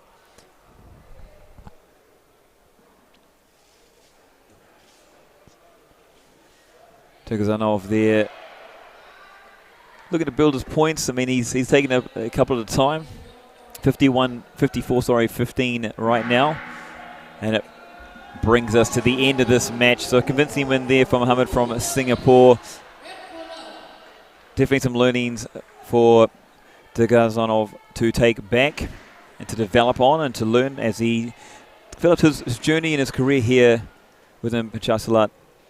And that's what this is all about, these Asian Pencak Silat Championships, development, progression, growth of not just the event, but the athletes themselves as well. So you see there, wrap up of the dropping, the kicking, the punching. Reprimand there, really nice and clean, just the one given to Mohammed there. But dominant there in the dropping, the kicking, very, very dominant.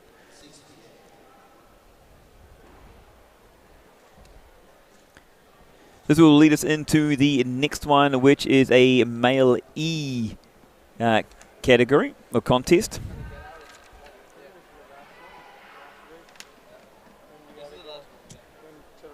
And that one will be against a Vietnamese fighter, Huina Tan Thai, and against a Malaysian fighter, Muhammad Hilmi. And that'll be a quarterfinal matchup coming up shortly here on Arena 1. Next is all part of the 7th Asian Pencak Silat Championships for 2023. Remember the build-up into the World Champs happening in Singapore next year. There's been a lot of talk as we walk around the arena. You hear the athletes, you hear the coaches, even the officials talking about that World Championships coming up and how they're using this obviously as a springboard to get the best performance out of the athletes, and actually more so about the team. There was a big discussions about how they're going to field their teams, structure their teams to take to the World Championships, what they're looking for from their athletes. We've seen a very strong unity from the Singapore. We see the numbers to start off with, and then we see the chance when they're getting behind the athletes as well. They're very vocal, very strong.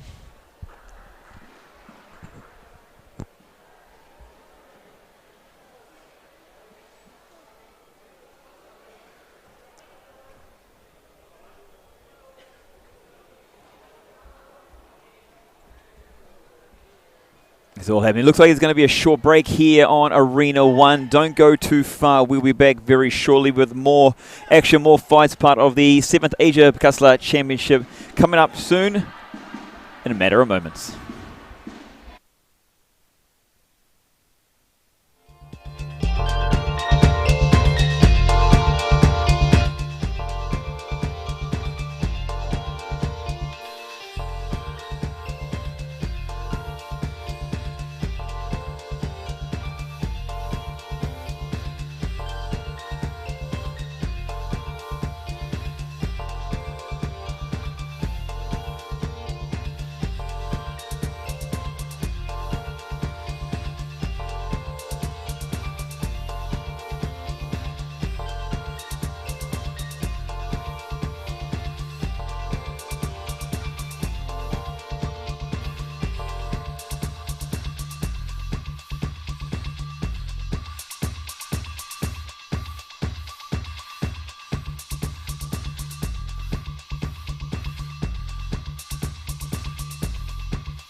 blue corner.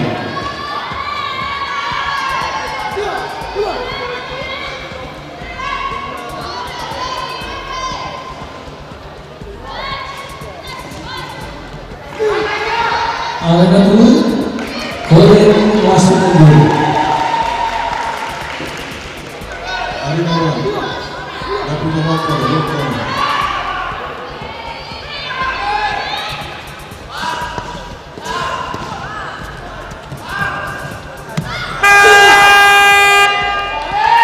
Arena 1, boiling draw for the red corner.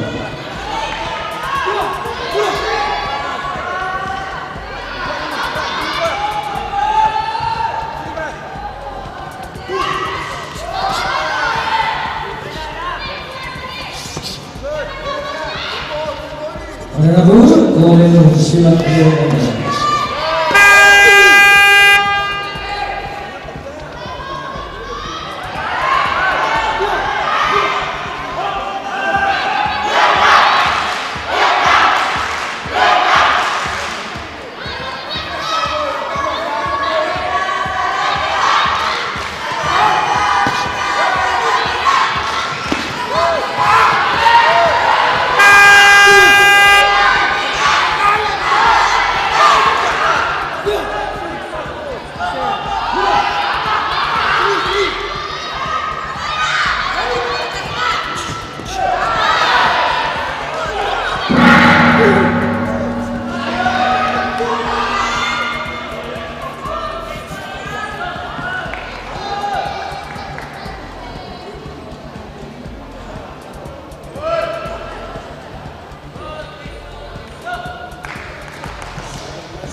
Arena 2, final drop Silat red corner.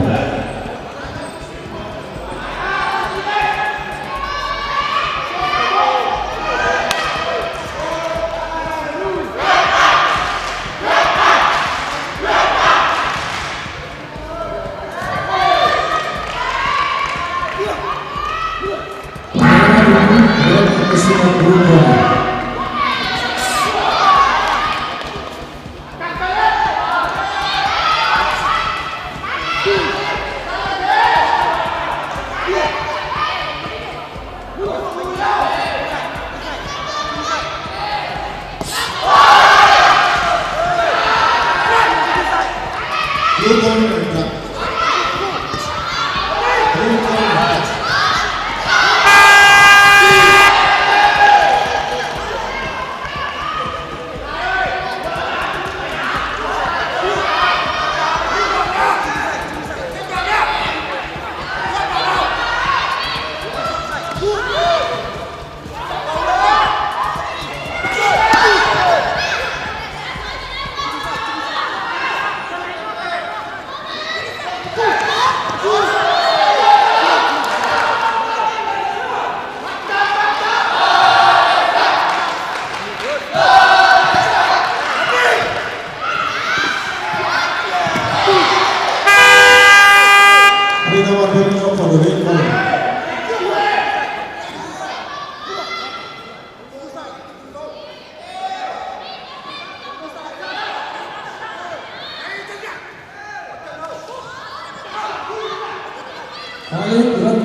Hi team, and welcome back into the 7th Asian Pencak Silat Championship. Apologies for that delay, jumping back on It all kind of happened very suddenly here. And we are back underway though in match number 19. This is a male E match.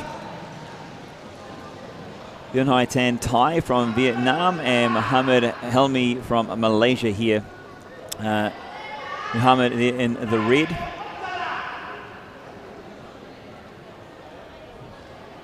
Jeanette in the blue. And we can see there the 7-point difference here going into the third round. Just a quick reminder that this Arena 1 is the Asian Pencak Silat Championships, the 7th edition 2023. And it's been an absolute hurler of the first part of the day. It's been an absolute pleasure bringing you the action broadcasted through FFP Sports or Fine Fit People, helping sports grow here throughout the UAE, throughout the region. And of course, we do have the second link, of course. And that is the Arena 2, and that's the Middle East Championships happening on that side. And just to fill you in and keep you updated on that side of things.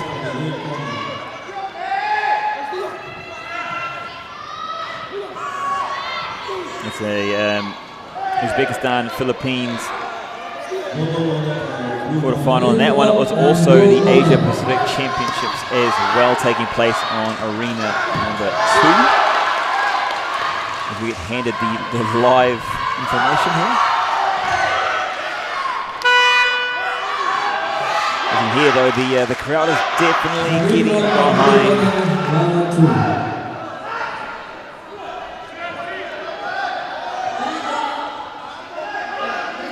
It's very, very loud here.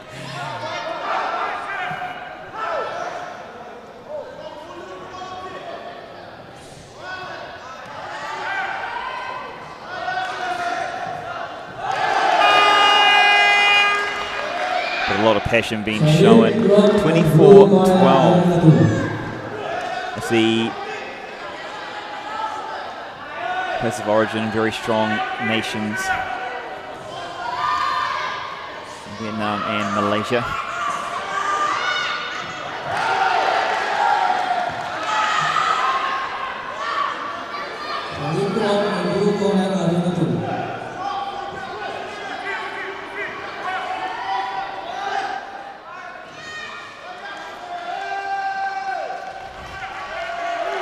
So which way do you think it's going to go? Okay, Mr. Thai from Vietnam, can he pull back a 12-point deficit? We have calls on the YouTube for come back. It's never over until it's over, correct? I have to say, I really love the intensity that's being lifted here. The crowd getting behind the athletes. And the athletes really put it in the efforts. It doesn't seem to matter what's on the scoreboard.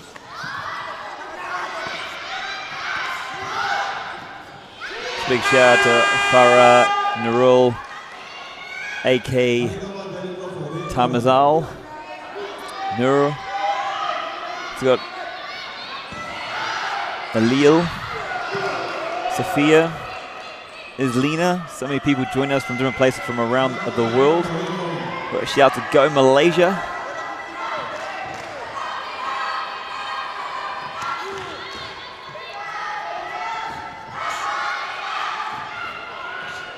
Oh, great kick.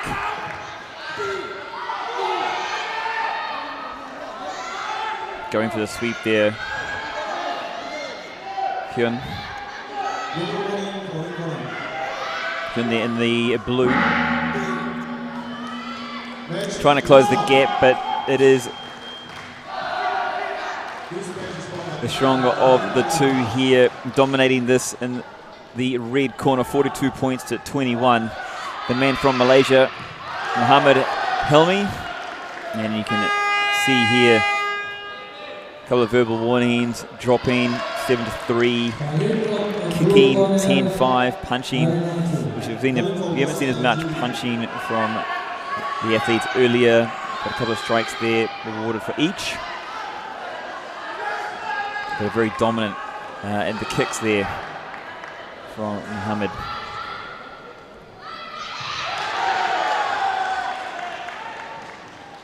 Solid drop in blue corner, Arena 2. So we're moving into match number 21. It's a male E category.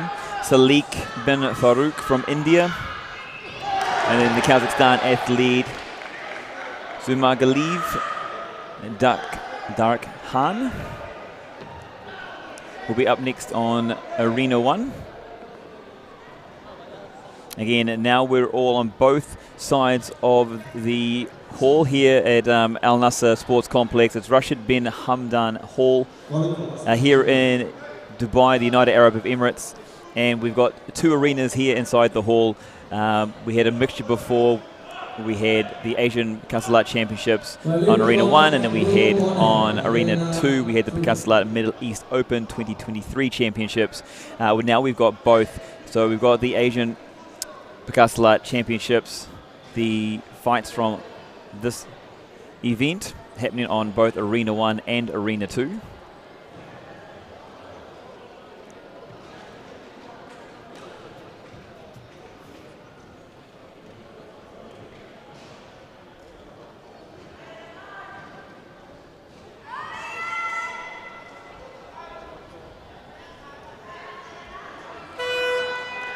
So coming out of the blocks,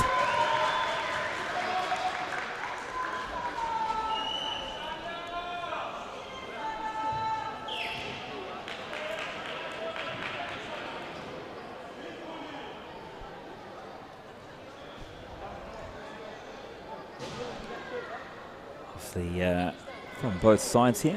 I'm just taking a quick look across the mats. Sionov Ugly from Uzbekistan is currently in a fight with Chris Pohur Kalau from the Philippines. It's a quarterfinal matchup. It's a male E contest as well.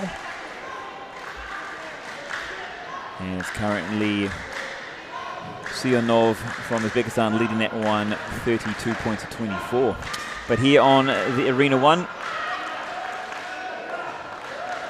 it is Salik versus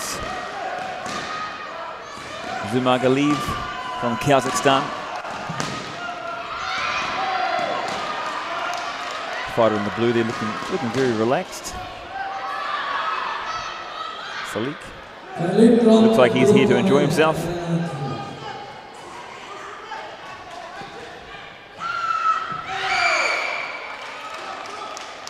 I'm sure once the fight begins, it'll all change up very, very quickly.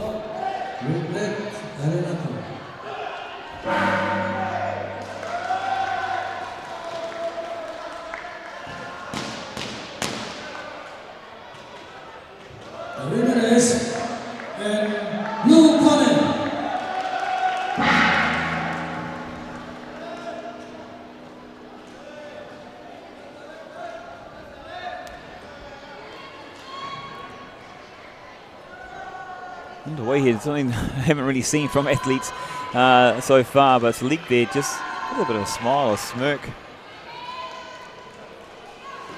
And first point there though. Zumagaliv taking the first point.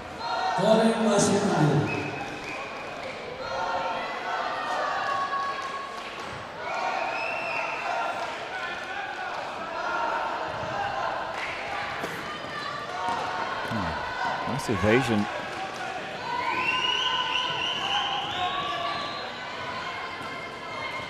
Nice, good strike. Remember, you can score points by dropping, kicking, or punching your opponent.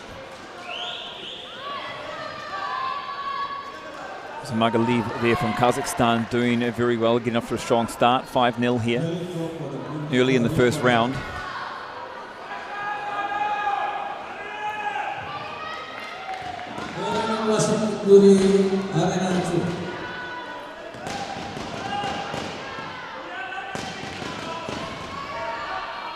So really, the red side is dominating. They've got up to a fast 11-point lead here.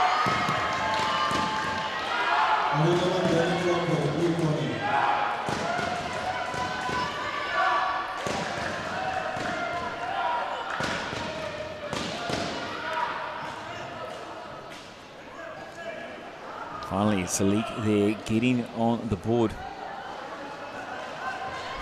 Calling of Silat, blue and red corner, Arena 2.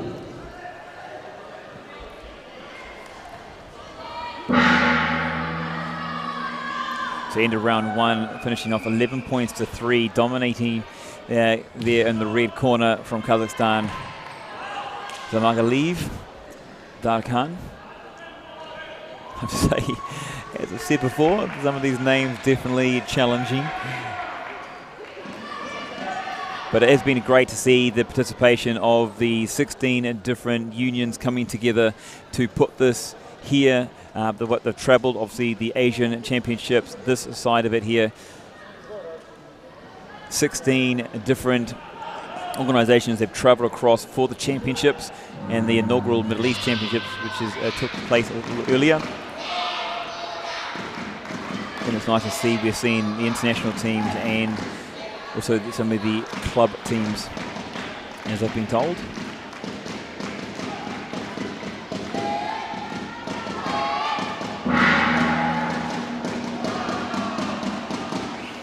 To say if you are from Kazakhstan, I think the team's doing very well considering. I mean, I'm from New Zealand and they don't even participate, so it's a very new sport over there.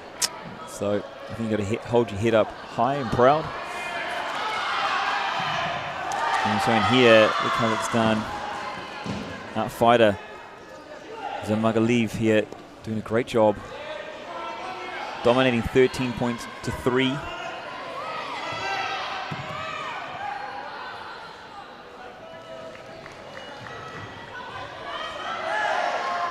A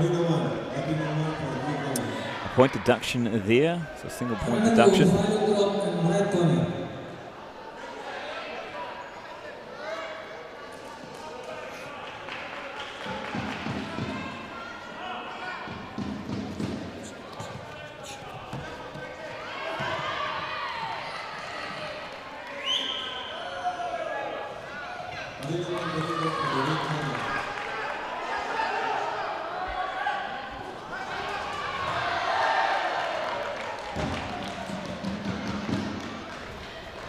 Arena 2, final clock, red corner.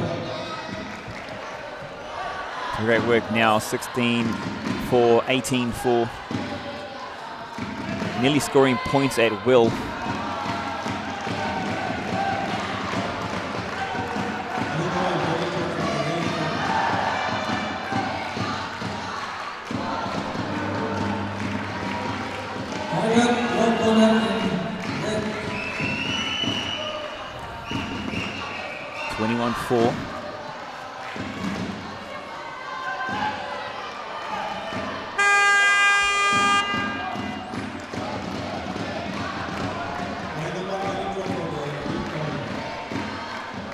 Very high scoring first round, 25 points to 4 here.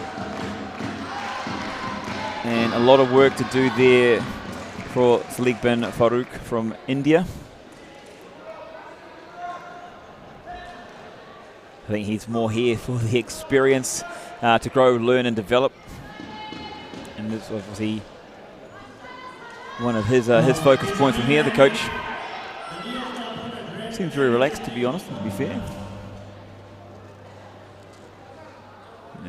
Maybe overheard through the PA system as well.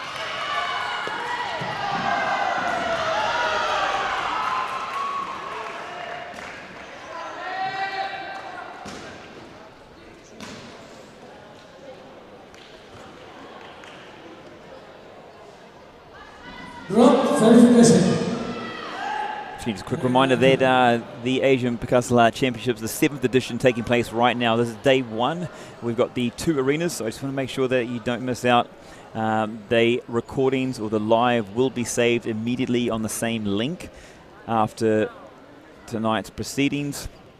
So, you can go back after this and jump on to arena number 2 and see what's going on there.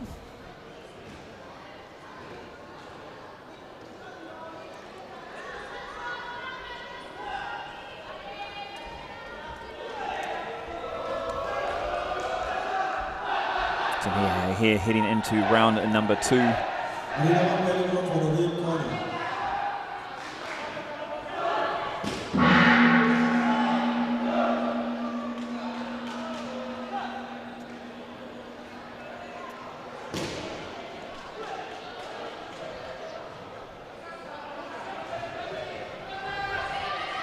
bring us in to round number 2 here.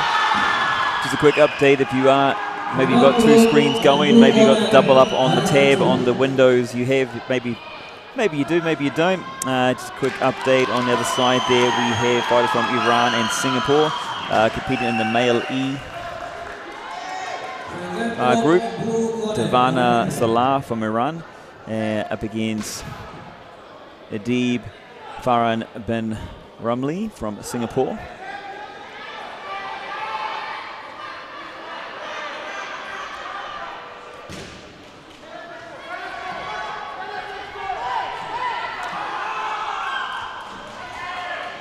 Here now it seems to be after that first round kind of took an aid. It's kind of accelerated through to round number 3 here. At the beginning, Salik, he'll be looking to simply get some more points on the board and just, I think, learn from his experience. Something he's got to take from his coach. Talked about at the start, he was kind of smiling all the time. He kind of knew he was up against it to begin with. Obviously a much more serious look on the face at the moment.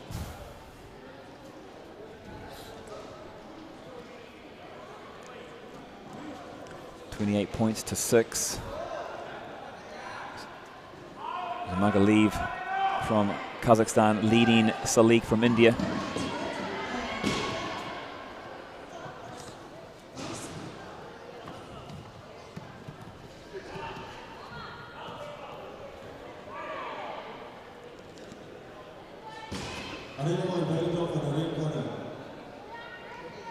Referee there in favour of the red corner, 31-6. Yeah, he's definitely, Salik has definitely taken a new approach to this one here. Maybe from fatigue or just the realisation of where he's at.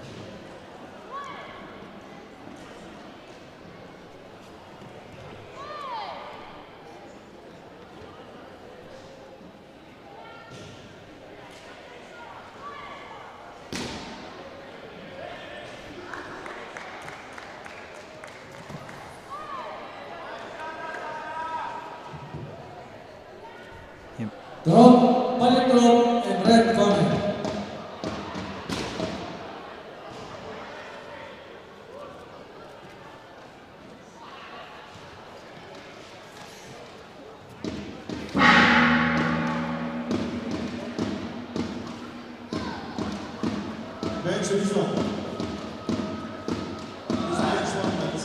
Some other photos.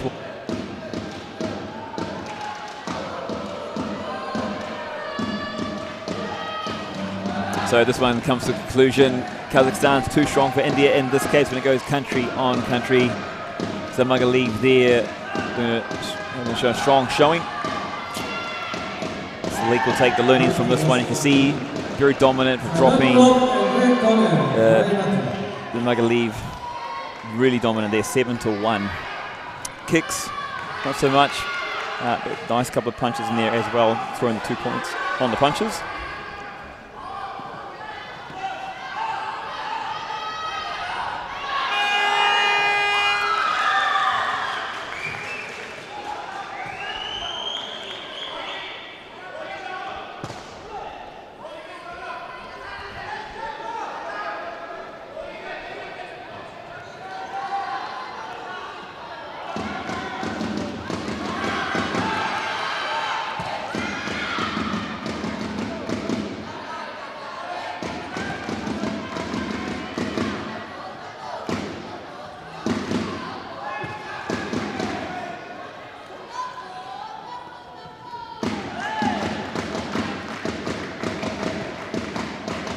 Welcome in everybody to the 7th Asian Pencak Silat Championships here, day number 1.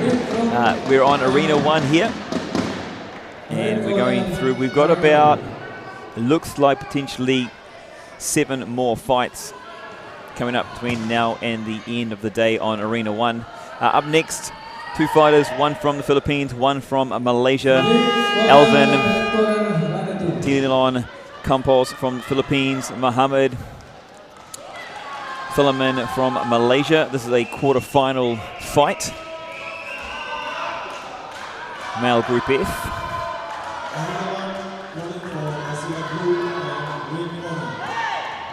Just for the guys on the YouTube stream, we have arena number 2, and that's in a separate link. And that's showing the other fights, part of the event, the competition, the 7th Asian Pencak Silat Championship.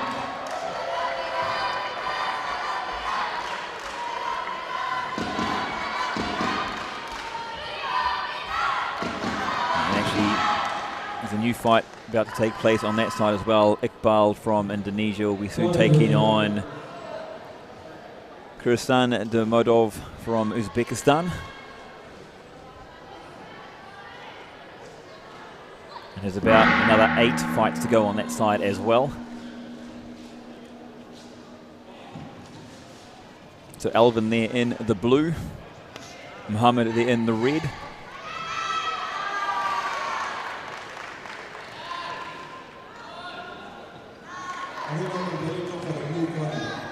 So first points going the way of Muhammad from Malaysia. He's going to 2 points.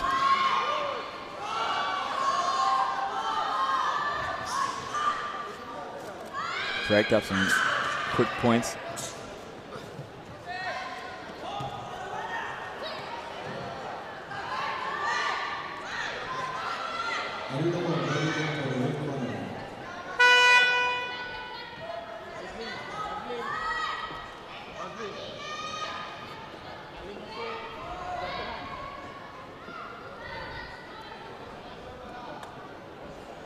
It's a bit of a quick score correction there, just technical difficulty. So 7-3. It is Muhammad leading Alvin here early in the first round.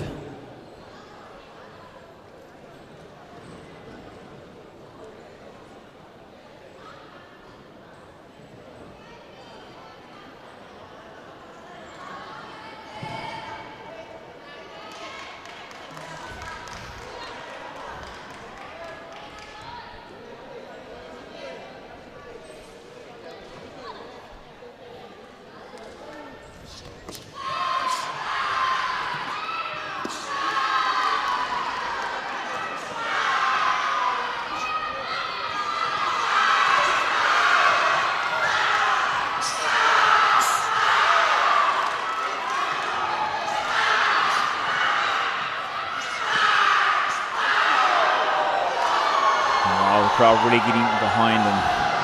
That one there.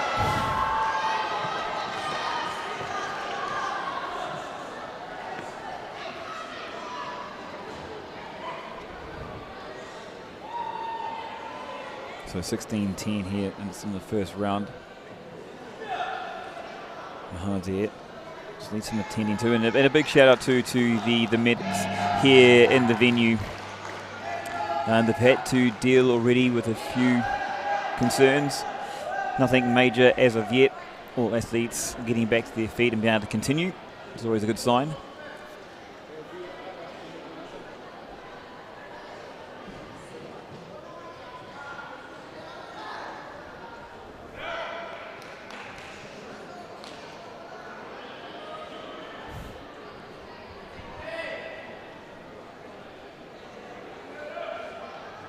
Of course, maybe you got a quick moment. You got both devices happening. It's Indonesia versus Uzbekistan over in Arena 2. Iqbal and Kirsan Murodov from Uzbekistan. Another good challenging name here.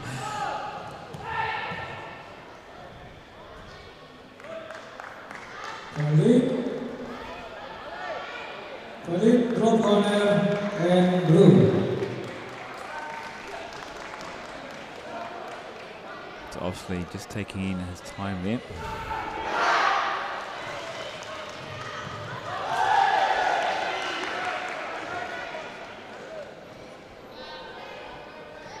So we've got a little bit of time to the next part of it. I'd love to get your thoughts from the viewers on the YouTube channel, how you see this one progressing from here moving forward. I see Muhammad there with a 6-point advantage. Again, it's only round number 1. Got lots of support, I see, from the Philippines as well. So Malaysia, Philippines, a very strong base of fighters. A lot of versed with the sport. Arena 2 drop certification. Back underway here. Straight into it, and probably Rooney, a great call on line there. Taking his time, maximising his recovery. You see them, Muhammad going for a few more strikes. 18-8 currently the score.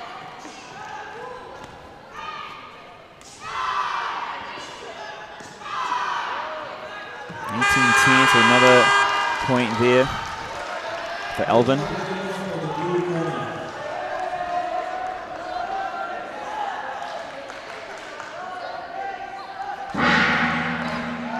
And that brings us to the end of round 1. So 20 points to 13. It is Muhammad over Alvin here, Malaysia over Philippines in this encounter.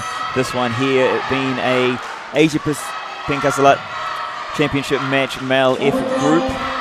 As I said before, we have about another 6 fights to go here on Arena 1.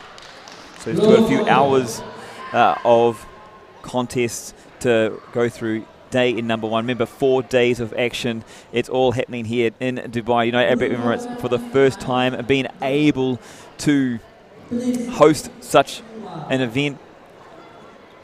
Great conversations coming from around the arena. People coming in, seeing people online as well, really supporting what happens here. For those ones that love to throw in their 2 cents when it comes to the negative side, we all love to ignore that as well. So thank you for your energy and your time as well for being here. Malik drop and blue corner, Arena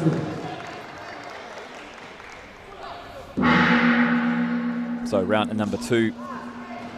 Nice work that Muhammad gave an extra 2 points for that kick. 22-13. Points being scored by both fighters. This one kept tight, 23-16.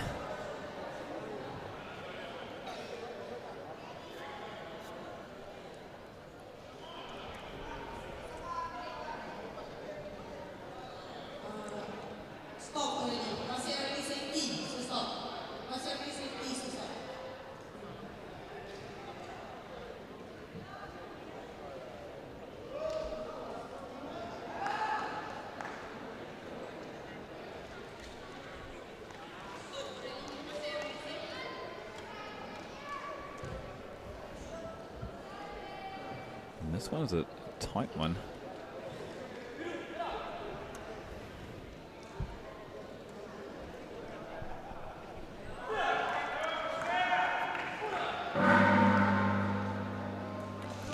They're going for the Malaysia fighter, backing Muhammad Solomon. Looking good so far here, headed into round number 2, 23-16. Noticing a lot more attempts on the punches as well from these fighters. 27-21. Muhammad doing a good job.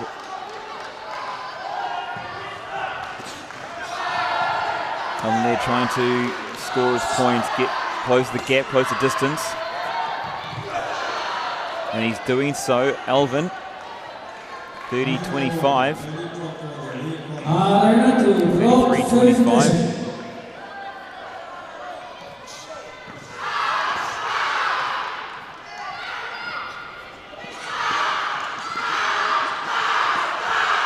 Really loving this. So put on the punch. Alvin getting some points. 33-31.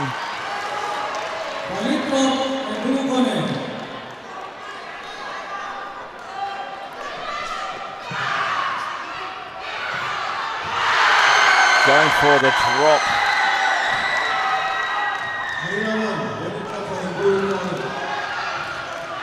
Wow, it's come back and Alvin's taken the lead, 34-33. This one, it looks like it slipped.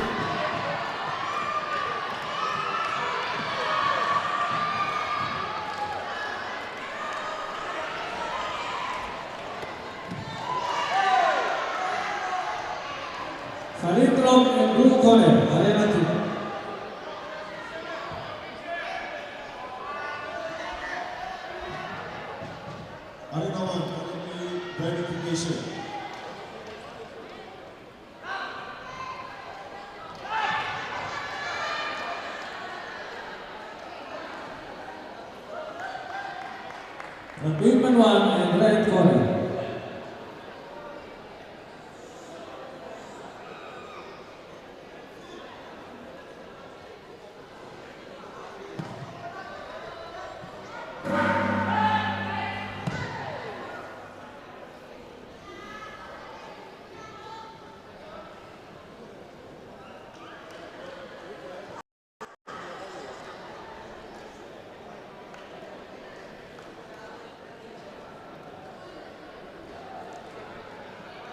So you see here, just Mohammed still down on the ground currently. And this gives us a small moment to thank our sponsors, Great Wall Events, Red Philo in Digitech, Vic Sports Complex for making this all possible. Of course, the Asian Pencak Silat Federation. To our organisers, thank you for being on board. The gold sponsors, Shifa, Inara, Chilia Middle East.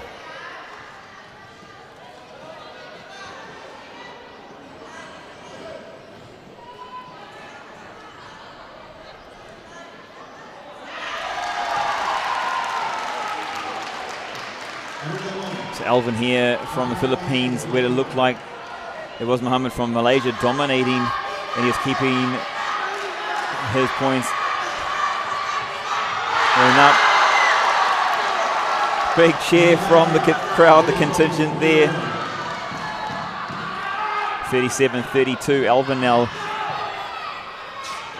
getting on top of Mohammed here.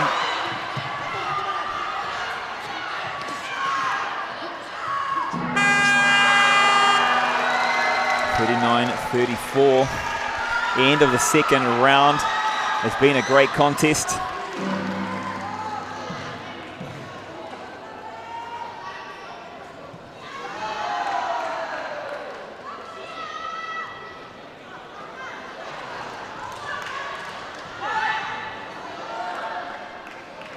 You see, we get to the evening, the later fights here.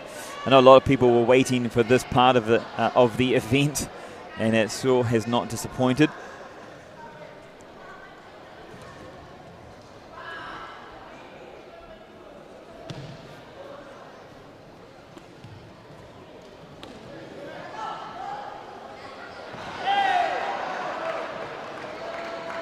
Khalid from the blue corner, Arena 2.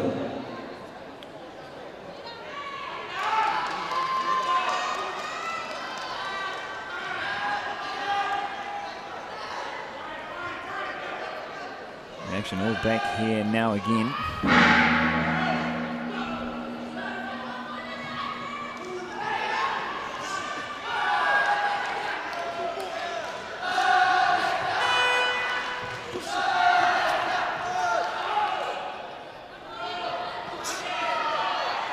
See Alvin there still holding a slender lead, 41-36 here in the third round.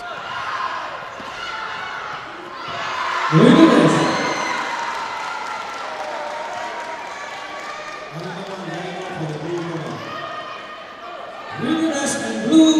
corner.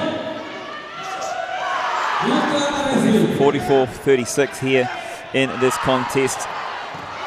It's a vocal crowd. 45-36, 45-39 in the blue corner from the Philippines, Alvin Campos, and then in the red corner from Malaysia, Muhammad Solomon.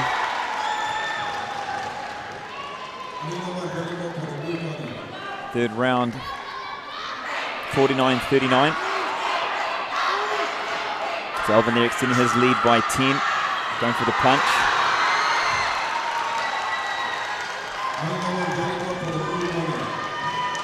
52-39, Alvin finishing stronger of the two. It looks like this could be a win for the Philippines.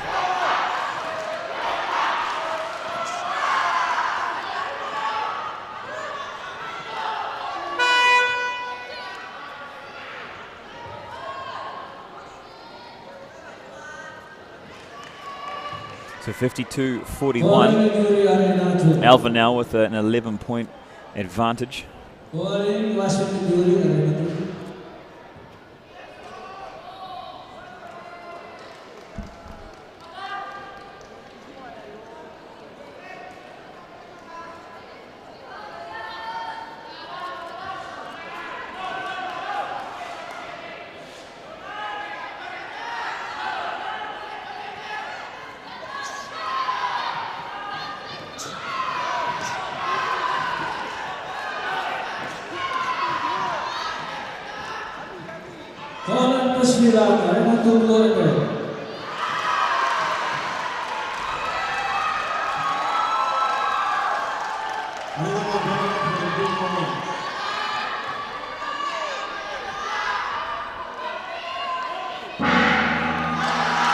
At the end of this match, Alvin 57-43. Very tight contest, very good fight between the two, Muhammad and Alvin. Alvin there declared the winner, 57 points to 43, here in this 7th Asian Pencak Silat Championships down in Dubai, the United Arab Emirates. We are here at Al Nasr Sports Complex, Rasih Bin Hamdan Hall. Inside is all the fight in action. Outside we've got Asian street food, we got a coffee hub, we got the different supporters around the venue as well. Absolutely fantastic. Thank you to everyone here.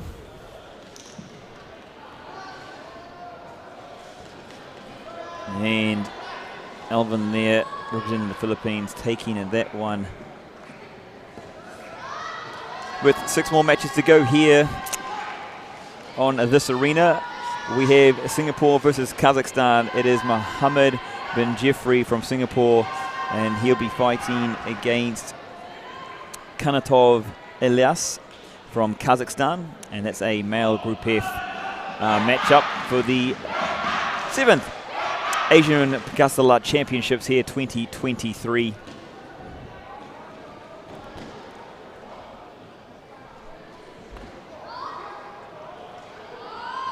We are moving quickly between the fights. Obviously, we had a little bit of delay in the morning. Very much so making up for it here in the afternoon. Fighters immediately ready to go.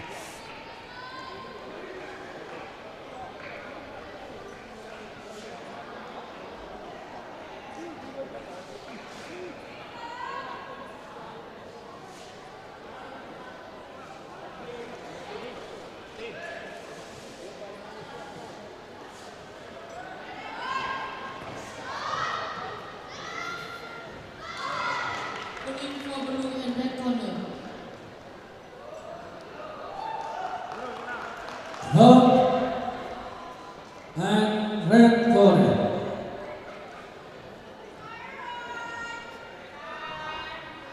So this matchup here, again, imagine possibly another great matchup, a male F matchup here for the Asia Pencak Silat Championships. Mohammed Zairan bin Jeffrey from Singapore taking on Kanatov Ilyas from Kazakhstan. This is a quarterfinal match.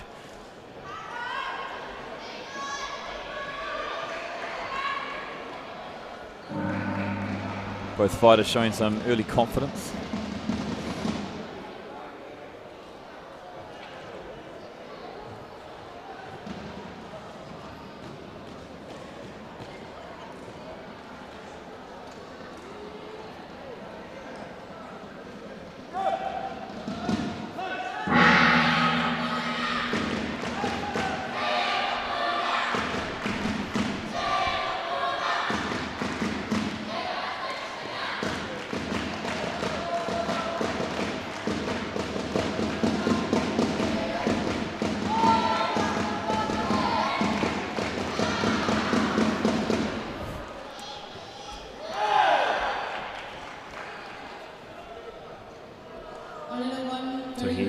just joining us for the first time, welcome into the Asian Pencak Silat Championships 2023. This is the 7th edition, and currently on Arena 1 we have Mohammed bin Jeffrey from Singapore fighting in the blue corner, and then on the red corner Kanatov Elias from Kazakhstan in the red.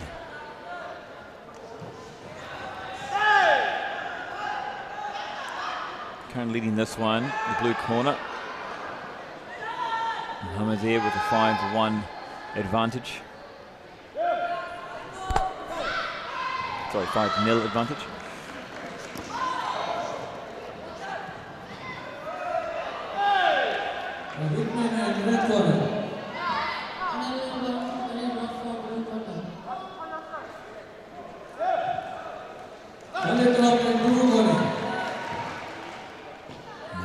Very strong start on the blue side. Mohammed Jeffrey from Singapore, 10-0 here early in the first round. Kanatov going for some punches.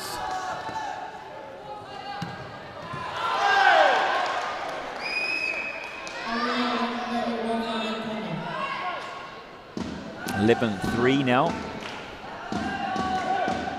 I have to say though, watching the Singaporean fighter Mohammed Jeffrey looks very comfortable out there.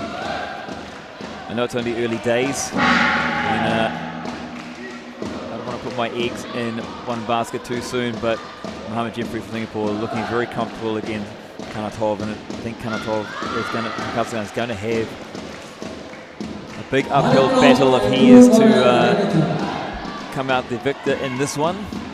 Judging by this first round, you can see there Mohammed leading 11 points to 3.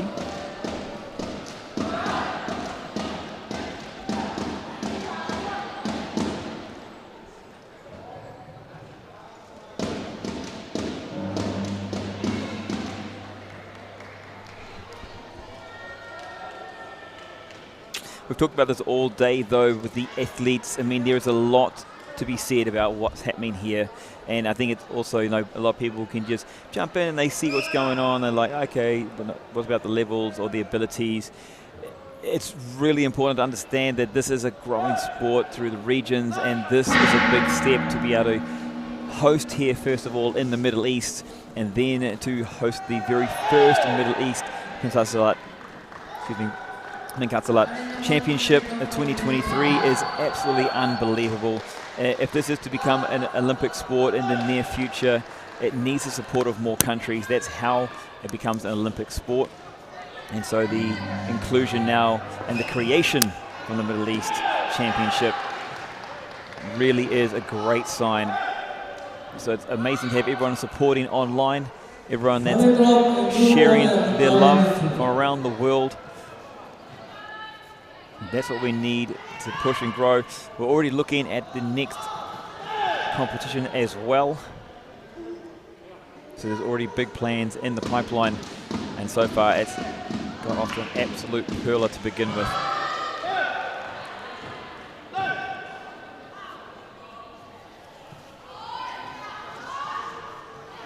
So 14-4 here. Mohammed leading Kanatov.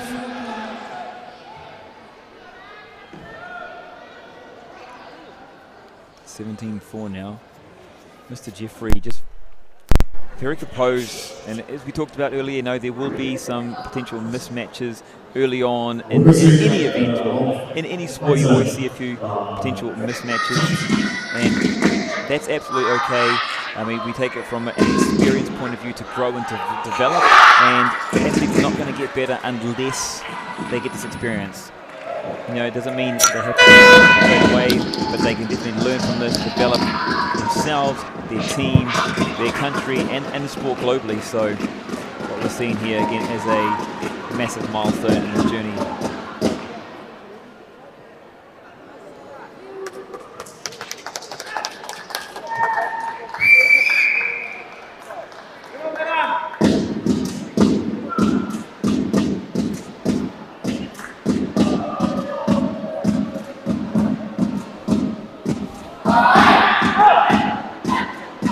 The Singapore team here, you can hear in the background there, the drums are out.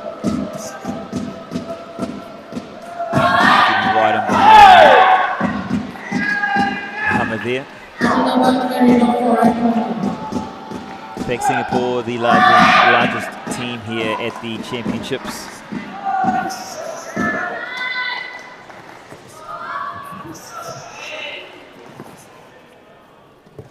Bringing in the drum man was a stroke of genius, I think, as well from the team.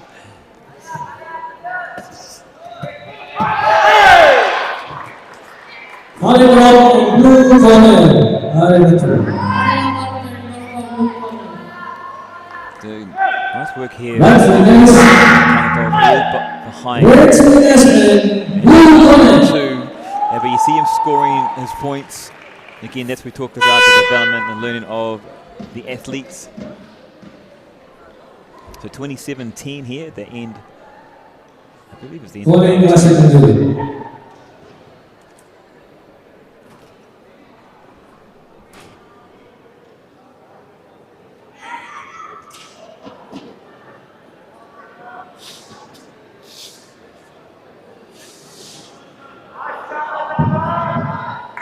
From Arena 2, we will go for break and we will resume at 8 p.m.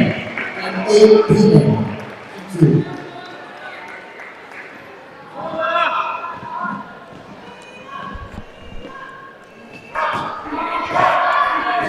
Did you just switch it? Maybe just switched it. Oh, it's really loud now.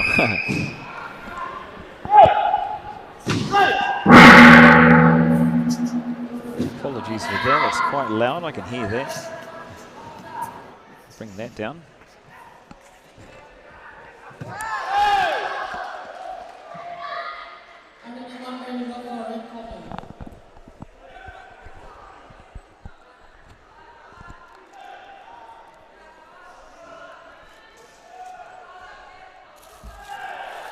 See there in the background, 27-13.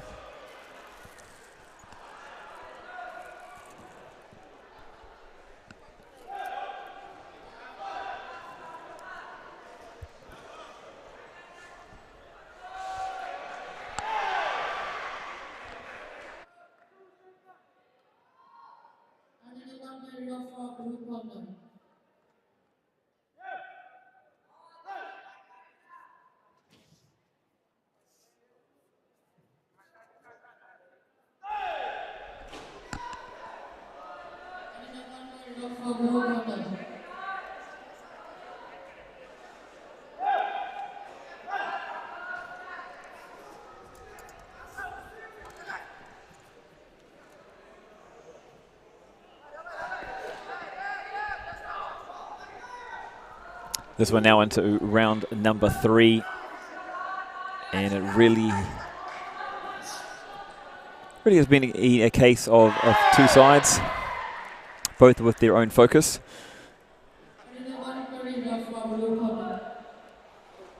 Definitely a tough night in the office. Kanatov there from Kazakhstan, but again he will develop.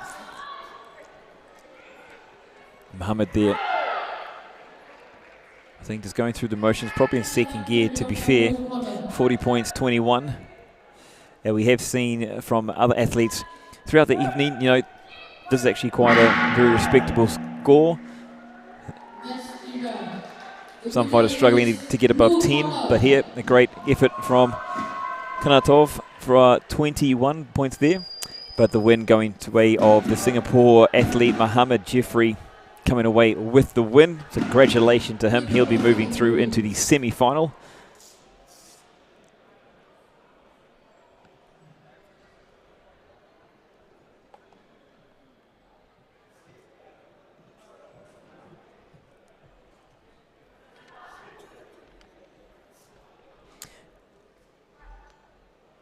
Welcome in again for those ones. So just joining us here in the Asian Pencak Silat Championship 2023. It's been an absolute marvellous day. We've only got a few more fights to go. There's actually only 5 more here on the schedule. Of course, it's up to organisers what they do moving forward. But we started off the morning, and most mornings will start with the artistic category. In fact, just like that, I'm getting some news coming in as we speak.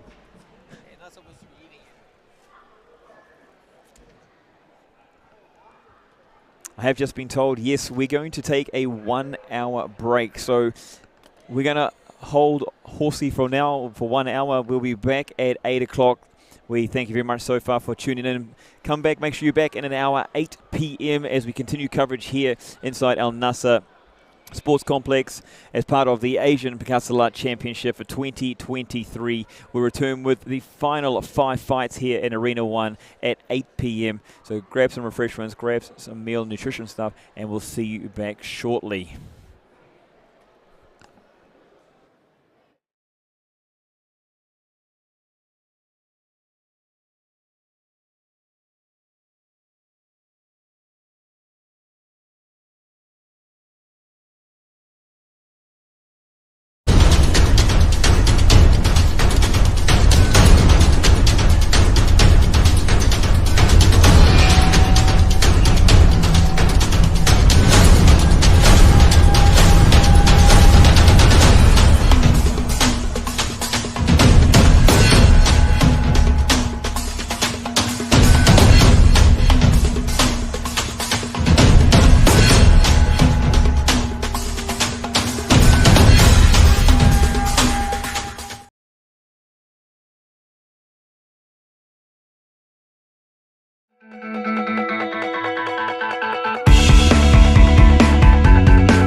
From Arena 2, Munir Farus from India and Abdul Rashid from Singapore, please report to the arena now.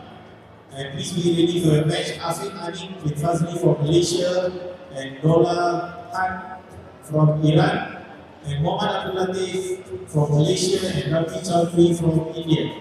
Please get ready for a match now.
Good evening, everybody, and welcome back to the 7th Asian Pencak Silat Championships 2023, hosted here at the Al Nasr Sports Complex inside Rasih Bin Hamdan Hall. It's an absolute pleasure to have you joining us for the 7th edition and then the 1st edition of the Pencak Silat Middle East Open 2023, the inaugural competition here and being held. We've got 2 arenas inside the hall. We've got all the athletes back in, the spectators have come back into the hall, and it's an absolute pleasure to have you all with us. Just a quick reminder that here on this channel we have the Arena 1, and then on the second link we also have Arena number 2. And both arenas will be hosting the different matches based on the Asian Pencak Silat Championship 2023.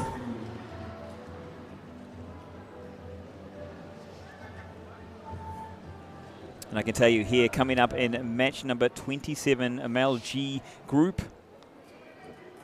Orion Bay, Remebek from Kazakhstan, and then from Vietnam, Nguyen Tan Sang in the red corner. Athletes are just preparing themselves, our referees and judges taking their places.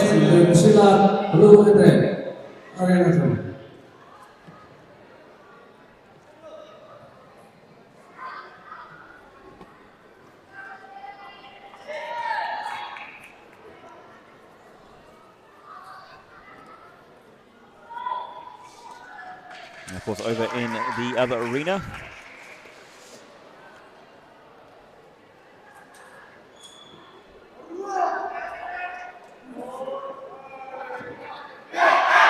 we have Abundit Kung from Vietnam, and then from India, Sagram Patel there in the red corner. So, the match is about to get underway. Round number 1. There goes the gong.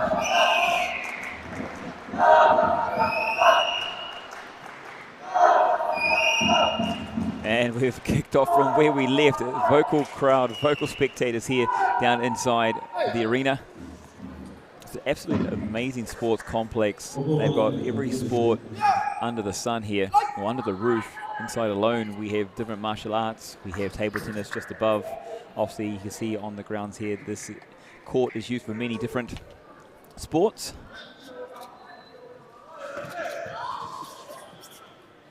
And a big thank you and welcome back to everybody on the channel as well, supporting your athletes, supporting your team, supporting your country. It's great to have you back in here with us. Mind you, this is the final few fights of the night, the last hour or so to go. a beating. That's a great sign.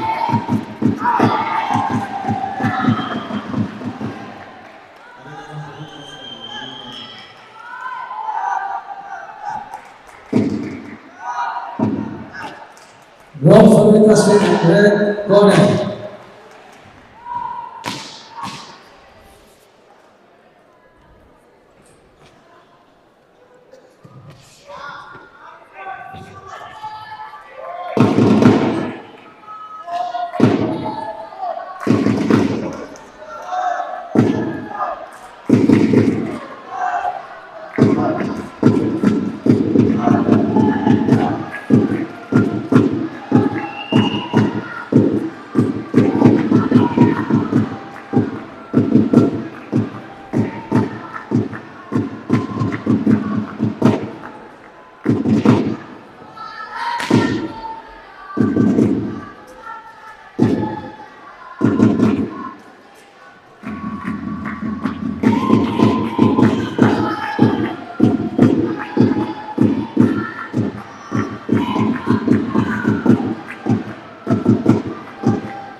I think it's been really nice just to sit back and kind of enjoy the environment here.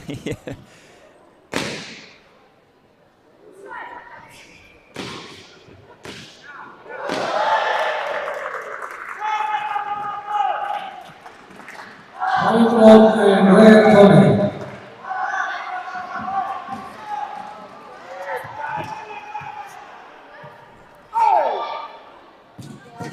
You can see this one here, very even contest, 2-2.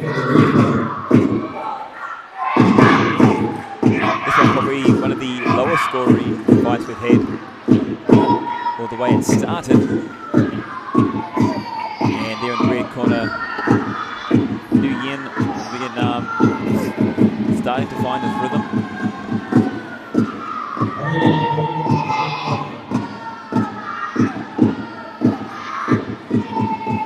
Points to 2.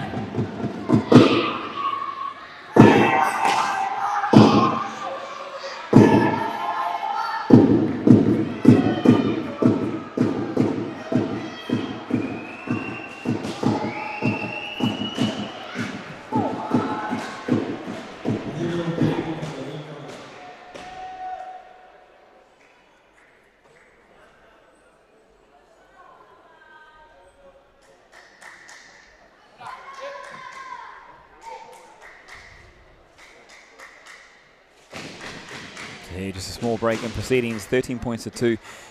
As it said, it started off slightly slow, but now a bit of a rapid fire there from the Vietnamese man, Nguyen Sung.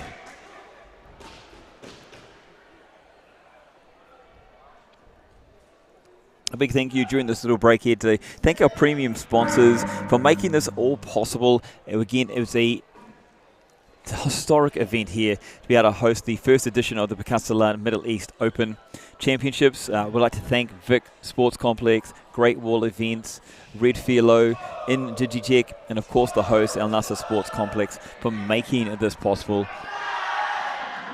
And for the federations, the effort they've put behind it, the newly established UAE Pencak Silat Federation, supported by the Asian Pencak Silat Federation, really helping to grow the sport as we push the sport towards being an Olympic inclusion.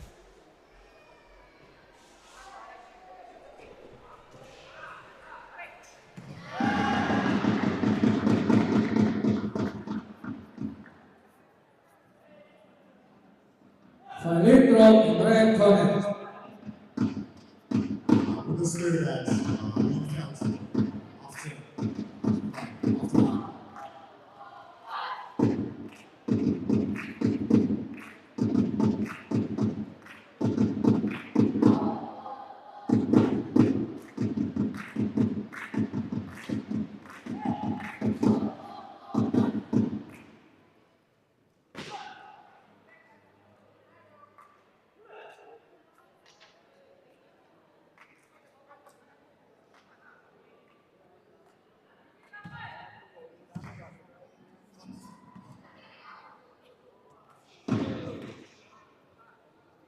Has been a long day here for the athletes competing, and just to let you know, they were all at a desert safari, so they all got treated to seeing the traditional, I'll say, well, not, it's the word I've lost the word, sorry. They took a trip out into the desert to see how local customs are from traditional days, and they got to experience a few of the different cultural traditions that the Emirati locals, or the Bedouin, that some still practice today as well. It's one of the safaris here. And so it was a bit of a late night for everybody. I think about 11 p.m., potentially 11:30, 12 o'clock.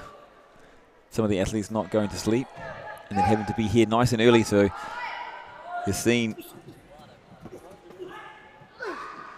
some strikes coming in, both sides 18-2. As you see, athletes still performing top of their game. So end of round 1, 21-2.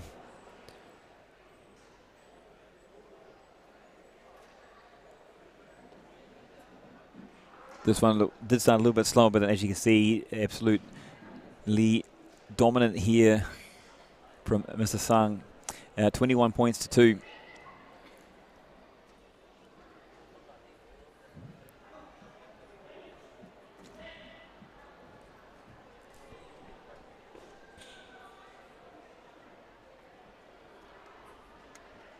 As we were talking before, we've got 16 different countries and clubs joining us for the competition.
See the two fighters, there's quite a flow from our red corner.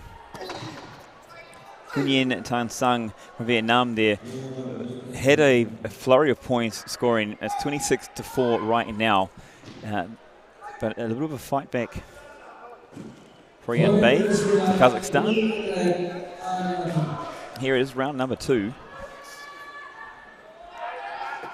Remember, looking for scores for dropping, kicking, punching. As you can see there, you can see that, I mean, some people are confused and seeing and thinking maybe Taekwondo, and obviously this is not Taekwondo, but there's some similarities in there with a lot of kicking, a lot of points scored via the kick.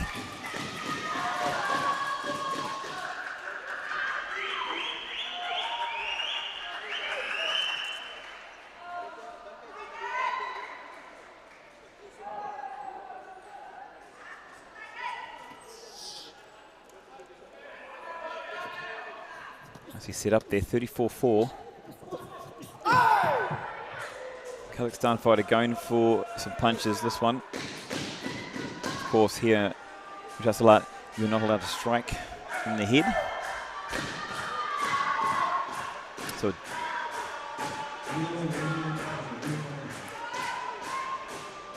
a deduction there, -5 points.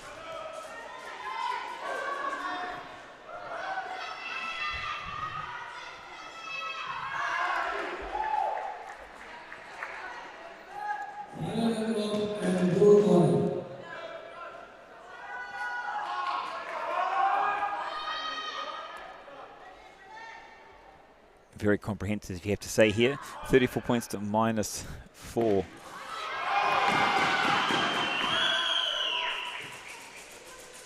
We've only had one other game here today finish with the negative. We do not like to see that at all. Remember, part of this whole event is to expand the growth of the sport, to take learnings from each match.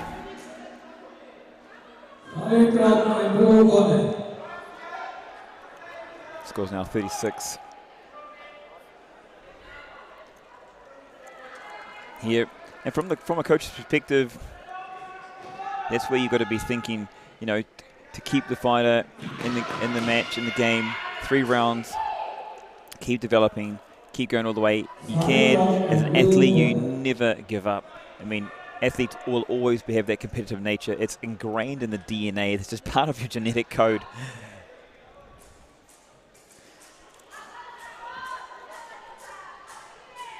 On the schedule, just to let you know, we do have another 4 matches on the schedule. We may have a time limit for today, but we will look to fill these in as quickly as possible. But anything that does not happen tonight will go through into tomorrow, of course.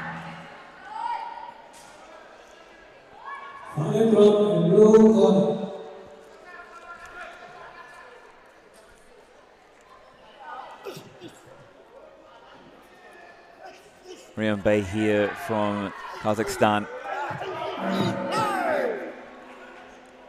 Choosing the punch.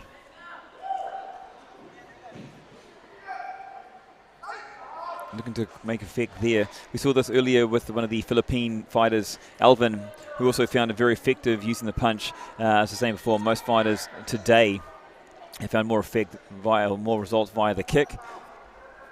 But Alvin turned his match around, turned his game around, and able to get the win after collecting a lot of punching points.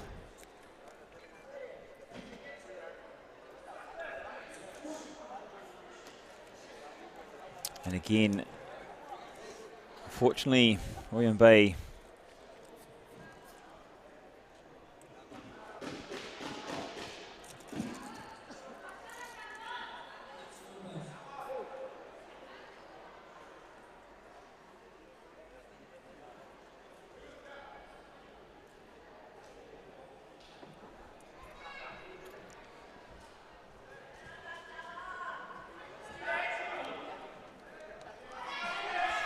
well, there's a short break here. Just on the other side here, we have competitors from India and Singapore. We have Munir Farouz from India up against Abdul Rashid from Singapore. It's taking place over in arena number 2.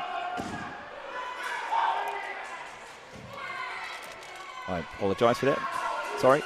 Afiq Fazli from Malaysia taking on Dalaka Javed from Iran.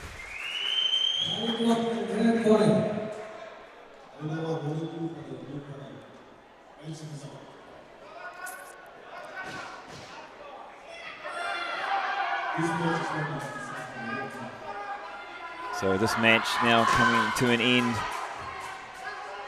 and it goes the way of the Vietnamese fighter Yin Sung, comprehensively and decisively winning that match, that game here in Al Nasr Sports Complex as part of the Asian Pencak Silat Championships 2023. We have 4 matches on the schedule remaining. Iggy Rangga Barani from Indonesia, Jawash Marino Cantoria from the Philippines. That's your next game happening. It's match number 29 here as part of the Asian Pacific Championships, and that's coming up in a matter of moments.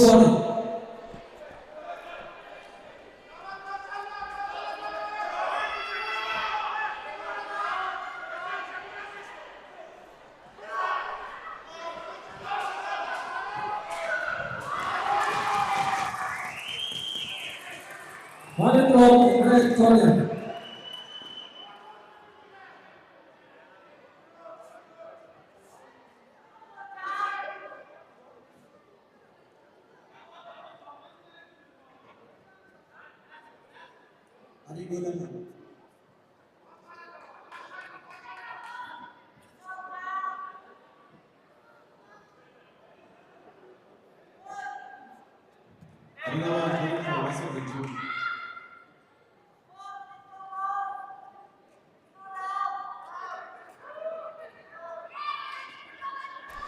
Just while we are between the matches here, a big shout out to our premium sponsors, Vic Sports Club, Great Wall Events, Red Philo, and Digitech, and of course our venue sponsor Al Nasr for the support here.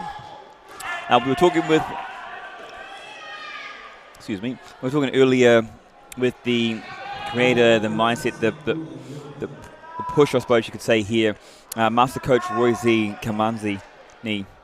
He was appointed the president of UAE Pencak Silat to teach this dynamic martial art here, within Dubai, the UAE. He's established a space in Vic Sports Complex, one of our sponsors for this evening. And the aim really is to grow the sport here within the region, to get more countries involved and to get the sport into the Olympics. We're seeing more Hollywood actors. He was talking about Hollywood actors are now expanding themselves. We've seen it in movies like Expendables. We've seen Keanu Reeves use it in John Wick 3 as well. So the sport is growing. It's getting the awareness out there, which is exactly what we're looking to do by establishing the Middle East Open here for the first time and looking to continue that growth for many, many years to come. So a big thank you to Master Coach Rasih Kamsani for all the efforts and all the work he puts in to make this happen for all of us here. So this one here, fighters from Indonesia and the Philippines in the blue, Iggy, and then in the red, Joash. Early points there for Iggy, 4 points to 2, but very, very early.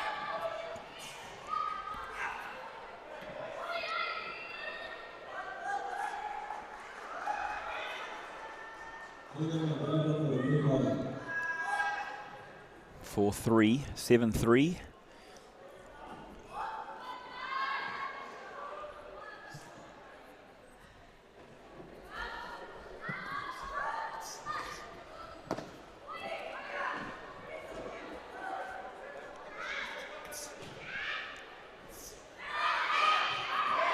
Great to see supporters there online supporting Philippines. We've had a big viewership from the Philippines today. Much love to everyone in the Philippines jumping on, supporting their fighters. Much love to everyone jumping on. Of course, it's been an absolute pleasure to have you here. 11-7, this one in favour of the blue corner. Iggy Barani from Indonesia, 12-8.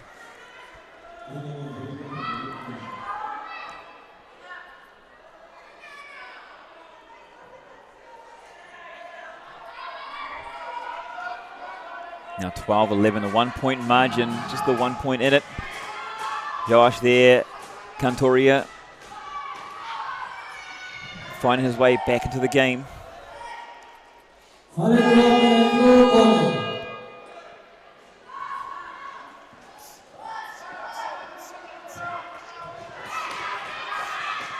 Both fighters looking for the strike, the punch. 13-14. Josh there, 16-14. So now the lead back and forth here. Remember, only round at number 1 we're in. Early part of the game here.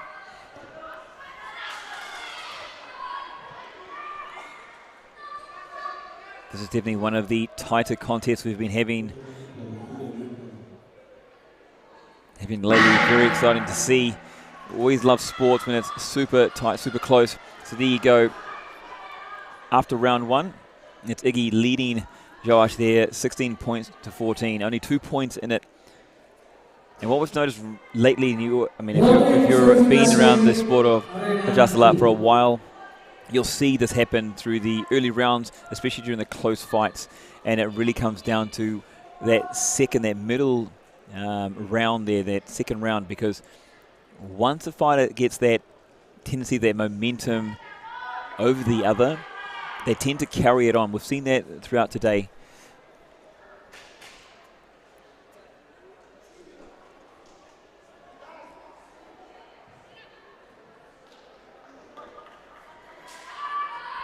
Fighting from and blue corner.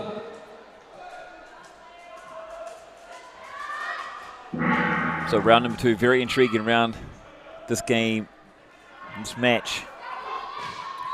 Remember, all these matches now this evening are all part of the Asian 7th edition, the Asian Pencak Silat Championship. Of course, the sport derived in the 6th century from Indonesia, from the study of watching animals defensively as well, and it's progressed through different countries with the different masters adding their side, their interpretations from their studies. And it's really interesting to see. You can see there too between the different countries, slightly the different strategies.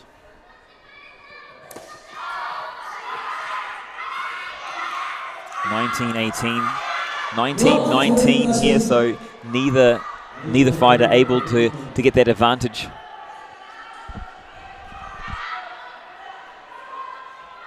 Very tight, exciting game. You see in the background here the Philippine team there urging their fighter on.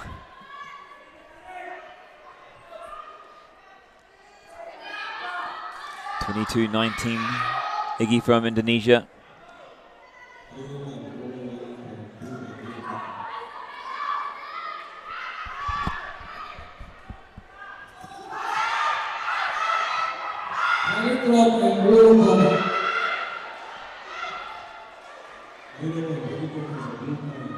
So was there Joash trying to take Iggy to the ground. 27-19.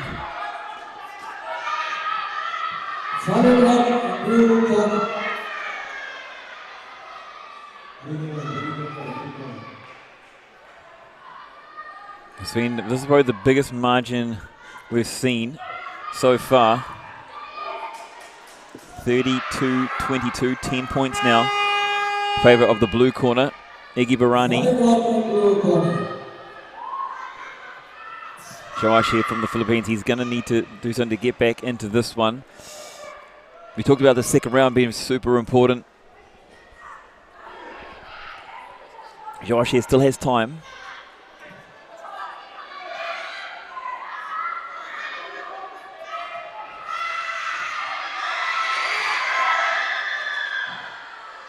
(32-23). See the coaches in the background there. They seem very pleased. Their Indonesian fighter Iggy Barani there. What does he do? Getting the kick, getting the points.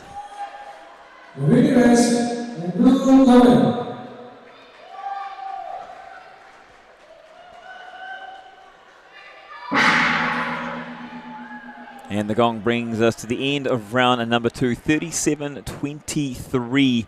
We talked about the second round, and it's Iggy that's taken the advantage here through that. Definitely not over by any means. Joash there he's going to have to dig himself out of a little bit of a hole, but from what we've seen, he's absolutely got it. He can definitely come back as part of the 7th Asian Pencak Silat Championships here in Rasih Bin Hamdan Hall inside Dubai, the United Arab Emirates. And just a little bit more about the events here. I mean, it's the first time that this is the inaugural event of the Middle East competition that's been taking place. It's been intertwined with here with 2 events.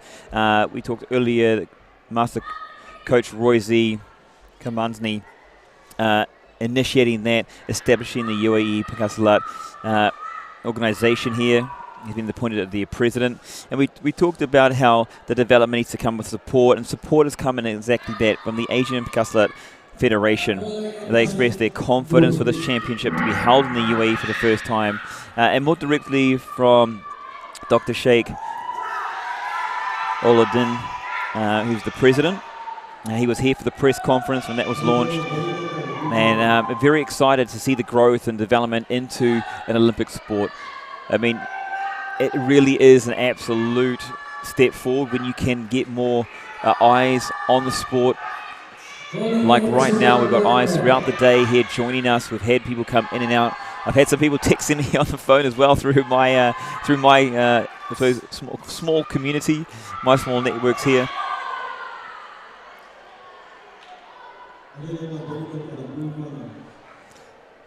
And I have to say, as part of, obviously, you can tell as part of my more introduction over the last 2 weeks to the sport, haven't had a chance to try yet, but something of an absolute spectacle.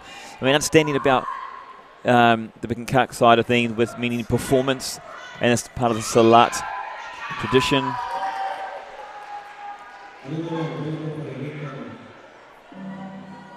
So I'm very, very excited to see where the sport goes over the next 3 to 5 years, especially throughout the region, throughout the Middle East.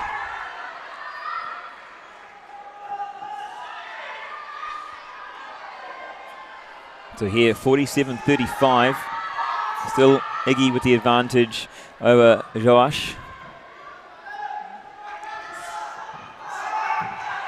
It's ever since that second round, midway through the second round, it's been Iggy taking control of the game.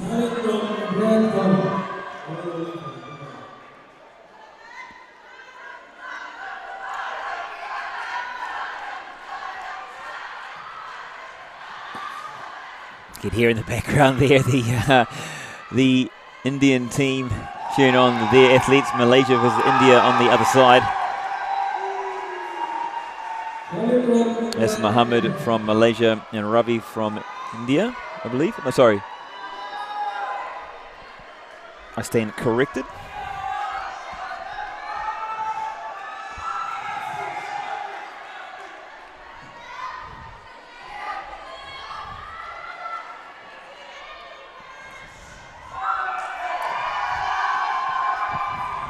So yeah, 51-39. This is one of the highest scoring matches we've had today. 51-40.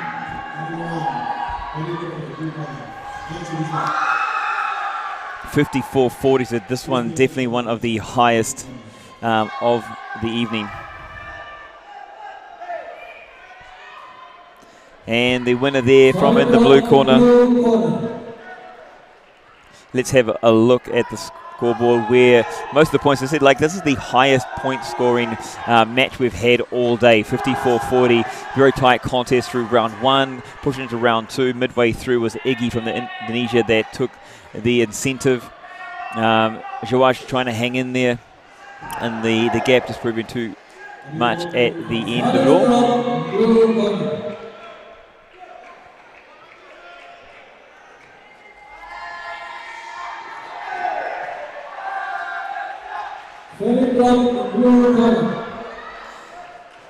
Now we've only got 3 more matches here on Arena 1. We got Mortazi Muhammad from Iran and Kamaraev Diyar from Kazakhstan, and that's a male group.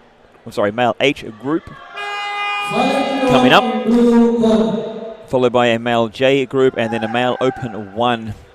Of course, time dependent.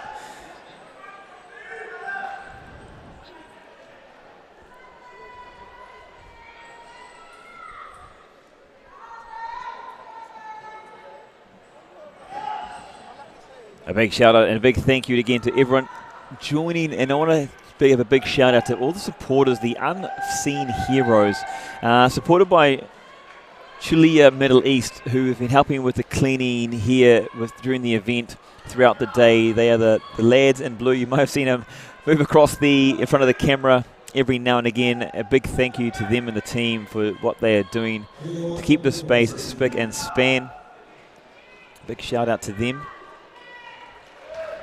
To all the support crew, the volunteers here that are required, that are needed to run an event like this.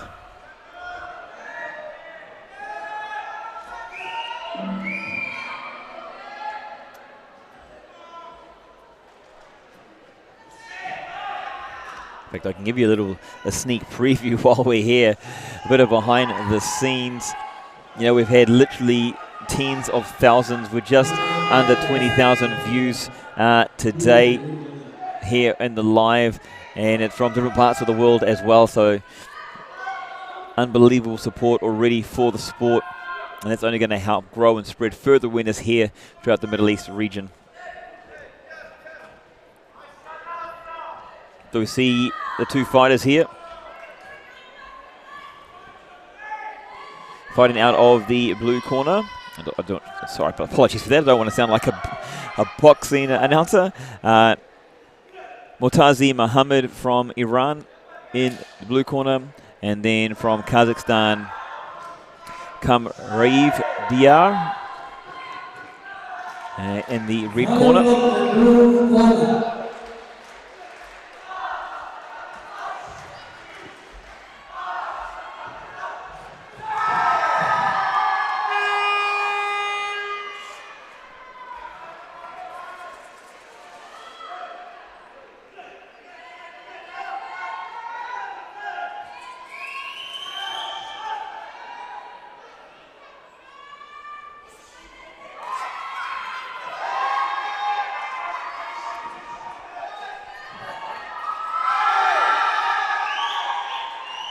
It's been actually fantastic throughout the evening. Over in Arena 2, just to let you kind of quickly fill you in, because you heard that noise, the Indian team supporting the Indian fighter, he's down 17 points to 30 at the moment, but it's absolutely amazing support. It's exactly what we need here. So if you are around in the United Arab Emirates, make sure you bring yourself down, add your voice.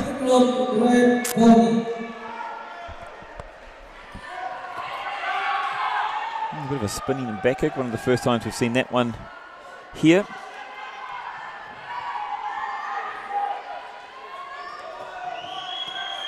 On the red side, it's Kamraev. I do apologise if I pronounced that incorrectly. The Kazakhstan fighter there. So, got a deduction. It's going his direction though. Tight one, 5-4.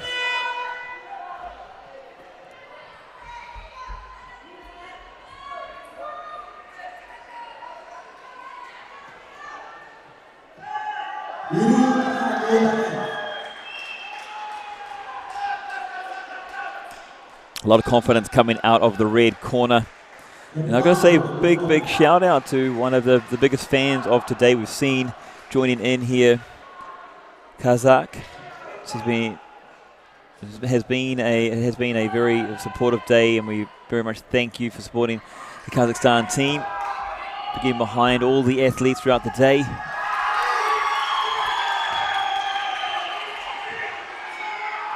Kamraev there.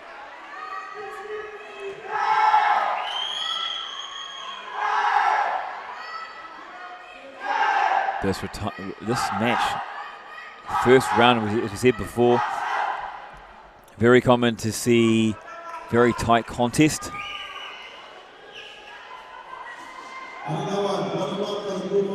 A deduction there, but an appeal there by the coach.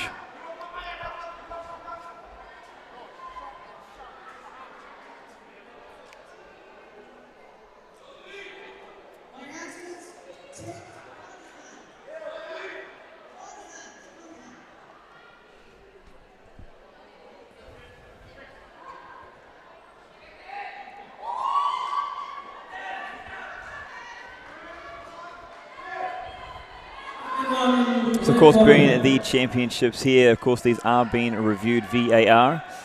We do apologise not being able to bring you that coverage currently at the moment, but we should have that arranged and sorted for you tomorrow onwards, days 2, 3 and 4.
So after the review.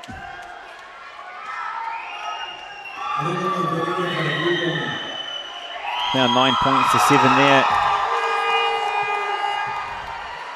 Rasih Bin Hamdan Miran now finding a little momentum from that one, 11-7.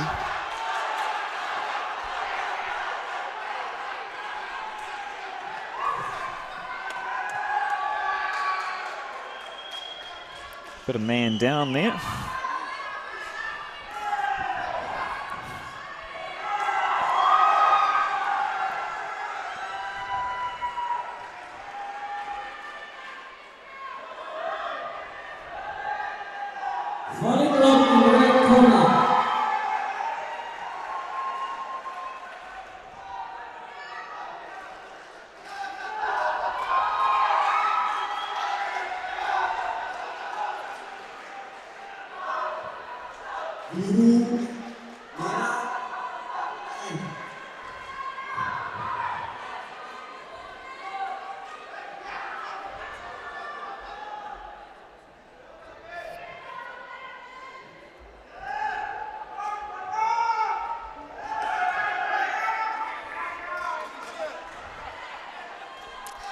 These things happen, I have to say. Of course, we're going to make sure that the athlete is right to continue before continuing on here. We're coming into the last few matches here, and we have some moments I'd like to thank Great Wall Events. They're the ones with the big screen you see in the background. Vic Sport Complex, Red, Philo, and N Digitech for what they are doing and what they have done. And in Ara, one of our gold sponsors as well, Shifa, sponsoring the event. You see their videos playing through the broadcast here as well to give you more understanding of what they do. SMF,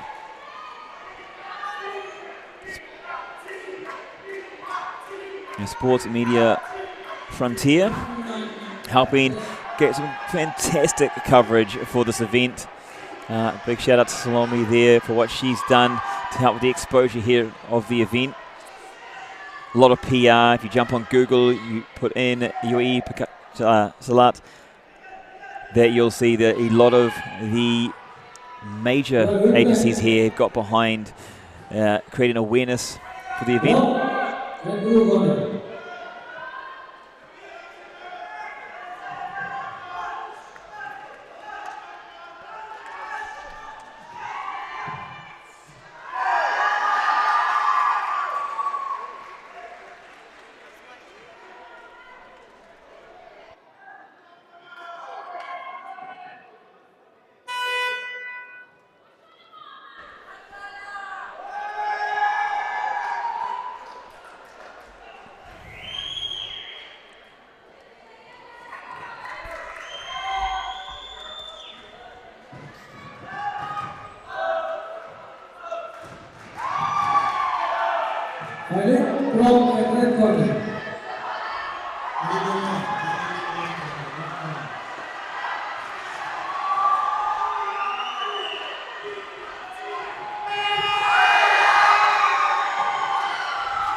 So back underway here, still round number 1, 22 points to 12. It's been a highest scoring first round. We've seen that in these, after the break.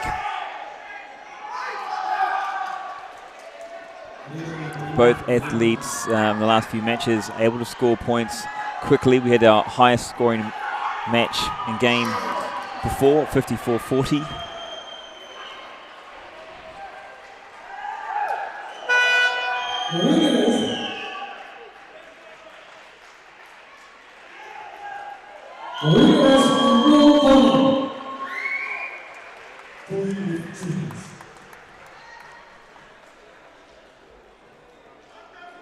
We have a big week here ahead of us. We've got 4 big days of action and throughout, and we'd just like to remind you about the next few days as well. The coverage that will be coming from tomorrow, it will be starting at 9 a.m. through until 12 p.m. Through to lunchtime, so 3 hours in the morning, and then from 2 o'clock till 4 o'clock, so a shorter afternoon for the Friday. Here, of course, will be because of where we are. We'll be stopping. There'll be prayer breaks in between as well. So 9 a.m. till 12 p.m. till lunchtime. The 4-hour block, and then in the afternoon, 2 hours from 2 till 4. But we may, as we said before, may have to take a couple of the matches today and push them through till tomorrow. And then Saturday, the 11th of November, 9 a.m. till 9 p.m. And then Sunday, we finish it off on the 12th of November, 9 a.m. through to 8 p.m. So some big days of action. It is the 7th Asian Pencak Silat Championships and the inaugural Pencak Silat Middle East Open 2023 Championships here in Dubai, United Arab Emirates.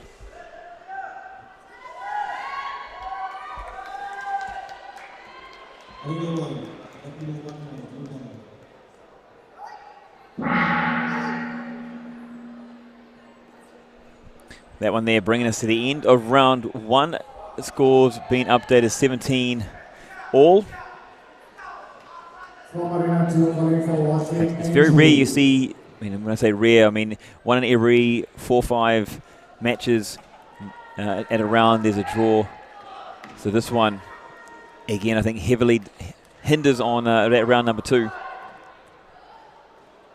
We saw a couple of fights in out of the last 5. That when it went into the round number 2, it was very interesting to see that once one fighter had got that dominance over the other, they were able to extend and maintain the points differential at the end of round number 2 all the way through to round number 3, end of round number 3. So a really important round here coming up for these 2 fighters, Mortazi from Iran and Kamarayev from Kazakhstan.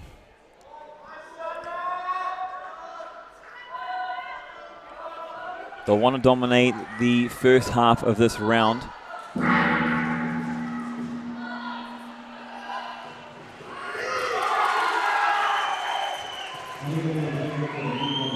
A nice start there from the blue corner. Mortazi, 2017.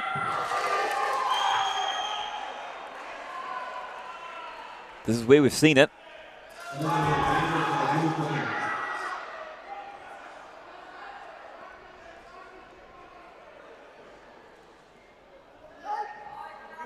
(23-20).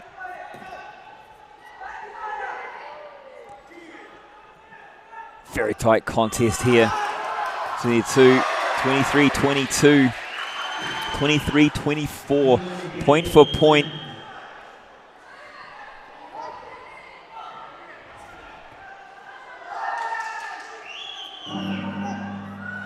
This is definitely some of the best fighting we've seen through here. How tight and close it is. Again, it's back to even, 26 points each. Maybe you score by dropping your opponent, effectively kicking or punching your opponent. Kamarayev there, scoring a couple extra points, 28-26. Sorry, 27-26, score being corrected.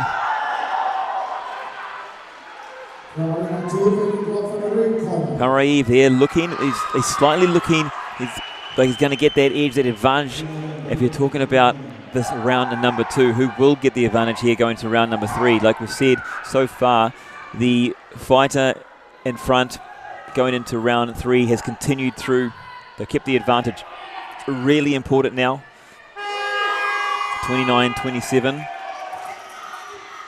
Mortazi leading Kamaraev.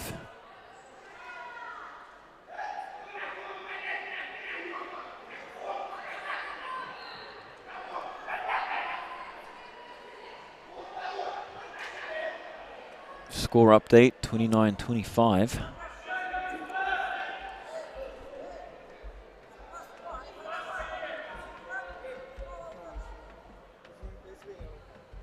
Number 2, waiting for the red corner, and Rasih Bin Hamdan for the blue corner. It's over there on Arena 2. As well, there's a short little break there. Let's move into its next match. 3 more matches to go on Arena 2.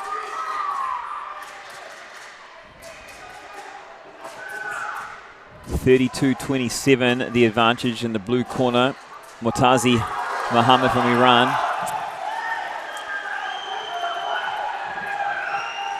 Coming back strongly though, 32-31.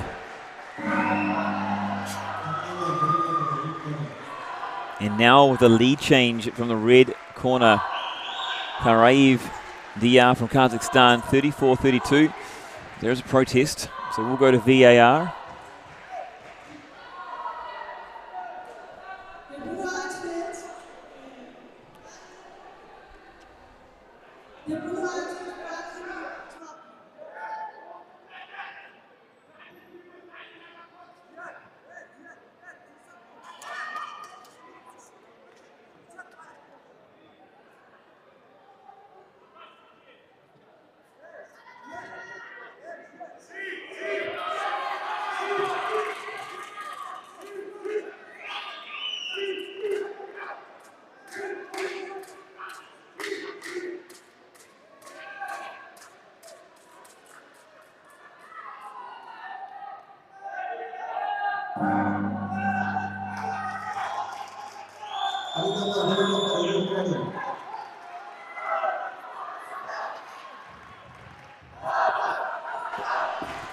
As we continue here, 37-32.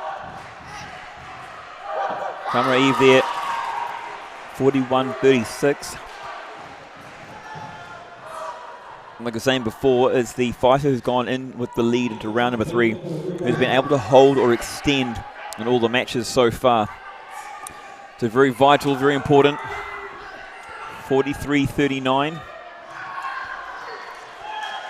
45-39. In favour of the red corner.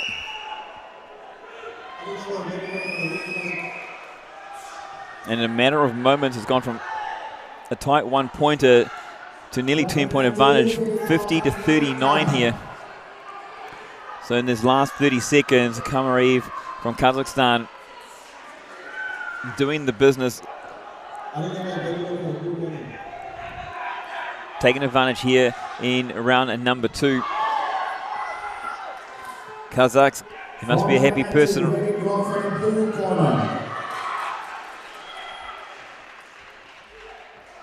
We're talking about the development of the Kazakhstan fighters, but right here is a 13-point advantage.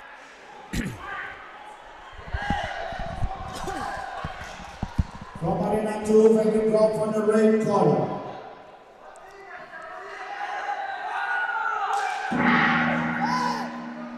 And the end of round 2, so a great round there. Kamaraev from Kazakhstan getting that advantage, that 14-point advantage. You see there, 55-41. From Arena 2, very drop from the red corner.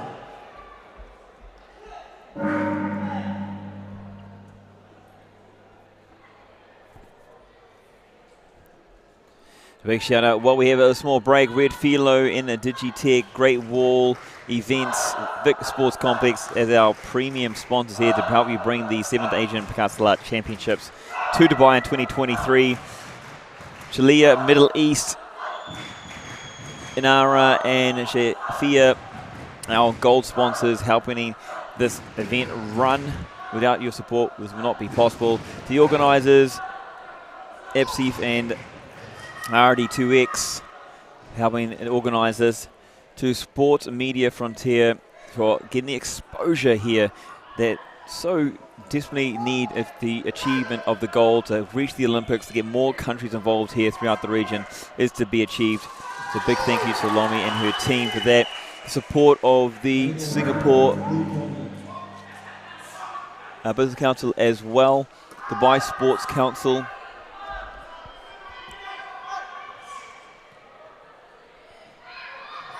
For making this possible. Dubai Economy and Tourism, Urban Desert, Med Concept, Satay, Desert Shield, another big sponsor been helping out.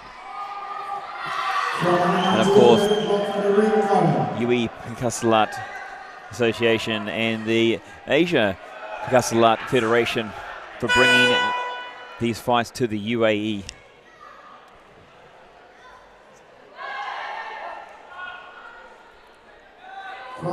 Here, round number 3, 63-50. We talked about how the fighter's been able to maintain that advantage through the round 3.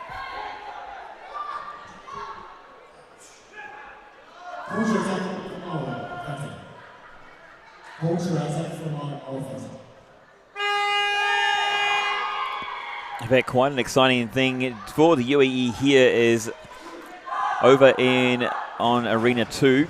Not that I want you to run away, but we have our first UAE fighter that will take the stage here, and it's coming up next on Arena 2. It's Ali Fikri representing the UAE.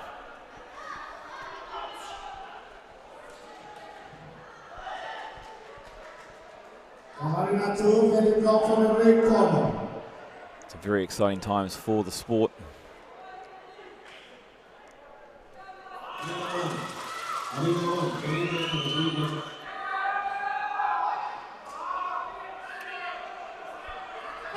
So here on Arena 1, there's Murtazi Muhammad from Iran and looking to get himself back in to this contest. He hasn't got much time. Looking like fatigue may be setting in.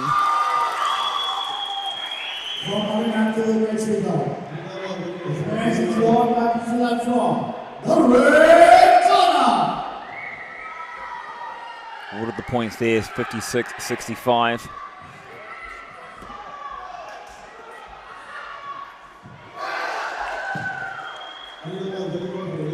And Murtazi there not happy with himself. Kamraev there, I think you say, looking comfortable now. 14 points the difference, 70 points to 56. We talked about the highest game played here earlier, only a couple of matches ago. This one's 72 to 56.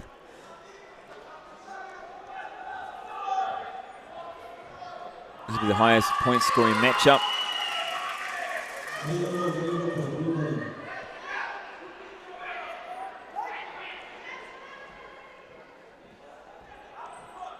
$72.59.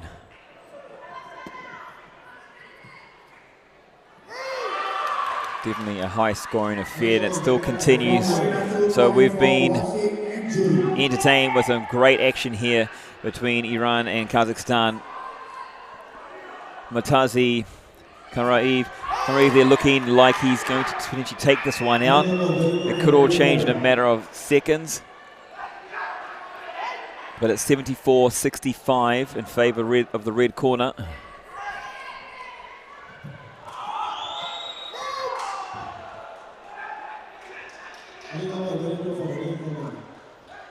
$77-65 in the closing moments. You see the time not on the clock behind in the background.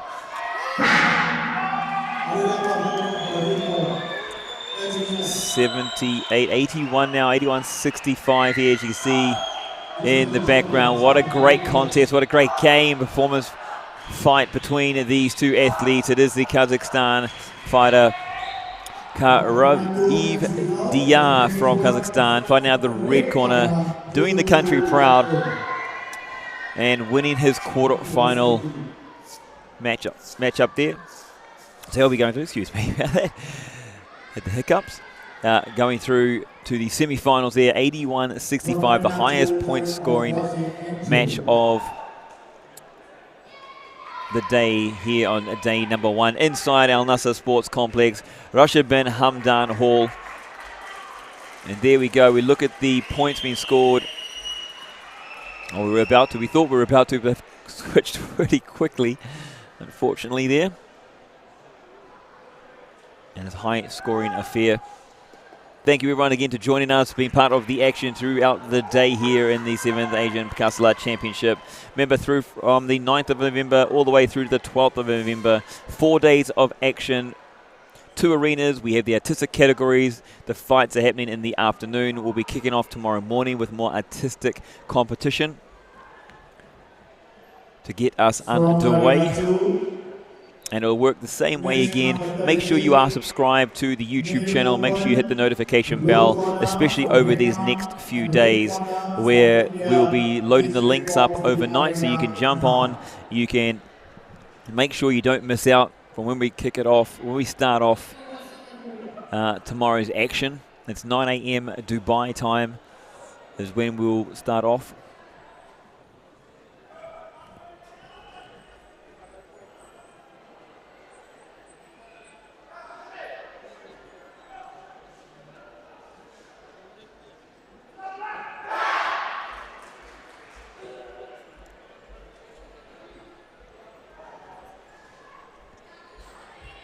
And we will again have, of course, links to both arenas. Arena 1 here with your main arena.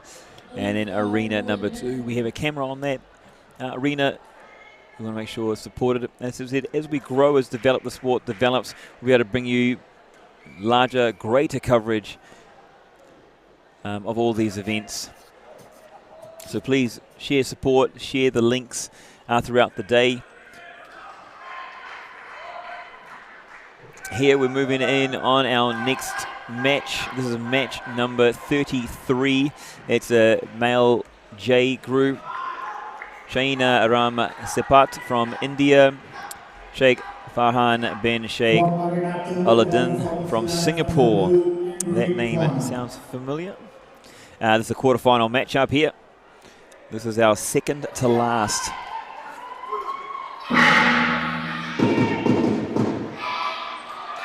Match. So it looks like we're going to get all the matches in. It's absolutely brilliant to see in here.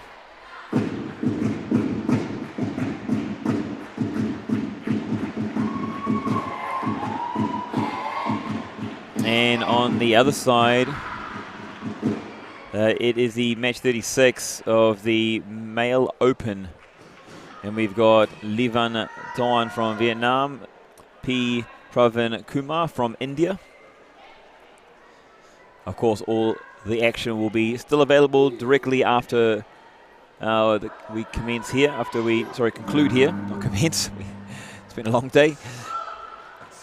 After we conclude, the replays will be available for you to review, go back.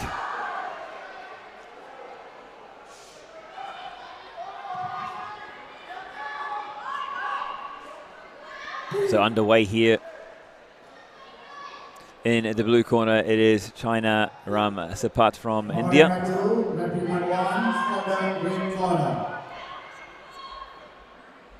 And Sheikh Farhan Aladdin from Singapore in the red.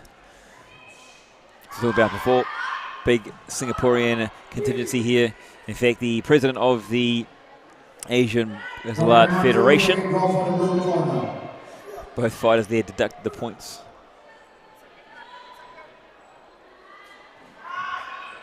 I believe for not engaging.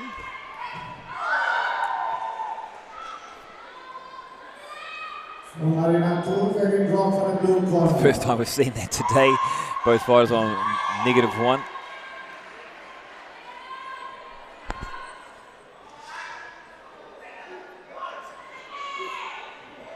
China there going out of the circle. Another deduction.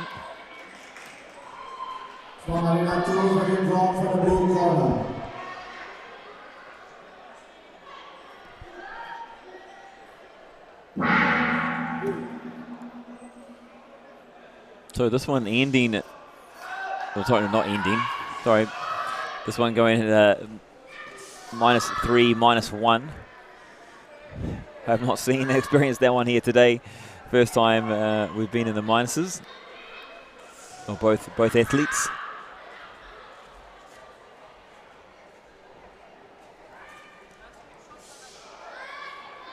So this is a second to last matchup of the evening here at the 7th Asian Pencak Silat Championships. India, Singapore. So India in the blue, Singapore in the red. And then following this one, we have one more match, and that is Philippines and Uzbekistan coming up directly after this.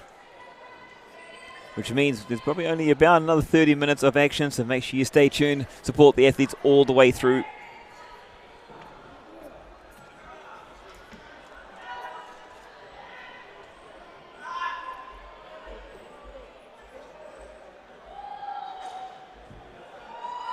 From Arena 2, next result. This match is won by the shot from the blue corner due to referee stop contest. Back underway there and going back up towards the positives. China Sapat there, but it's the largest scores from a Singapore fighter, Alauddin.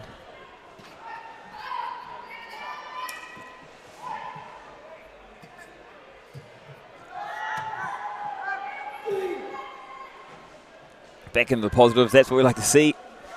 Back in positive numbers, both fighters. 5-0. Sheikh Alauddin.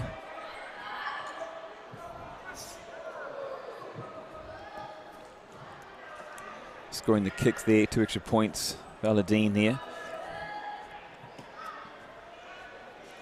We've seen this position before, Alauddin having just this confidence here.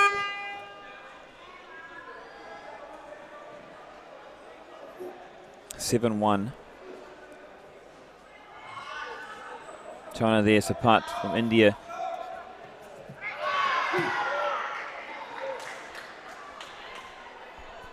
Not getting the score that he wants. 10-1.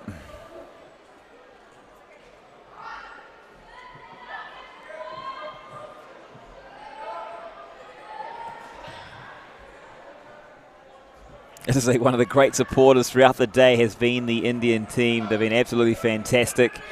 You hear the chants in the background, you hear the noise, the singing, the dancing even though they're in the rafters, they have been moving their bodies, expressing their voices for the athletes. Some amazing support.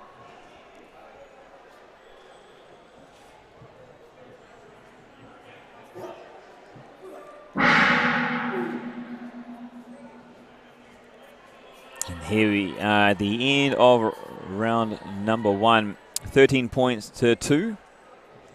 Favour of the red corner athlete from Singapore, Sheikh Alauddin there.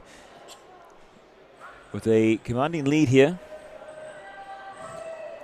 over Mr. Sapat from India.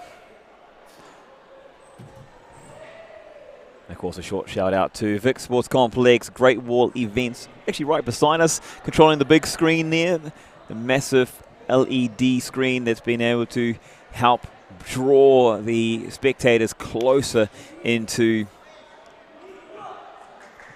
each of the matches, the experience here. Of course, there are very large TVs around the arena, but when we show it on screen, it makes it a lot easier. So, and a bit of inclusivity there.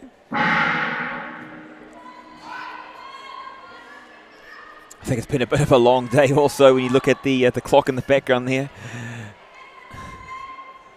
Not quite working the way it's supposed to.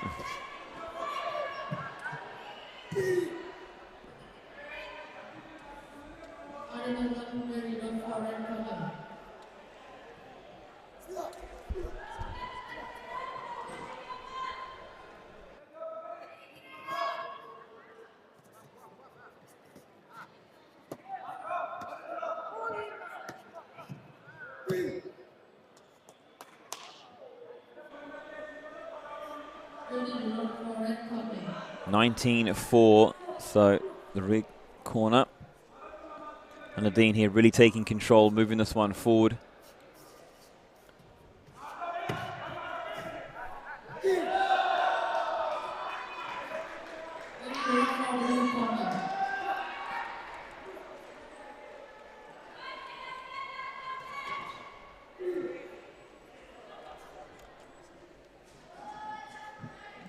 Ready, round for red corner.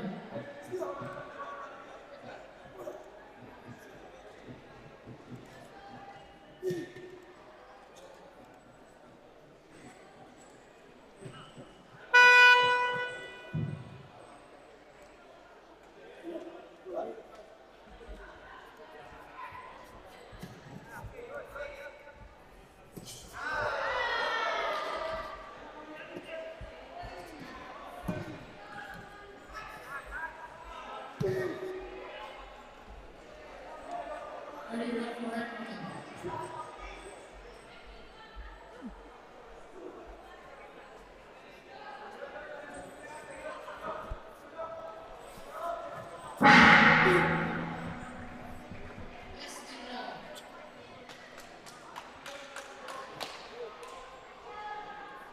The winner is red corner. So their dominating performance there from the red side, 27 points to 8. Aladdin there from Singapore. We have one more match remaining here as day one comes close to a close of the 7th Asian Pencak Silat Championships for 2023. So bear with us, we're nearly there. Thank you very much for your support. Support us throughout. Remember, 3 days of action coming up.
So as has been concluded here on arena number 2, we have the final match of day one proceedings.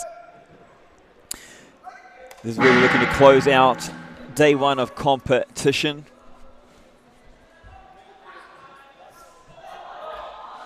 It's Stephen Suazo from the Philippines. And Doi Bri Diev Ugali from Uzbekistan. Challenging me on the names there, my friend.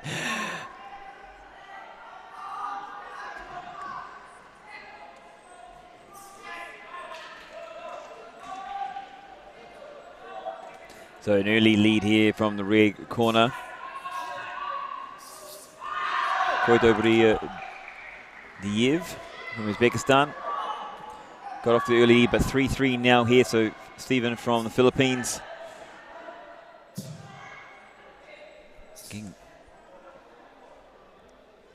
Home back Really good.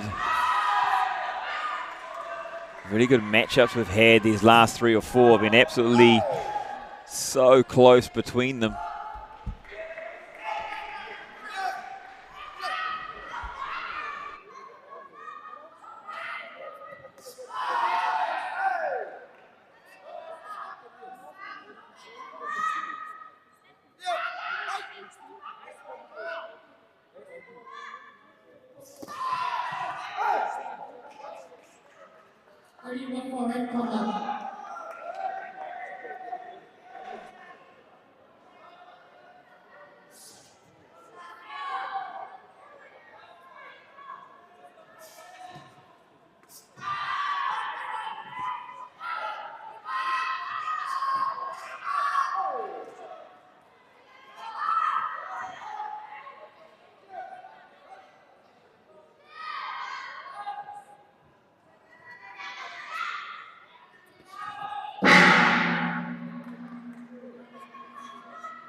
Sid! Sid! Sid! Watch your ISO. Watch the game.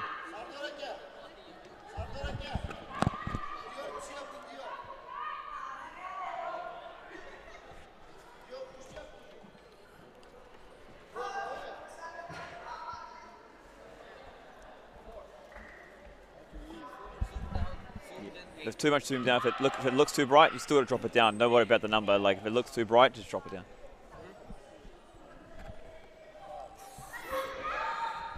I don't know if it's going to fit, to be honest.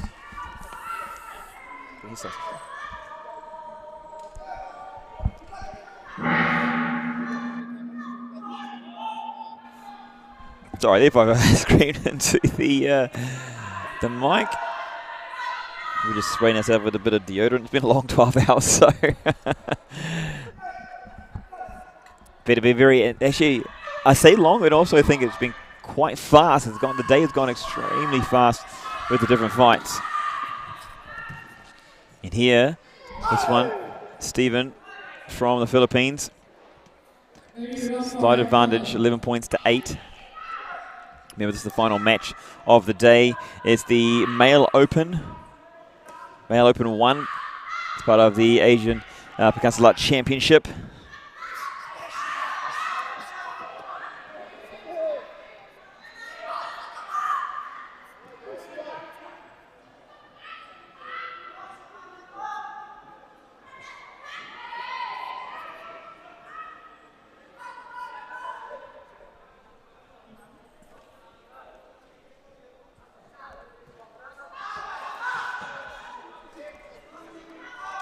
Eleven to this one.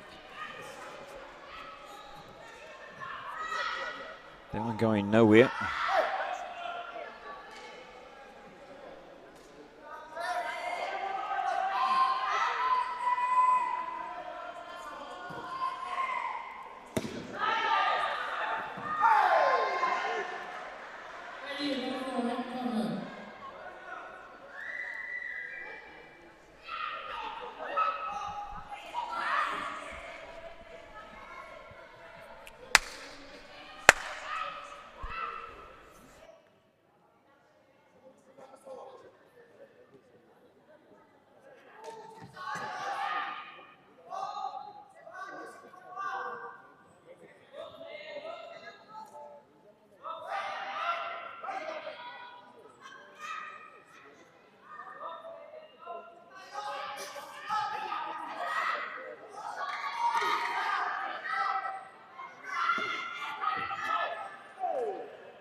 That one going up, 16-16.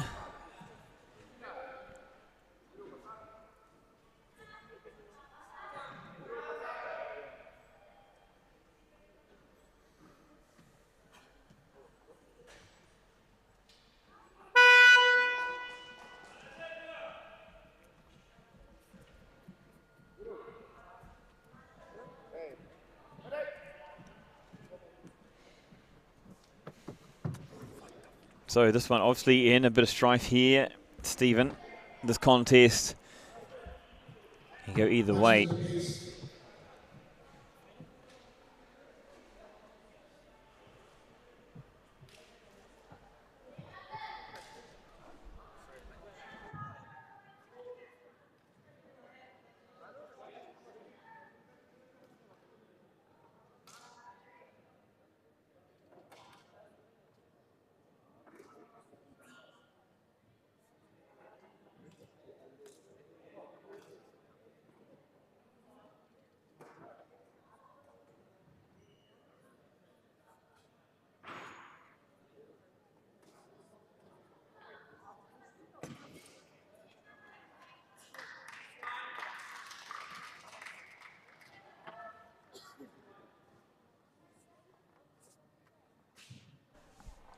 So just during this moment, just a big shout out again. This is the 7th Asian Pencak Silat Championships 2023, the first time it's been held in the Middle East. And we've also got to thank our many sponsors that make this possible. Our premium sponsors, Vic Sports Complex, Great Wall Events, Red Philo, Digitech, the gold sponsors, Shifa, Nara, Chilia, Middle East, really helping keep this event together and bringing this to the spectacle where we're looking to grow and develop from here on. Our strategic partners, Sarte, SMF, Al Nasr, obviously the host, Dubai Sports Council. Without their support there, would not be possible. Singapore Business Council, of course, the newly established UAE Pencak Silat Association, Dubai Economy and Tourism, strategic partners here to make this all possible.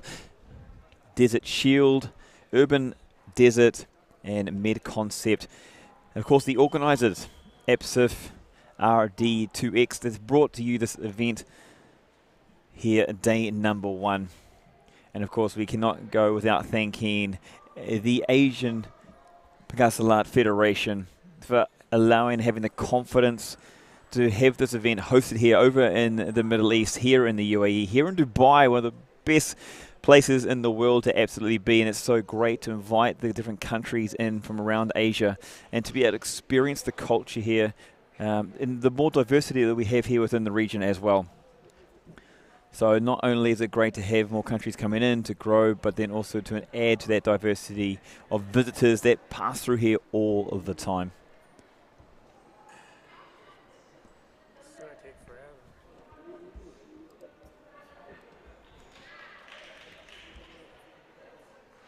And of course, one of my biggest shout-outs has got to be to you, the viewers. Everyone has joined in throughout the day. We've had literally just under 20,000 viewers join us here throughout the entire day.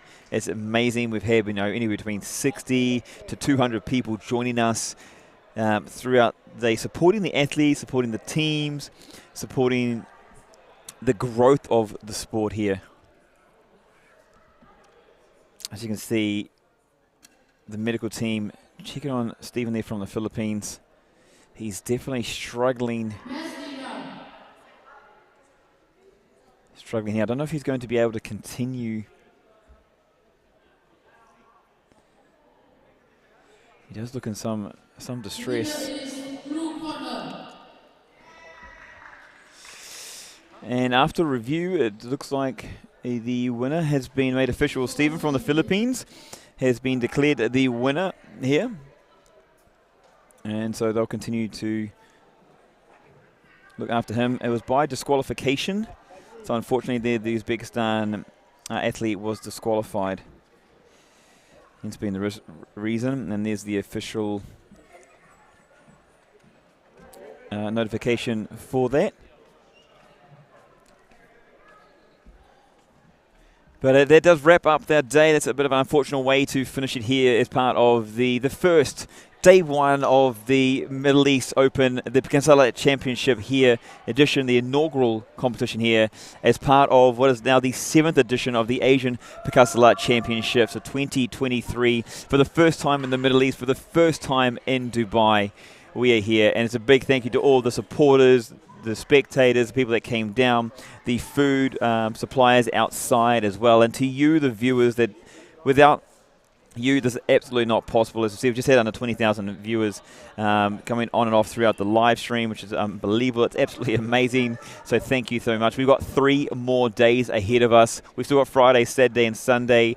Tomorrow from 9 a.m. we'll be live again here on the UAE Pencak Silat channel. So make sure to subscribe, hit the notification bell to get that notification. The link will be up shortly later this evening. So when you wake up in the morning, wherever you are, or maybe before you go to bed, those links will be available to you. So make sure you do not miss out on more artistic categories, more fights to entertain us throughout the day and throughout the evening.